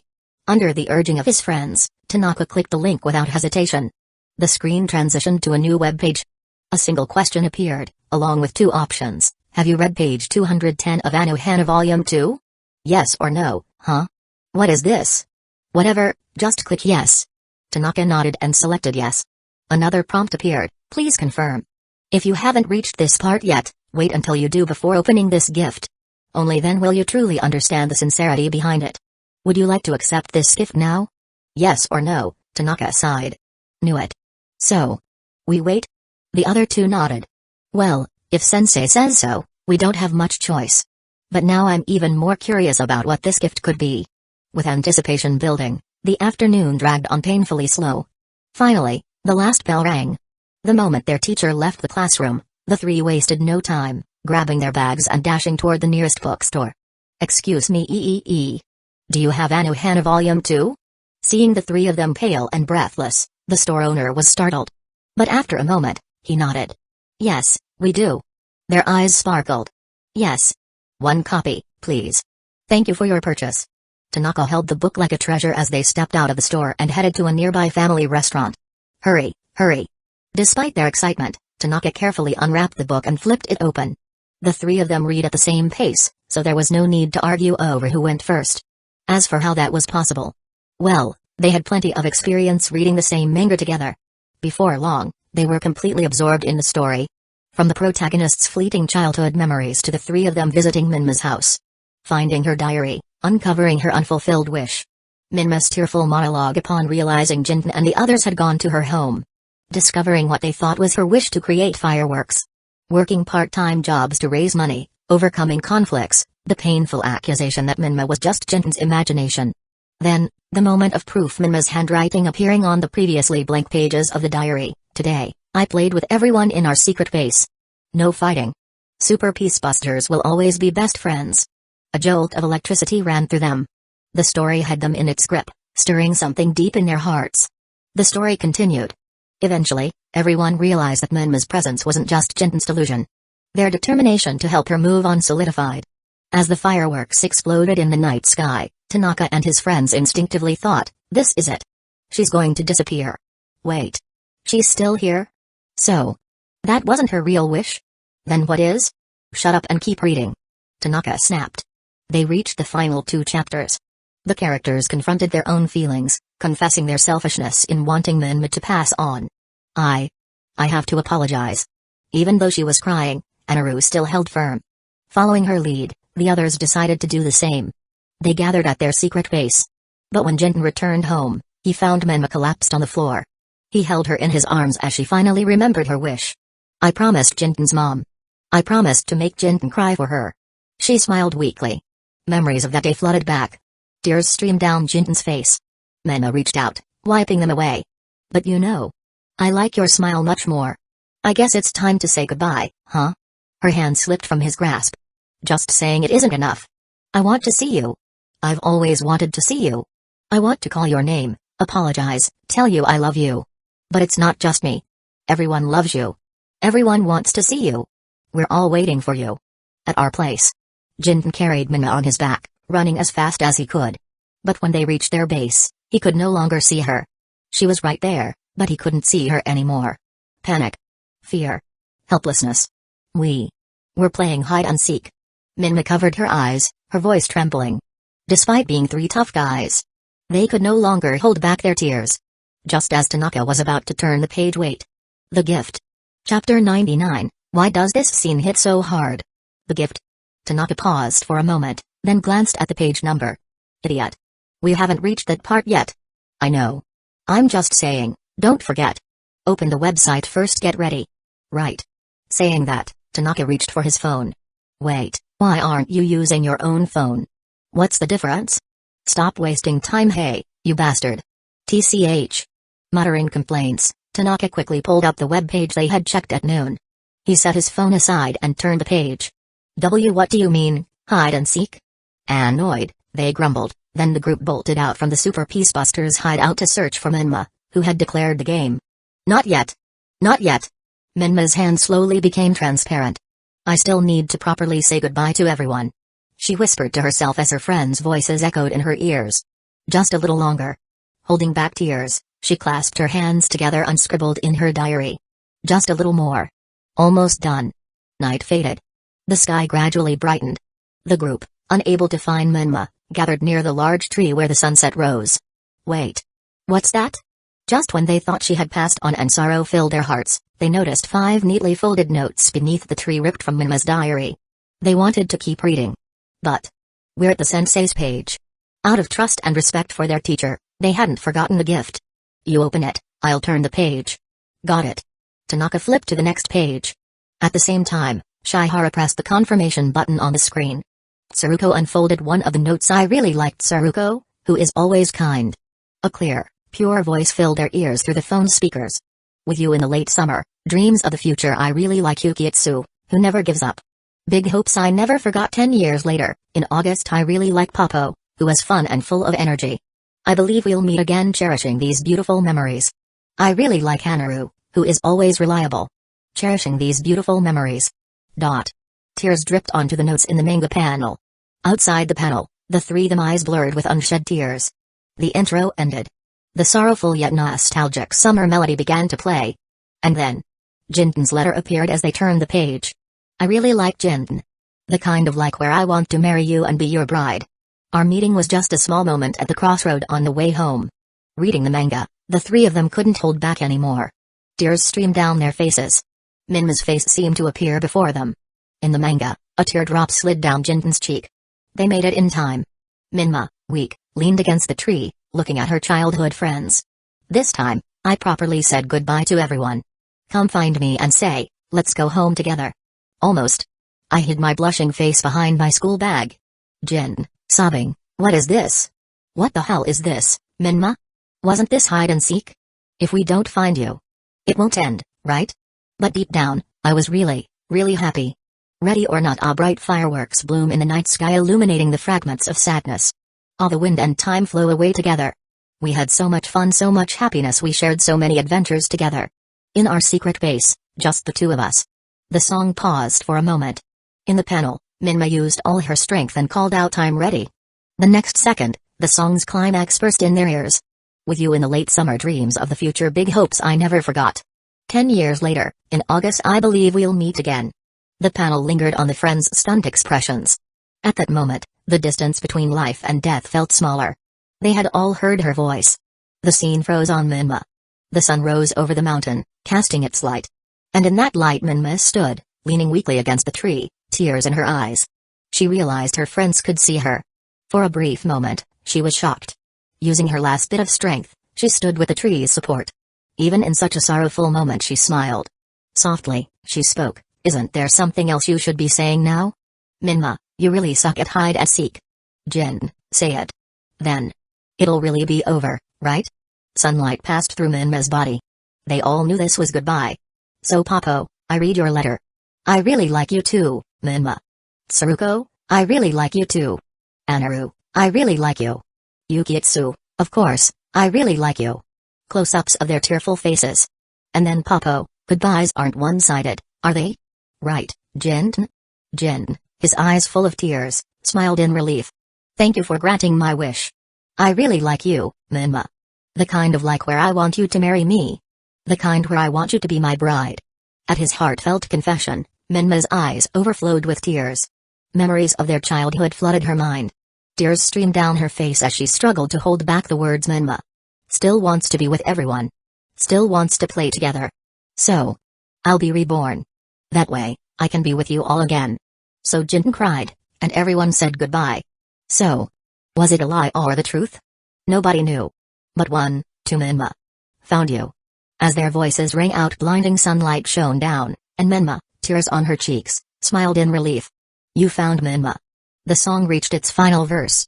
And with that, the story came to an end. Oh God, Minma. The three of them hugged each other, crying uncontrollably. Other diners in the family restaurant turned to stare in confusion. A concerned waitress approached hesitantly. Sirs? Are you okay? Chapter 100, at Akifumi's house holding the second volume of Anohana, Airi frowned. Akifumi sighed. I told you don't read it. Huh? Airi glared. The rest of the story is right here. She waved the book in her hand. How could I possibly stop myself? You're going to cry. Akifumi stated flatly. TCH, as if. Airi scoffed. After surviving Madoka Magica, I'm immune to sad endings. Besides, Minma was already dead, wasn't she? She just ascended, she was at peace. Why would I cry over that? She was totally going to cry. Of course, you'll cry. That kind of sorrow lingers the deepest, precisely because from the very beginning, there was no way to save them. Akifumi sighed. Well, I've already warned you.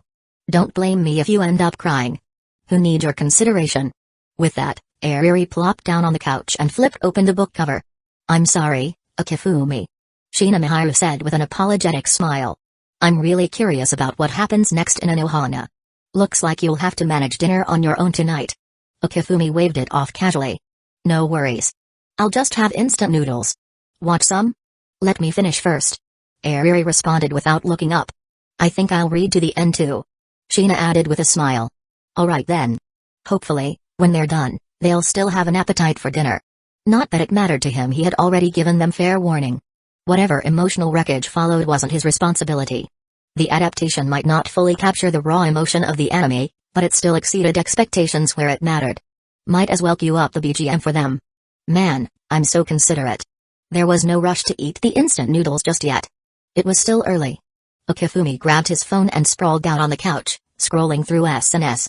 It was nearly 5 p.m. Plenty of fans had already finished the final volume of Anohana. His latest post was buzzing with comments. This song is amazing. Who sings this? Why have I never heard it before? Clearly, this person hadn't actually read Anohana. Probably just a random passerby. Ignore. Ignore. Guys, whatever you do, don't open the gift from sensei. I'm serious. Oh ho. That's a bit much, don't you think? Trying to stop others from experiencing the heartbreak. Akifumi smirked. He wasn't worried. Anyone who could hold back just because of a warning wasn't a true fan. And besides, not everyone would even see that comment. Damn it. Why didn't I see this warning sooner? I'm already sobbing. See? Someone still walked right into it. Delightful. Absolutely delightful. Hyuga, I saw the warning, but I still couldn't resist. I cracked open page 210. And now I regret everything. Told you. Warnings mean nothing. Another one down. Satisfaction levels, maxed out. I was just mildly emotional at the ending, but when I played the song my tears wouldn't stop. This combination of the final chapter and that song is pure heartbreak. I was eating lunch while reading the ending, and my tears literally fell into my food. My classmate thought I got dumped. I've never even been in a relationship, and now I'm crying even harder. Minma. My Minma. When she said she loved Ginton like a bride, that sight, I'm done. I should have known. Ghosts never get a happy ending. I knew this was going to hurt, but I still walked right into it. I didn't even cry this much at the end of Madoka Magica. I thought Madoka Magica toughened me up, but Anohana just destroyed me. Sensei, drop your address. I need to send you some local specialty. Before finishing the first volume, Sensei's losing his touch. Madoka was peak. After finishing the final volume, I finished it at 4 p.m. and I still haven't recovered. This song, paired with the ending. An absolute masterpiece. But damn, the tears just won't stop. I searched everywhere for this song but couldn't find it. Is it new? Did Sensei commission this song just for the final chapter? This gift was both beautiful and cruel. I love it.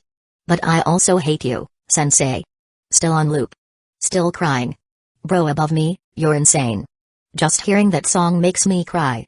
You're actually looping it? Respect. Sensei, warrior of love and hope, please tell us the name of this song. I need it as my ringtone. Akifumi grinned in satisfaction. When is a mangaka happiest moment? Right now. This overwhelming sense of accomplishment, it was intoxicating. Someone's asking about the song title? Well, that made sense. Even on its own, it was an incredible song. Akifumi quickly replied to the fan's comment, thank you for loving this gift. The song is called Secret Base Kimi ga Kurita Monday. It was made specifically for Anohana by a friend of mine, so it's not available on any platforms yet. If Anohana ever gets an anime adaptation, I'll definitely use this as the ending theme. As soon as he refreshed the page, his comment was already blowing up. Sensei spotted in the wild. Sensei, why did the ending have to be so tragic? I'm suffering. You keep tricking me into crying with these stories. Not cool. Sensei, can I send you a knife in the mail? Knife for Sensei +1+2. Terrifying. Time to log off. As time passed, Akifumi finished his cup noodles, still keeping an eye on Airi and Shina's progress. They were nearly at the final chapter. Without hesitation, he selected the song, maxed out the volume, and placed the speaker between them. 1 minute later. Wah! Airi burst into loud, ugly sobs. Even Shina, normally composed, was quietly sniffling. Man! What a beautiful sight. Akifumi smiled in satisfaction. Chapter 101, Wah, what's the deal with this song? Airi cried as she questioned him. Akifumi chuckled, of course, I made it specifically for Anohana. How's it sound? Pretty good, right? Huh? Despite tears streaming down her face, Airi tried to glare at him like usual, but clearly, she couldn't do it. Why did he have to bring in such a heart-wrenching song? It was just too much. Still sobbing, Airi didn't bother to respond to Akifumi. I did warn you, didn't I? You can't blame me for this. Akifumi prepared himself, just in case. But the girl crying relentlessly didn't plan on acknowledging him. By the way, Shina, why are you crying? Akifumi suddenly asked. She was so calm when reading Madoka Magica, but now with Anohana, why was she so affected? Although she was crying like Airi, Shina was clearly different. Her emotions hadn't been broken by sadness, so she could clearly understand the implication behind Akifumi's words. Sniffling, Shina responded, Madoka Magica felt distant from our lives, but Anohana. It feels like my own life. I've never had friends, no one has ever really cared for me. So, I envy someone like Airi, who has such close friends. In fact, this wasn't Shina's first time crying while watching Anohana. Earlier, even in moments that most people would brush off, she instinctively teared up. As she said, she envied the characters, especially Airi, who had such loving parents, friends, and a special someone. So, once she immersed herself in the story, she couldn't help but feel deeply connected to Airi's pain. This kind of separation was incredibly painful. Akifumi, who understood Shina's background, immediately grasped the deeper meaning behind her words. He sighed inwardly. Once again, I've made these girls cry. I really am a terrible man. Click click. He took a few photos of their emotional states for his collection. Well, go ahead and cry as much as you want. Even if you cry until you fall asleep, I'll kindly cover you with a blanket. That's kind of you, Akifumi. Wait, what? Shina's unguarded response left Akifumi slightly dumbfounded. She wasn't really planning to sleep here, was she? He definitely didn't want to deal with that. Shaking off the playful mood, Akifumi sighed. Do you two want dinner? No instant noodles, please. Wha? Oh, so now she's picky, huh? Akifumi shot Airi a glare but softened when he saw her so distraught. Well, let me cook something for you since you're in such a bad state today. Although Shina had been spoiling him, it didn't mean he'd lost his cooking skills. A simple meal should do. A tomato egg dish and stir-fried veggies. He wanted to make something more complicated. Warning, take out ahead. In a different scene, after school, in the practice room of the Link Band, Aijichi Naruto, the younger sister of Aijichi Sayaka, looked at Pa-chan with a confused expression. Where's Sayaka today? I haven't seen her around. Pa-chan smiled kindly, pointing toward Sayaka's position. Meanwhile, inside the bathroom. She's been in there for over half an hour? Naruto was starting to worry. I'm going to check on her. Pa-chan watched with a knowing smile as Naruto left. Bang, bang, bang. Inside, Sayaka jumped at the sound of the knocks. Who's there? It's Naruto. You've been in there for a while, are you okay? Hearing Naruto's voice, Sayaka breathed a sigh of relief, but then immediately felt tense. What if Naruto saw her like this? She tried to sound casual as she replied, I'm fine. Probably just something I ate for lunch. Stomach's a bit upset. I'll be out in a second, let me know if anything's wrong. Naruto said without suspicion. I'm not weak enough for you to worry about me. Sayaka smiled weakly as Naruto left. She wiped away a tear from her cheek and washed her face, though her eyes were still a little red. I didn't expect that song to be used in this way. Sayaka muttered to herself. The most ridiculous part was how much it moved her, despite being what she called an old person. She quickly covered up her redness with some makeup and left the bathroom. Seeing the others practicing in the Link Band, Sayaka nodded in acknowledgement.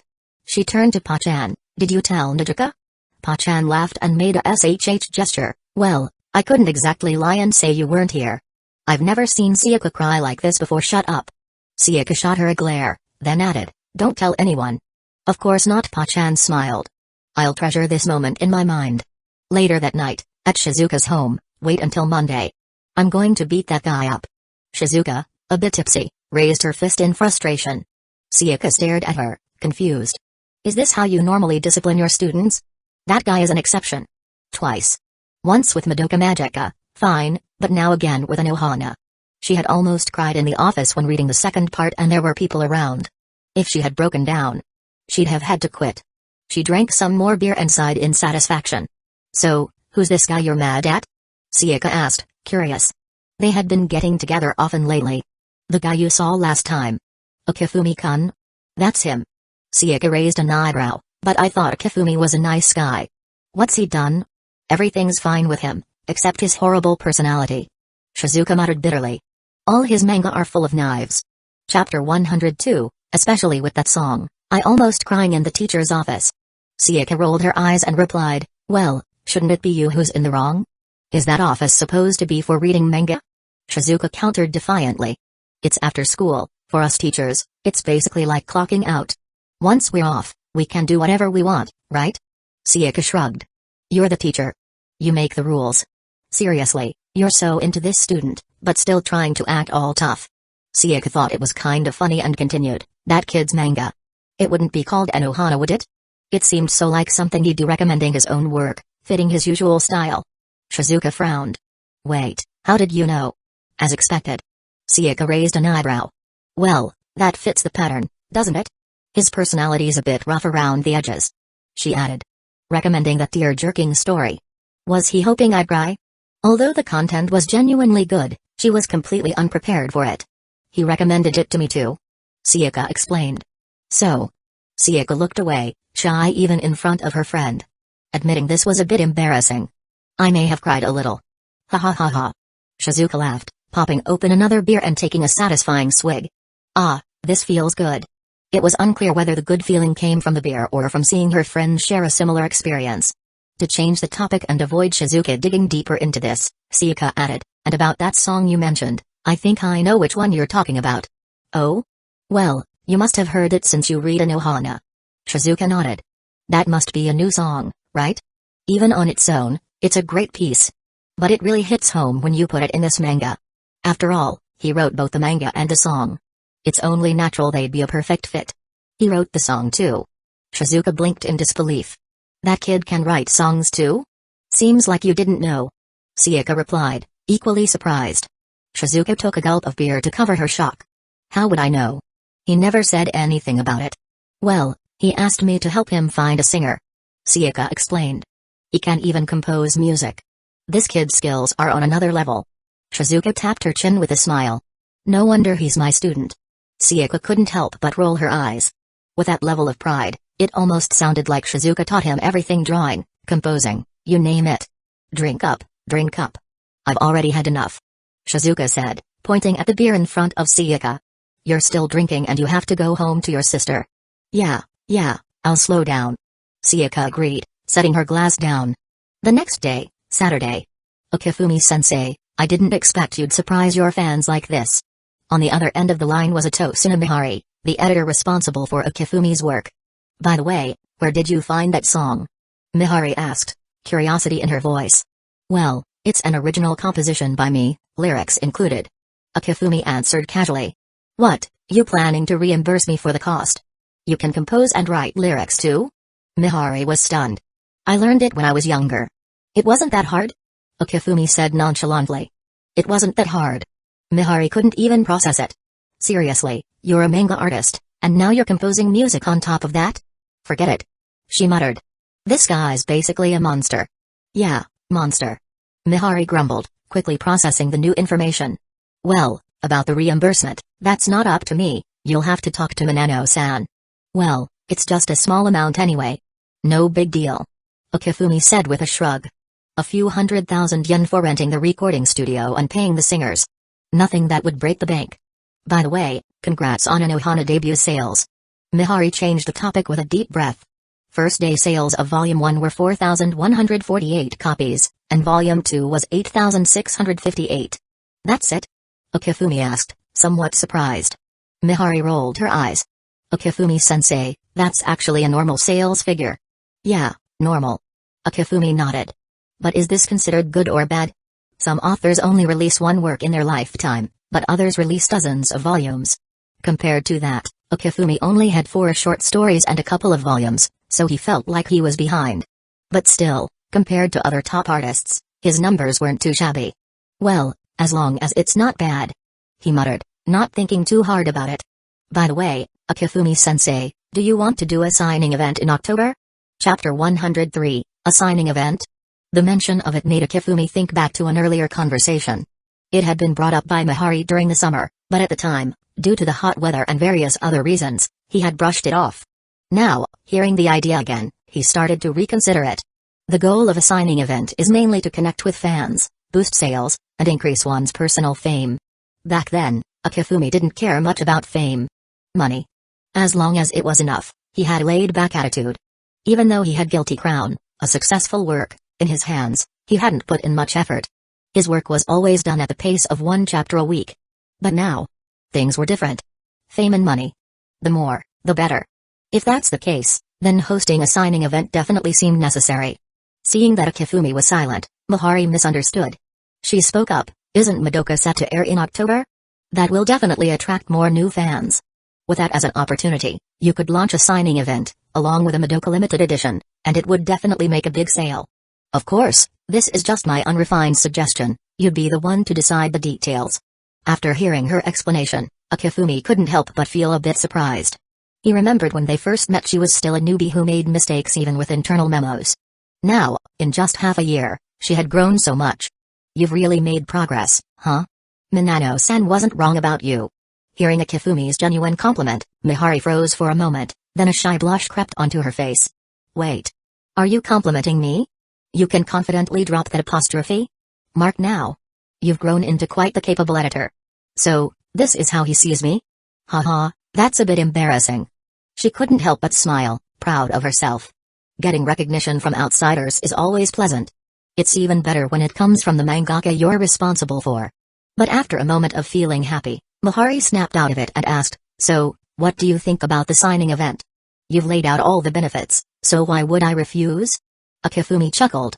"Though it might be a bit tiring, I'm kind of curious about how popular I am right now. I just hope there won't be no one showing up that day, that'd be embarrassing." Mihari chuckled. "Let's just hope when the day comes, you won't complain about there being too many people. Alright, how about October 1st? It's a Sunday. Sounds good. The event will start at 10 a.m. I'll let you know the specific location later, but please make sure to help with the promotion on SNS, okay? Well, I don't want too few people either. That'd be really awkward." After hanging up, Akifumi turned his attention back to his drawing desk. It was Saturday, and it was time to work on World End. He replayed Mihari's words in his mind, "Madoka Limited Edition, huh?" That gave him a bit of an idea. If a finished manga could be reprinted and upgraded with better quality and extra content for a second sale, why not release a light novel for World End first? His earlier misstep was thinking only in terms of manga. As a manga artist, he automatically assumed the work had to be released as a comic. But after reconsidering, he realized the two ongoing works Anohana and Madoka were still being serialized. He couldn't start a new serialization until one of them finished. If he wanted to release a paperback, he'd need at least 9 chapters completed. The current difficulty of managing these two ongoing series was greater than he initially thought. In World End, the story focuses on everyday life, the little moments shared by the protagonist and the fairy warehouse girls. These peaceful moments make the impending death even more poignant. When adapting this into a manga, Akifumi felt it would be easy to focus on this theme of everyday life since that's what the story emphasizes. The main difficulty came with Guilty Crown. After thinking it over multiple times, Akifumi finally decided to make some adjustments to the plot. First, he would set the story's background during the lost Christmas of 10 years ago. He needed to address this right at the start, or fans who've never seen the original anime would feel disconnected and confused. As for the method of storytelling, he could use a dreamlike format, similar to Madoka, but with more information provided. Secondly, he would tighten the story's pacing. In the anime, one episode, excluding Overpowered, runs for about 22 minutes, which is equivalent to 2 manga chapters. But there's no need for that much content. Some parts of the original felt drawn out and unnecessary. Akifumi remembered that when he first watched it, he almost fell asleep during the first 2 episodes. He didn't want to replicate that slow pacing in his manga. The final version would likely be around 24 to 26 chapters, much shorter than the 44-episode anime. The character designs also had to be spot on. Cute characters are essential. Only when the characters are lovable will their deaths have the emotional impact needed to resonate with readers. Lastly, the tone of World End would also differ. While Madoka and Anohana are more about daily life with a touch of sentiment, Guilty Crown would be much more action-packed. He would add more battles, making it a more intense, exciting story that would appeal to a wider audience. This would definitely not be some kind of bait and switch to get fans in just to disappoint them. It was a carefully thought-out decision. The protagonist's initial weak personality would also undergo a crucial transformation. This is an essential element of a hot-blooded story. Chapter 104, Came to think of it, the day the protagonist turns dark will probably shock the readers even more, right? Given these reasons, the progress on Guilty Crown has been incredibly slow. It's been over a week, and I've only just finished the second chapter. On the other hand, for World End, I've already finished 4 chapters in the same amount of time. The speed difference is obvious. By the way, I also need to fit in the background story for the Swordbreaker production. And let's not forget Departures, Anata Nyakaru I no Yute.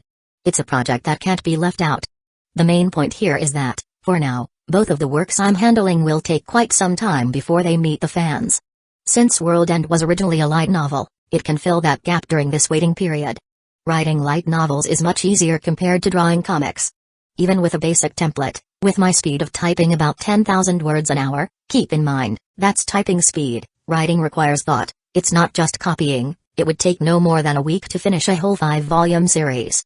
Such an easy opportunity should not be missed, right? With this thought in mind, I made my decision. I won't rush drawing the manga today. I'll write the first volume of World End novel instead. I mean, others manage novels, illustrations, and animations all in one go. Why not expand my own business with novels? It seems reasonable, right? As for whether writing a light novel means I won't hold the rights to my manga anymore, well, that's a joke. Do they really think Shueisha only deals with manga? Everyone in the ACG industry has a hand in it, with manga being their most successful venture.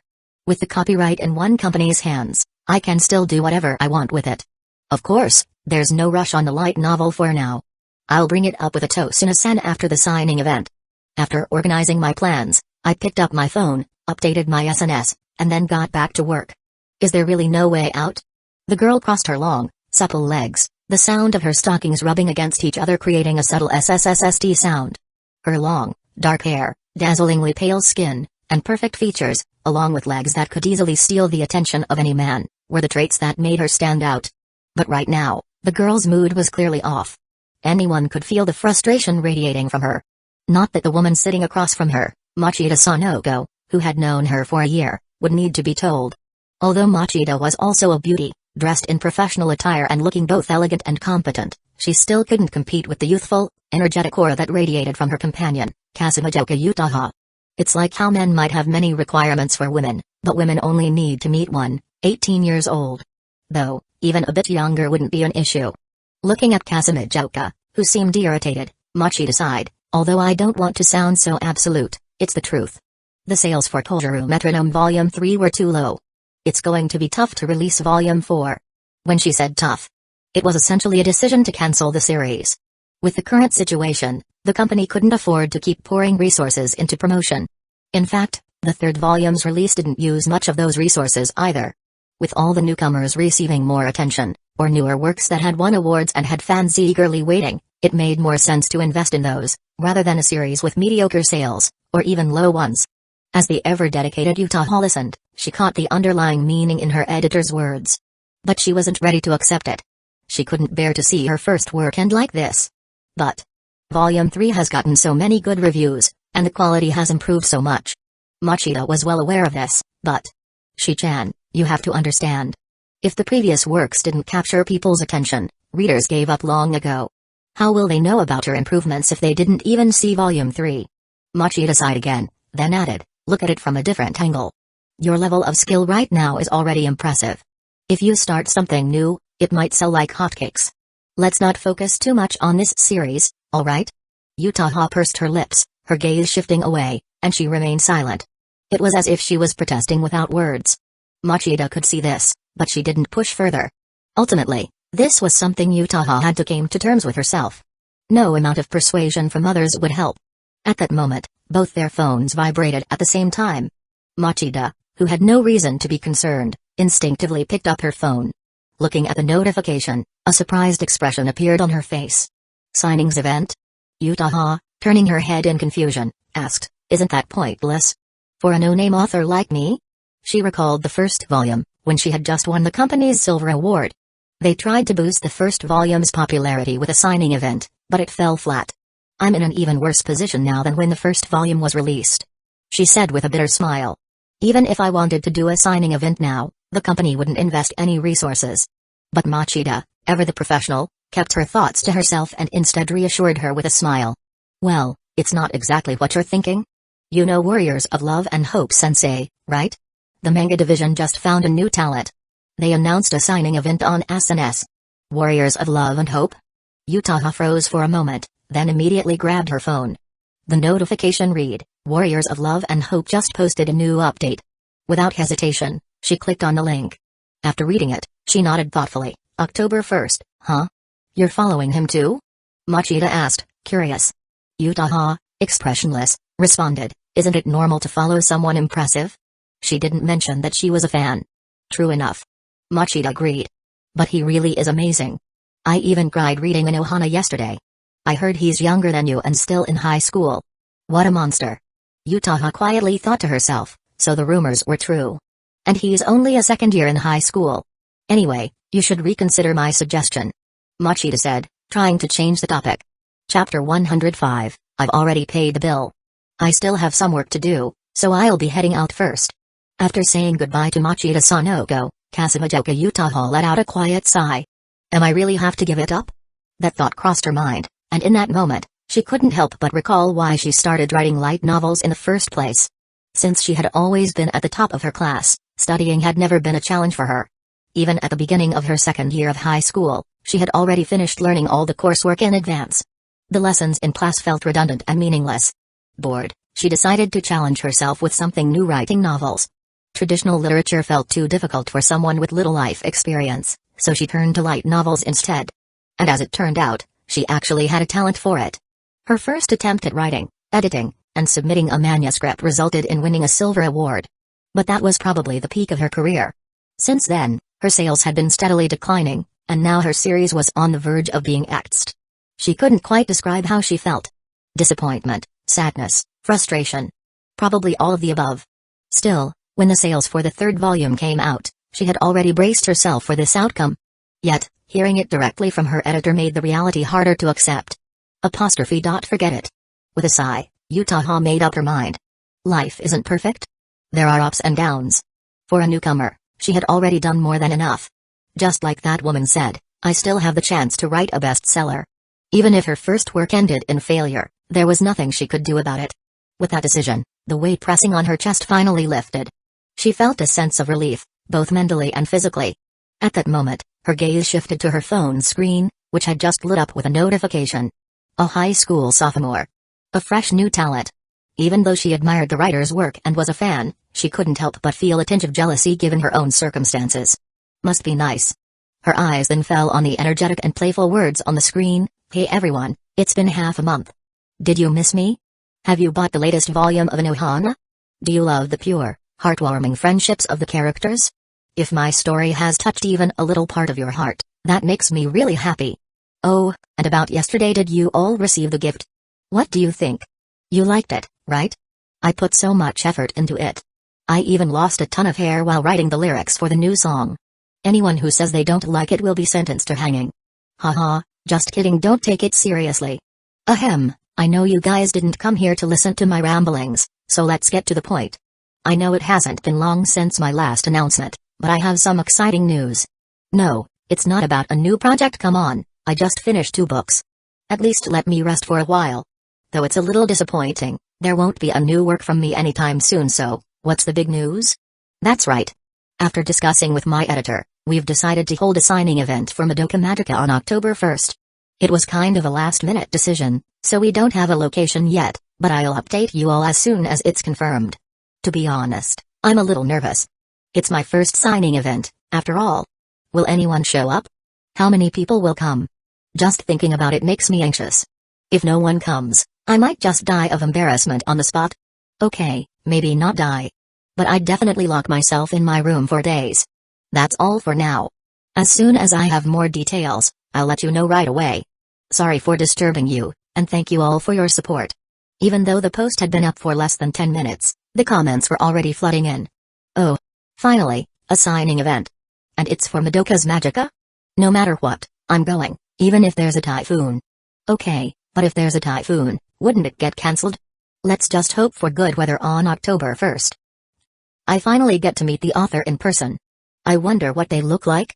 Since they're a high school student, maybe they're super cool? Come on, just because they're talented doesn't mean they're good looking.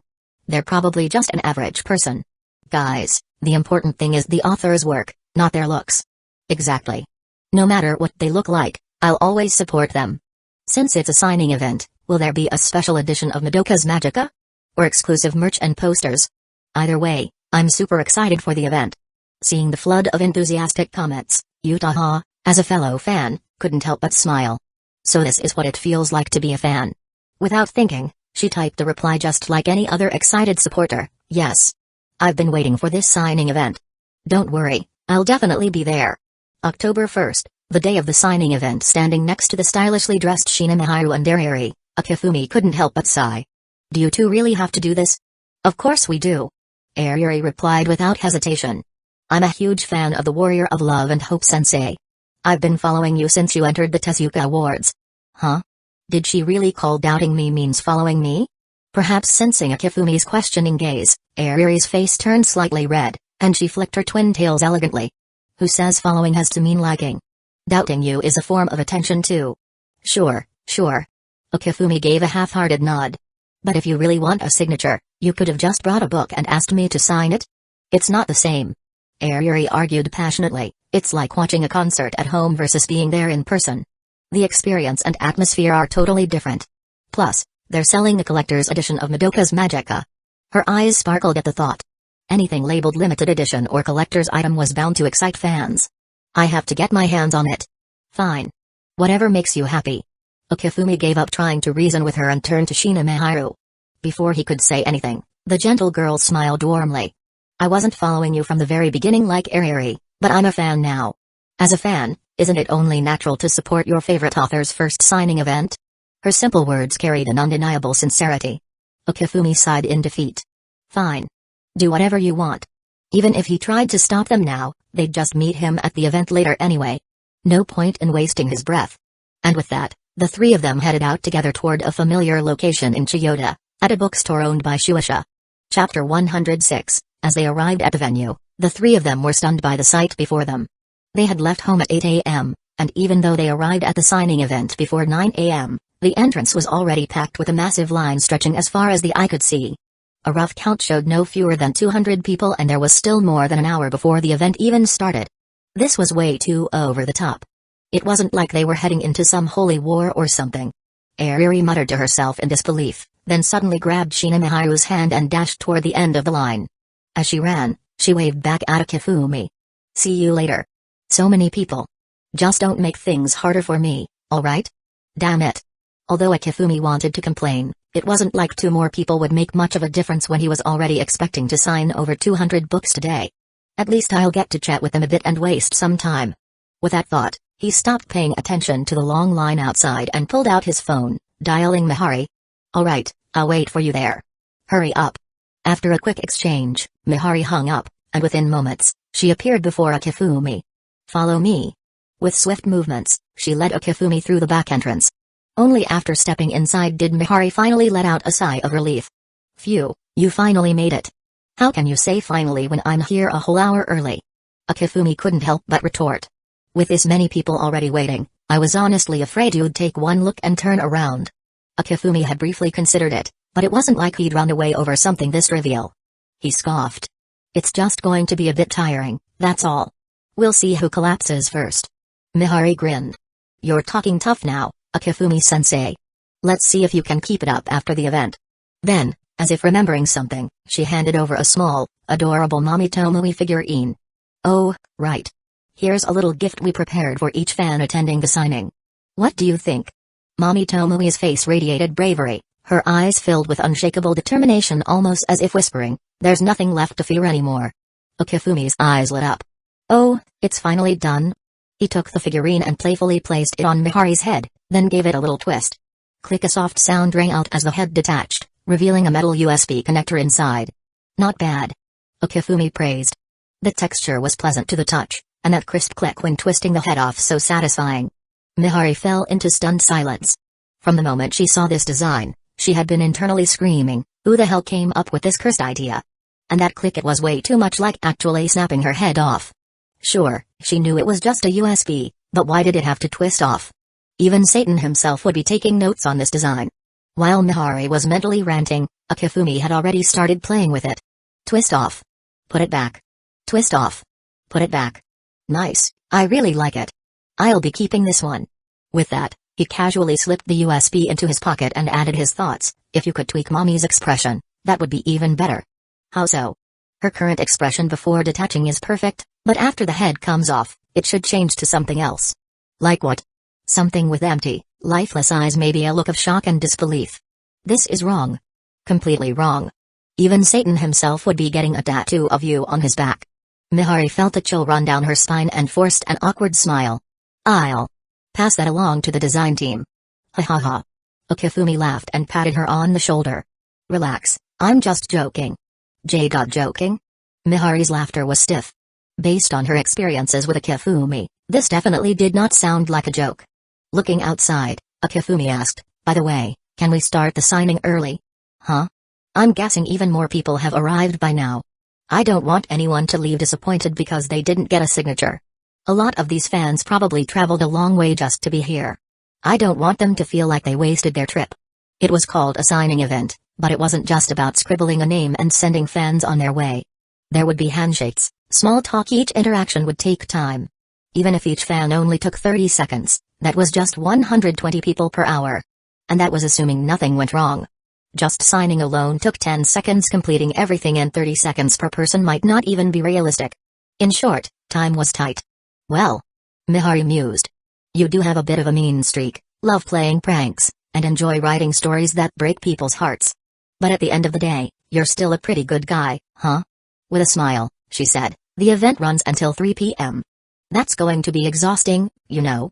Okifumi waved it off. It's just one day. I'll power through it. Just don't start whining later. Come on, I have my pride as a man. No way I'd do that. Well, since you're so determined, who am I to stop you? They exchanged smiles. Meanwhile, outside, the crowd continued buzzing with excitement. Even though they were strangers, there was an unspoken bond. If you love Madoka Magica, we're basically family. Fans from all over the country chatted eagerly. Only an hour left. I can't wait. I'm finally going to meet Sensei. The limited edition of Madoka Magica. And a special gift. I wonder what it'll be this time.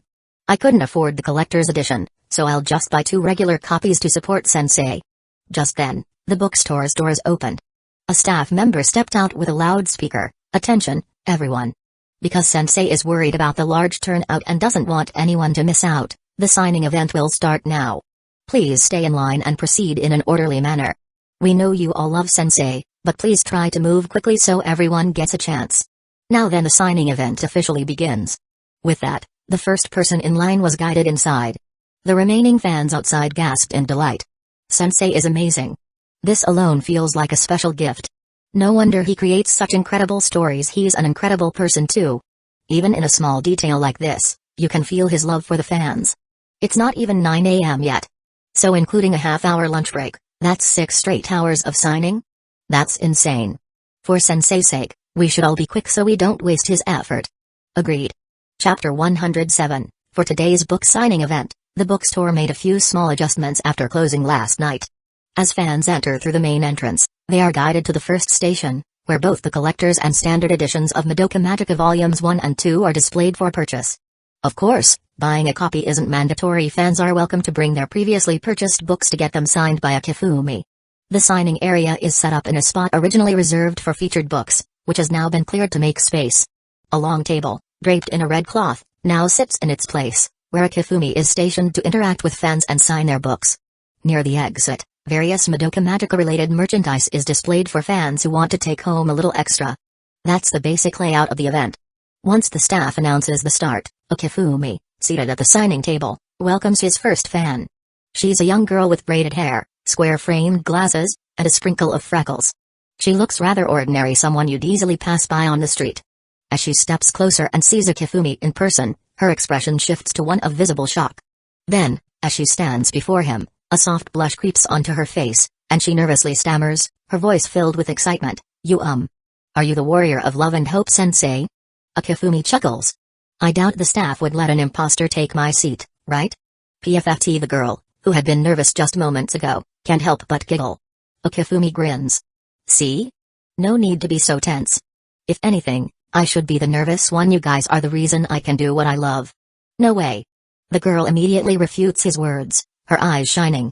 I've always been a really insecure person, she confesses. But when I read Madoka Magica, I saw myself in Homura Ecchi. She helped me change so much. I even made friends at school because of her. So I've always wanted to thank you in person. I'm so grateful for this opportunity. Okifumi listens, touched by her words. I never expected my work to have that kind of impact. Hearing that it helped you means the world to me. This isn't just polite talk, it's his genuine feelings. He smiles warmly and asks, so, where would you like me to sign? Here. She eagerly hands him her collector's edition copy. With practiced elegance, Okifumi writes 4 bold characters on the page, love and hope. Huh? Not warrior? She asks, surprised. Okifumi shakes his head. Because love and hope is what I wish for my work and for all of you. For us? No matter what happens, I hope you always hold on to love and hope. The girl's eyes light up. Yes. I've received your blessing loud and clear. Thank you so much. And thank you for coming today. Okifumi replies, handing her a small Madoka Magica merchandise gift, an adorable figure of Mommy Tomoe. Kawaii! She exclaims in delight. Watching her reaction, Okifumi feels a small pang of guilt. After all, he knows what happens to Mommy. I just hope you'll still find her cute after you learn the truth. He thinks to himself, but outwardly, he simply smiles and says, I'm glad you like it. Not wanting to take up too much time, the girl steps back with a slight hint of reluctance. There are so many people waiting. I shouldn't take up too much of your time. She waves as she leaves. Goodbye, sensei. I'll always support you. Okifumi nods and smiles. I'll do my best to meet your expectations. As the girl walks away, he exhales in relief. For a socially anxious person like me, this is kind of exhausting. He muses. But this book signing is actually more enjoyable than I expected. His thoughts are interrupted as the next fan steps forward. Then another. And another. The line keeps moving, filled with people, both men and women, each carrying different emotions in their eyes: excitement, admiration, jealousy. Wait. Why jealousy? Oh.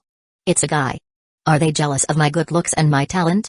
Well, blame fate for that. It's not my fault the goddess in charge of reincarnation was feeling generous. With that thought, he puts on his best professional smile and greets the next fan. Meanwhile, the first girl who got her book signed hasn't left yet.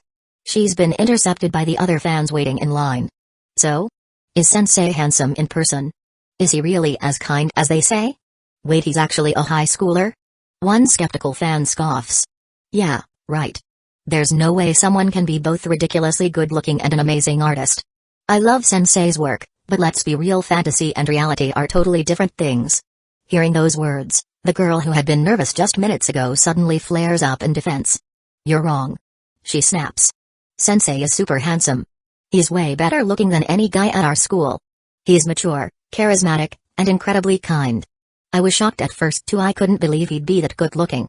But it was like he read my mind. He made a little joke to ease my nerves, and it worked perfectly. He is even more amazing than I imagined, no, beyond my imagination. Having said all that in one breath, she suddenly realizes how passionate she sounds. Her face turns bright red, and before anyone can respond, she quickly scurries away. The remaining fans exchange glances. Wait. Seriously? Weren't you the one who asked if he was handsome? I was just asking casually. There's no way someone could be that perfect? But now, I'm kind of curious. Same. That kind of reaction has to be genuine. Though, honestly, she might have exaggerated a bit. Well, we'll find out soon enough. It's almost our turn. I can't wait. The excited chatter continues, completely oblivious to a certain someone standing nearby, watching with an expression of pure irritation. That idiot. Airi grumbles under her breath, arms crossed. Why does he have to be so nice to some random girl he just met?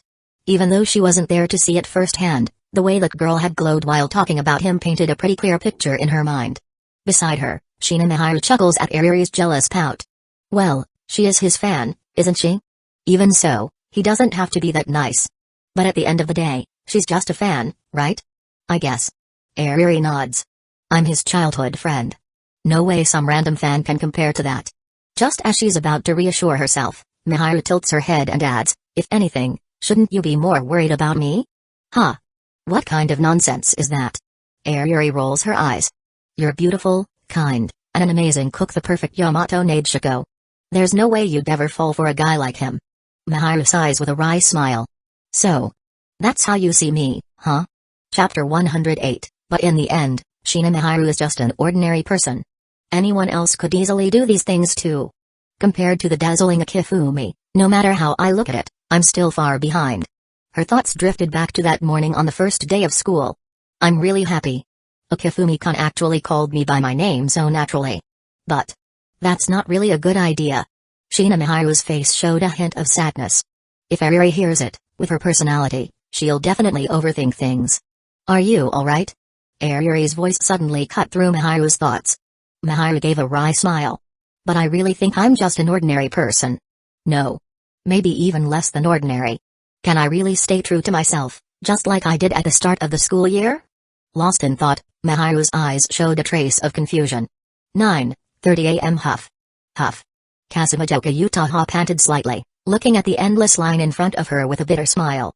I'm late, huh? She had planned to arrive early, but after staying up late writing, she had overslept. If not for the fifth alarm saving her, she might still be in bed right now. But with a line this long, will I really get in by 3 p.m.? Utaha had no idea. But since she was already here, she wasn't about to give up so easily. So, she stepped to the end of the line. Time passed quickly. By 2 p.m., the staff holding a line closed sign finally stopped right behind her. Utaha, who had been nervous the whole time, finally let out a sigh of relief. I'm actually the last one in line. It was oddly satisfying. The people behind her, however, weren't nearly as happy. Sorry, the signing event ends here. What? No way. Come on. We've been waiting for hours. The staff bowed apologetically. I'm truly sorry. But the author has been signing since almost 9 a.m. They were supposed to take a 30-minute break at noon, but seeing how many people were still waiting, they voluntarily chose to continue. They've been working for over 5 hours straight now. We know you've all traveled a long way and waited for hours, and we really appreciate your support. But the author is exhausted. We hope you can understand. Though disappointed, the crowd ultimately chose to accept it. Signing for over 5 hours straight? That means by 3 p.m., it'll be 6 hours. What kind of superhuman stamina is that? Utaha couldn't help but complain in her head. At the same time, she was moved. If what the staff said was true, then if the author had taken even a small break, she wouldn't have made it. I wonder what kind of person this author is. A surge of curiosity filled her. From what she had heard from Machida Sanogo, the author was only a high school sophomore 1 year younger than her. But here, they weren't just students, they were both professionals in the ACG industry. Given the author's success, if anything, she should be the one calling them senpai. As she stood there, bored, Utaha pulled out her phone and somehow ended up on the author's SNS page. Their last post was from 2 weeks ago, but due to today's signing event, there were tons of new comments below it. Did anyone go to the signing event? What does the author look like? Tall? Short? Handsome? I had to work overtime last minute. I'm crying in the bathroom. How do people not know by now? The author is super handsome. For real. The craziest thing is, he could totally make a living off their looks, but he chose to rely on their talent instead. He have this way of seeing right through people's hearts. He noticed I was nervous and comforted me so gently. Even though I'm also a guy, I have to admit he's ridiculously good looking. But it's more than just his looks, right? Exactly. Even though he's just a high schooler, he doesn't feel like one at all. Ugh, the gap is too much to handle. Why do people like this even exist in the world? Utaha stared at the comments, a giant question mark forming above her head. Even with an idle filter, isn't his kind of praise a little excessive? Do they not hear themselves? Besides, if we're talking about looks, can he really be more handsome than that guy? A familiar face flashed in her mind. She didn't really know him, they had no personal connection. But since they attended the same school, she had seen him around from time to time. And honestly, he was the most good-looking person she had ever met. Lately, though, his whole vibe seemed different. Lost in thought, time passed quickly. At exactly 3 p.m., with the line moving forward one by one, Utaha found herself standing alone outside. Seconds later, the staff signaled for her to enter. She bought a collector's edition of Madoka Magica and walked towards the table where the author sat. As she got closer, she finally saw his face. Utaha froze in shock. The school's idol is actually my senpai? No, wait. The school's most popular underclassman is actually my idol? Recalling all the SNS comments she had just read, Utaha suddenly understood why everyone was praising him so much. Because they were all right. On the other side. Finally, the last one. When Akifumi heard that, He almost cheered out loud. Keeping a friendly smile for this long had left his facial muscles sore. His hands, however, weren't too bad. His training had paid off. Still, signing the same thing over and over was mind-numbing. And after talking for so long, his throat was dry. The last fan should be coming up now, right? He lifted his head absent-mindedly, then his expression froze. Kazekage-senpai? She's my fan? Japan really is a small place. He had lost track of how many autographs he had signed today, but he was certain that quite a few students from Toei Agasaki Academy had come. How did he know? Simple. Anyone who directly called him a Kifumi-senpai. A Kifumi-kun. Or a Kifumi-san was clearly from the same school. Even though he wasn't particularly social, he was well known on campus. Utaha's reaction was one of shock and intrigue, like she had just made a huge discovery. Not that a Kifumi minded. It wasn't like he was trying to hide his identity. Still, to avoid trouble, he casually asked her not to tell others. How much she would actually keep that promise. He wasn't sure. His voice snapped Utaha out of her daze. Being recognized didn't surprise her. After all, she knew him just as well. Composing herself, she confidently stepped forward and reached out a hand. Nice to meet you, Ko. No, wait. I should be calling you senpai. Chapter 109, Akifumi was momentarily stunned by Kazekage Utaha's greeting but quickly recovered, smiling as he replied, I'm also reading your love metronome, Kazekage-senpai. Volume 3 was fantastic. Since she had shown him respect by addressing him as senpai, Akifumi naturally returned the courtesy. Kazekage Utaha blinked in surprise, a trace of confusion in her eyes. I actually attended your book signing with a friend back then. He explained with a light chuckle. But, well, I had spent too much on figurines and was too embarrassed to ask for an autograph. Thinking back, it was probably because he was there that Tomoya wasn't the last to arrive that day. Though he had offered words of encouragement back then, the presence of other fans meant there wasn't much time to talk. After all, a single ray of light shining into someone's darkest moment can illuminate their entire world. But when someone is already full of hope, even trying to stand out can be difficult. That's why there hadn't been much interaction afterward. It's fascinating how a seemingly insignificant detail can alter the course of events. Perhaps that's the terrifying nature of the butterfly effect. Hearing his explanation, Kazekage Utaha's eyes flickered with understanding.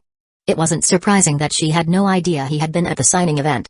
And apart from that day, there hadn't been many chances for people to connect Kasumi Yutaka with Kazekage Utaha. Since you know that I'm Kasumi Yutaka, shouldn't you be calling me your kuhai instead? She teased. Akifumi shrugged nonchalantly. In this industry, I might be the senpai. But at school, aren't you still the senpai, Kazekage-senpai? Besides, it's just a title, no need to overthink it. Kazekage Utaha chuckled. Only someone like you would say that, senpai. You really are different from the others. Then let's just call each other whatever we prefer. Fine by me, as long as you're happy. While formalities like these were a big deal in Japan, Akifumi wasn't actually Japanese at heart. So, where would you like me to sign? He asked. Here. Kazekage Utaha handed him a collector's edition of Madoka Magica she had just bought. Even though the work had flopped, royalties were based on copies printed, not sold. Spending a few thousand yen from her savings wasn't a big deal. With a smile, Akifumi signed, adding love and hope before handing the book back. Thank you for your support, senpai. Oh, by the way, when can we expect Volume 4 of Love Metronome? I'll be sure to support it. Kazekage Utaha hesitated, shaking the book in her hand. Her expression was unreadable, neither happy nor upset. But Akifumi had a feeling she was not pleased. The reason was obvious. Of course, that's not the only reason I asked, he said with a reassuring smile. I've read Love Metronome Volumes 1 to 3 carefully. The first volume showed promise, though the setup was still a bit rough, and the story connections weren't very strong. But the literary quality was solid, and your descriptions were fantastic. In Volume 2, I noticed a clear improvement. Whether it was thanks to your editor's guidance or your own efforts, you were working hard to refine your storytelling. And by Volume 3, I'd say you've already created a near-perfect commercial romance novel. Kazekage Utaha was silent for a moment before offering a sincere, thank you. She had been skeptical at first. If he had really attended her signing event, why hadn't he stepped forward? His earlier excuse wasn't very convincing. Maybe. Did you just tag along with a friend? She wondered. But the way he described the volumes so precisely made it clear he had truly read them seriously. His question wasn't just out of politeness but genuine appreciation for her work. To think I'm seeking validation from a kuhai. How pathetic. She mused, chuckling to herself. Then, shaking her head, she said, Unfortunately, you probably won't get to see Volume 4. Okifumi froze, immediately understanding what she meant. With a sigh, he said, "That's really a shame." The series had been axed. Without a publisher, a fourth volume would never exist. But Okifumi had no intention of stepping in to help. At the end of the day, they were just schoolmates and he was just a fan. He wasn't someone like Tomoya, who would go to great lengths for a story he loved. Besides, if he did try to help, she might even take it as condescension, a charity case. And judging by her expression, she had already came to terms with it. As a fan, it was disappointing to hear the news. But this feeling would fade in time because that's how people are. Even someone as popular as he was would eventually be forgotten if he stopped releasing new works. "Well, at least I gained valuable experience from my first series," she said, offering a small, bittersweet smile. "But today's about your signing event, senpai. Let's not dwell on my situation." "Good point." Okifumi smiled and handed her a small gift. "Thank you for your support. I hope you'll like this little present." Kazekage Yutahai inspected the charm in her hand. "A Mommy Tomoe keychain? How cute." She twirled it in her fingers, then remarked, "You know, I actually have something in common with Mommy Senpai." "We're both senpai." Just as she finished speaking, a loud crack rang out. The next second, Mommy Senpai's adorable little head fell off and rolled onto the floor. Kazekage Yutaha froze. Okifumi's eye twitched as he instinctively averted his gaze. Seriously, what are the chances? The timing was too perfect. Right after saying we're both senpai. And suddenly Mommy's head comes off. Even with his usual composure, Okifumi had no idea how to react. The atmosphere turned awkward. Kazekage Yutaha picked up the severed head, inspected it for a moment, then chuckled. "Senpai, you have such a dark sense of humor. Giving your fans this kind of gift. For a second, I thought I had broken it myself, but it turns out it's actually a USB drive." "Ahem. Hey, don't look at me, this was the editor's idea." Okifumi quickly deflected. "They said it took a lot of effort to design, and they wanted to test the fans' reactions. But wasn't this specifically your idea, senpai? Now isn't the time to expose the truth." Still, before he could deny it, Kazekage Yutaha smiled and said, "I thought it was just a regular keychain, but it's actually a USB. This is a really thoughtful gift. I love it. I'll always support your works, sensei. Thank you for today." Chapter 110, Okifumi was momentarily taken aback, then smiled and nodded. "I'm glad you like it, senpai. Since you've been working all day, I can't just take up your time as the last person today." Kazekage Yutaha held the signed book in her hands, gently placing it against her stomach, then bowed respectfully to Okifumi. With a face full of youthful vibrance, she smiled warmly. "Goodbye, senpai." "Ah, goodbye," Okifumi replied, watching her disappear from sight. He sighed deeply, stretching his shoulders which were starting to ache. "This event was great, but it's a bit exhausting." "You didn't have to work this hard," Mihari said, walking out from the rest area inside the bookstore with a look of disbelief. "You started an hour early, and then you gave up your only break of the day." "Well, I was just a little tired, but I made the fans happy, didn't I?" Mihari smiled wryly, shaking her head. "I knew you'd say that. But honestly, it's that kind of attitude that makes the fans respect you so much." Okifumi shrugged nonchalantly. "Maybe I'm just gifted?" Mihari raised an eyebrow. "Gifted, huh? You don't look even a little tired after all this time. What's your secret?" "I don't know, really. I just stick to my usual workout routine, about an hour a day. Somehow, my physical strength has improved drastically. At least 3 times better than before, in terms of strength. And it's been improving in other areas too." He chuckled a bit. "The benefits are clear. Experience in a lot of things means I don't need reminders to know what to do. But it's important to take care of your body. Especially in this field, long hours of sitting, intense focus. If you don't care for your body, you'll start feeling the toll as you age." Mihari looked at him with a nod of approval. "I guess you really are some kind of monster. So, are we heading to dinner now?" Mihari asked. "Why not do both? Surely you wouldn't suggest that I'm busy working this long while you're going off to meet someone at a cafe?" Mihari sighed. "I don't have the connections to get a meeting with a chief editor." Okifumi smiled. "But Machida-san, the chief editor of Fujimi, did arrange a dinner. Then let's go straight there." Okifumi grabbed his things, stood up, and headed for the door. Mihari muttered under his breath, "How is this guy not hungry after all the time?" After a brief 10-minute walk, they arrived at the restaurant. "Table 12, please follow me," the waiter said as they were led to a table where a woman dressed in professional attire was already seated. "Her?" Okifumi said, a little surprised but not too much. They sat down opposite her, and just as Akifumi was about to speak, she smiled and said, "Let's skip the formalities, shall we? You must be hungry after all this, right?" "Thank you," Akifumi replied, not wasting time as he was indeed starving. Mihari asked the editor, "Won't you eat?"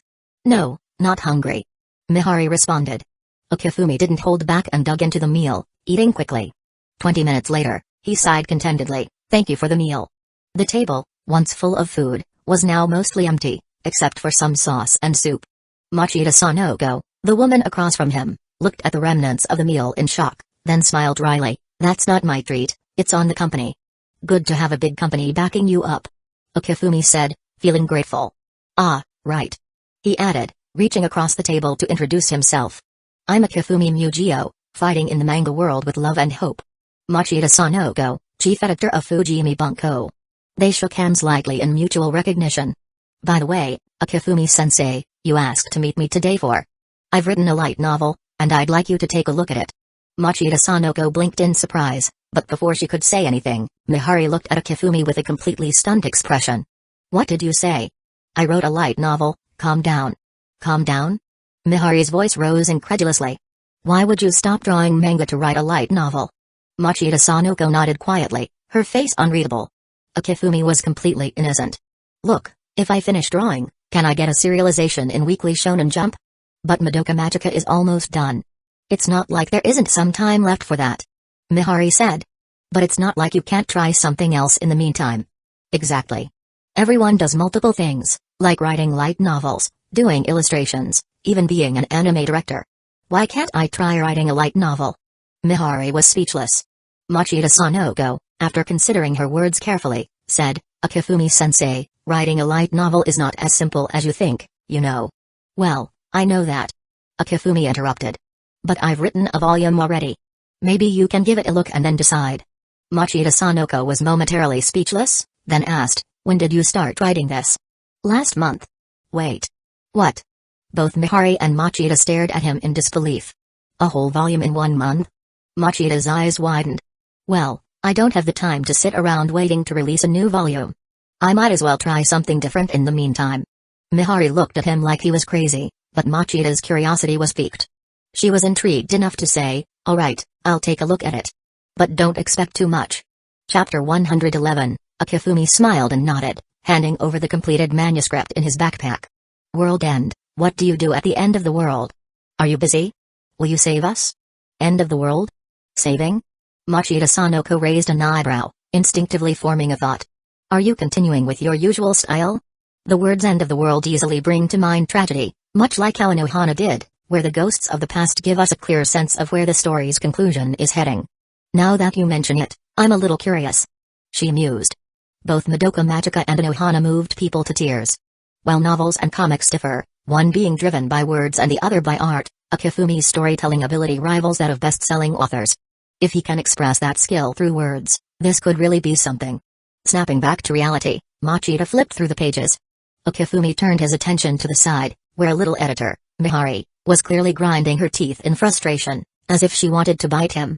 He casually took out another copy, grinning. "Since you're bored anyway, do you want to take a look? I still can't agree with you writing light novels," Mihari declared firmly. "If I'd known you were up to something like this, I wouldn't have put you in touch with Machida." Akifumi rolled his eyes. "You don't seriously think Editor Minano didn't know?" "Huh?" Mihari stared at him, disbelief on her face. "What do you mean? Why else would I reach out to the head of light novels if I wasn't planning to dive into it?" Mihari blinked in surprise, and then realization set in. Could it be that Akifumi's ambitions weren't just confined to manga? Machida Sanoko was silent for a moment. "Instead of speculating, how about you take a look at what I've written?" Akifumi suggested. "You could consider it research for my next manga." "Next manga?" Mihari's eyes widened, as she realized what he meant. "You're planning to base your next manga on this light novel adaptation, then animation. Sounds pretty standard, right?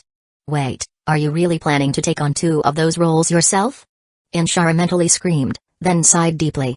"Let's just say if this is bad, I won't let you go ahead with it." "Well, we'll see after you've read it, right? Humphrey.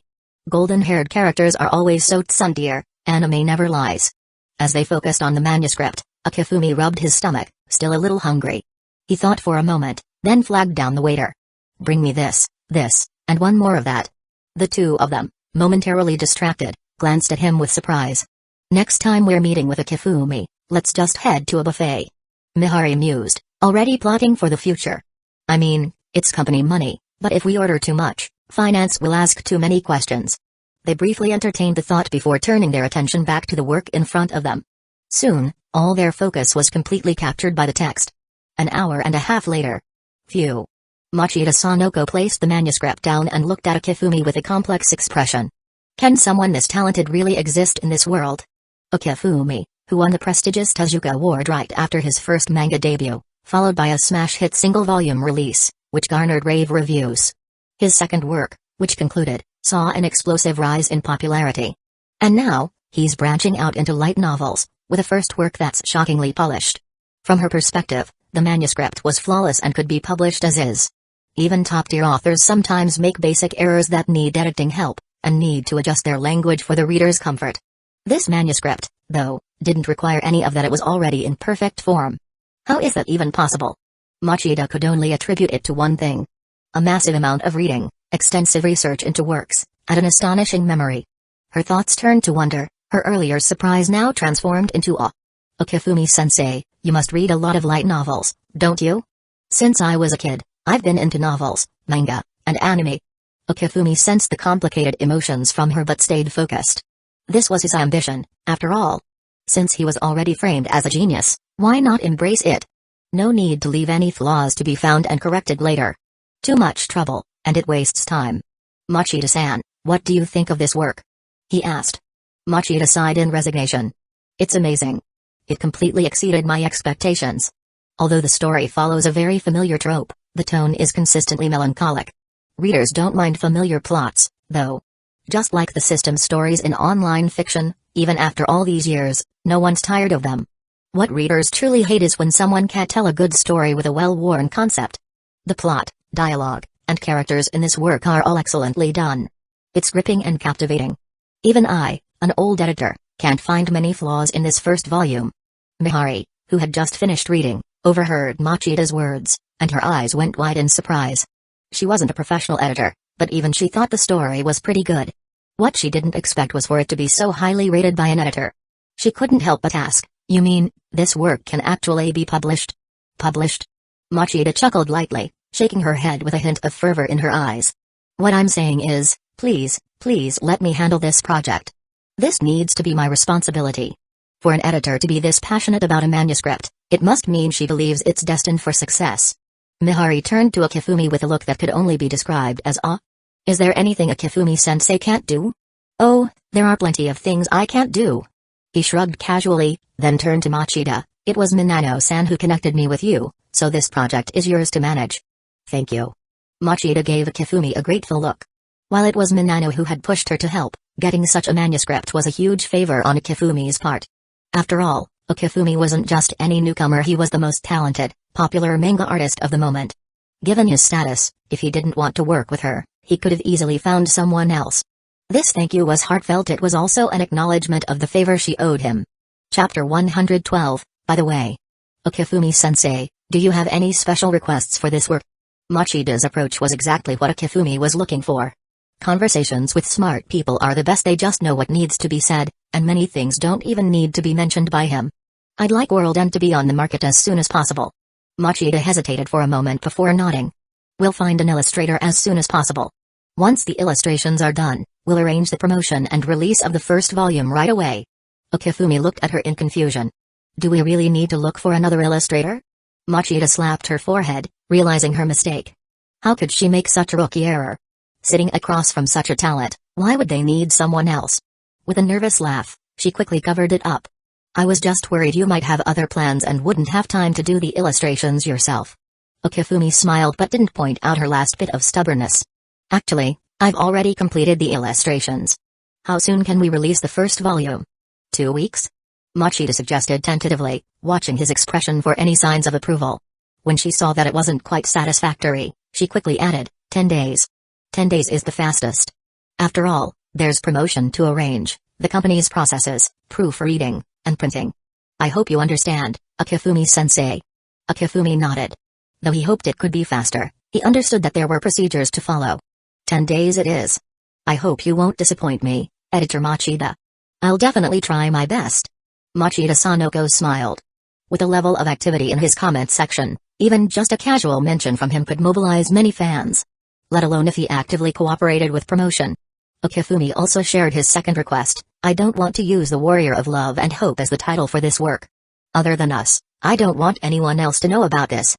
As far as confidentiality goes, Okifumi had always been indifferent. After all, keeping secrets didn't really bring him any tangible benefits. However, if revealing his identity could have negative effects, then that's a different story. He still remembered how he was criticized when the serialization of Anohana was first announced online. While it didn't affect his mood, it did bring some unwanted attention. And explaining or arguing with fans was something he couldn't be bothered with. He also recalled that when the news of his dual manga projects broke, fans criticized him, and crossing over into light novels. That would make it even worse. He wasn't just some unknown newbie. His fans didn't know the full story behind his ability to finish a light novel in just over 10 hours and still have time for manga.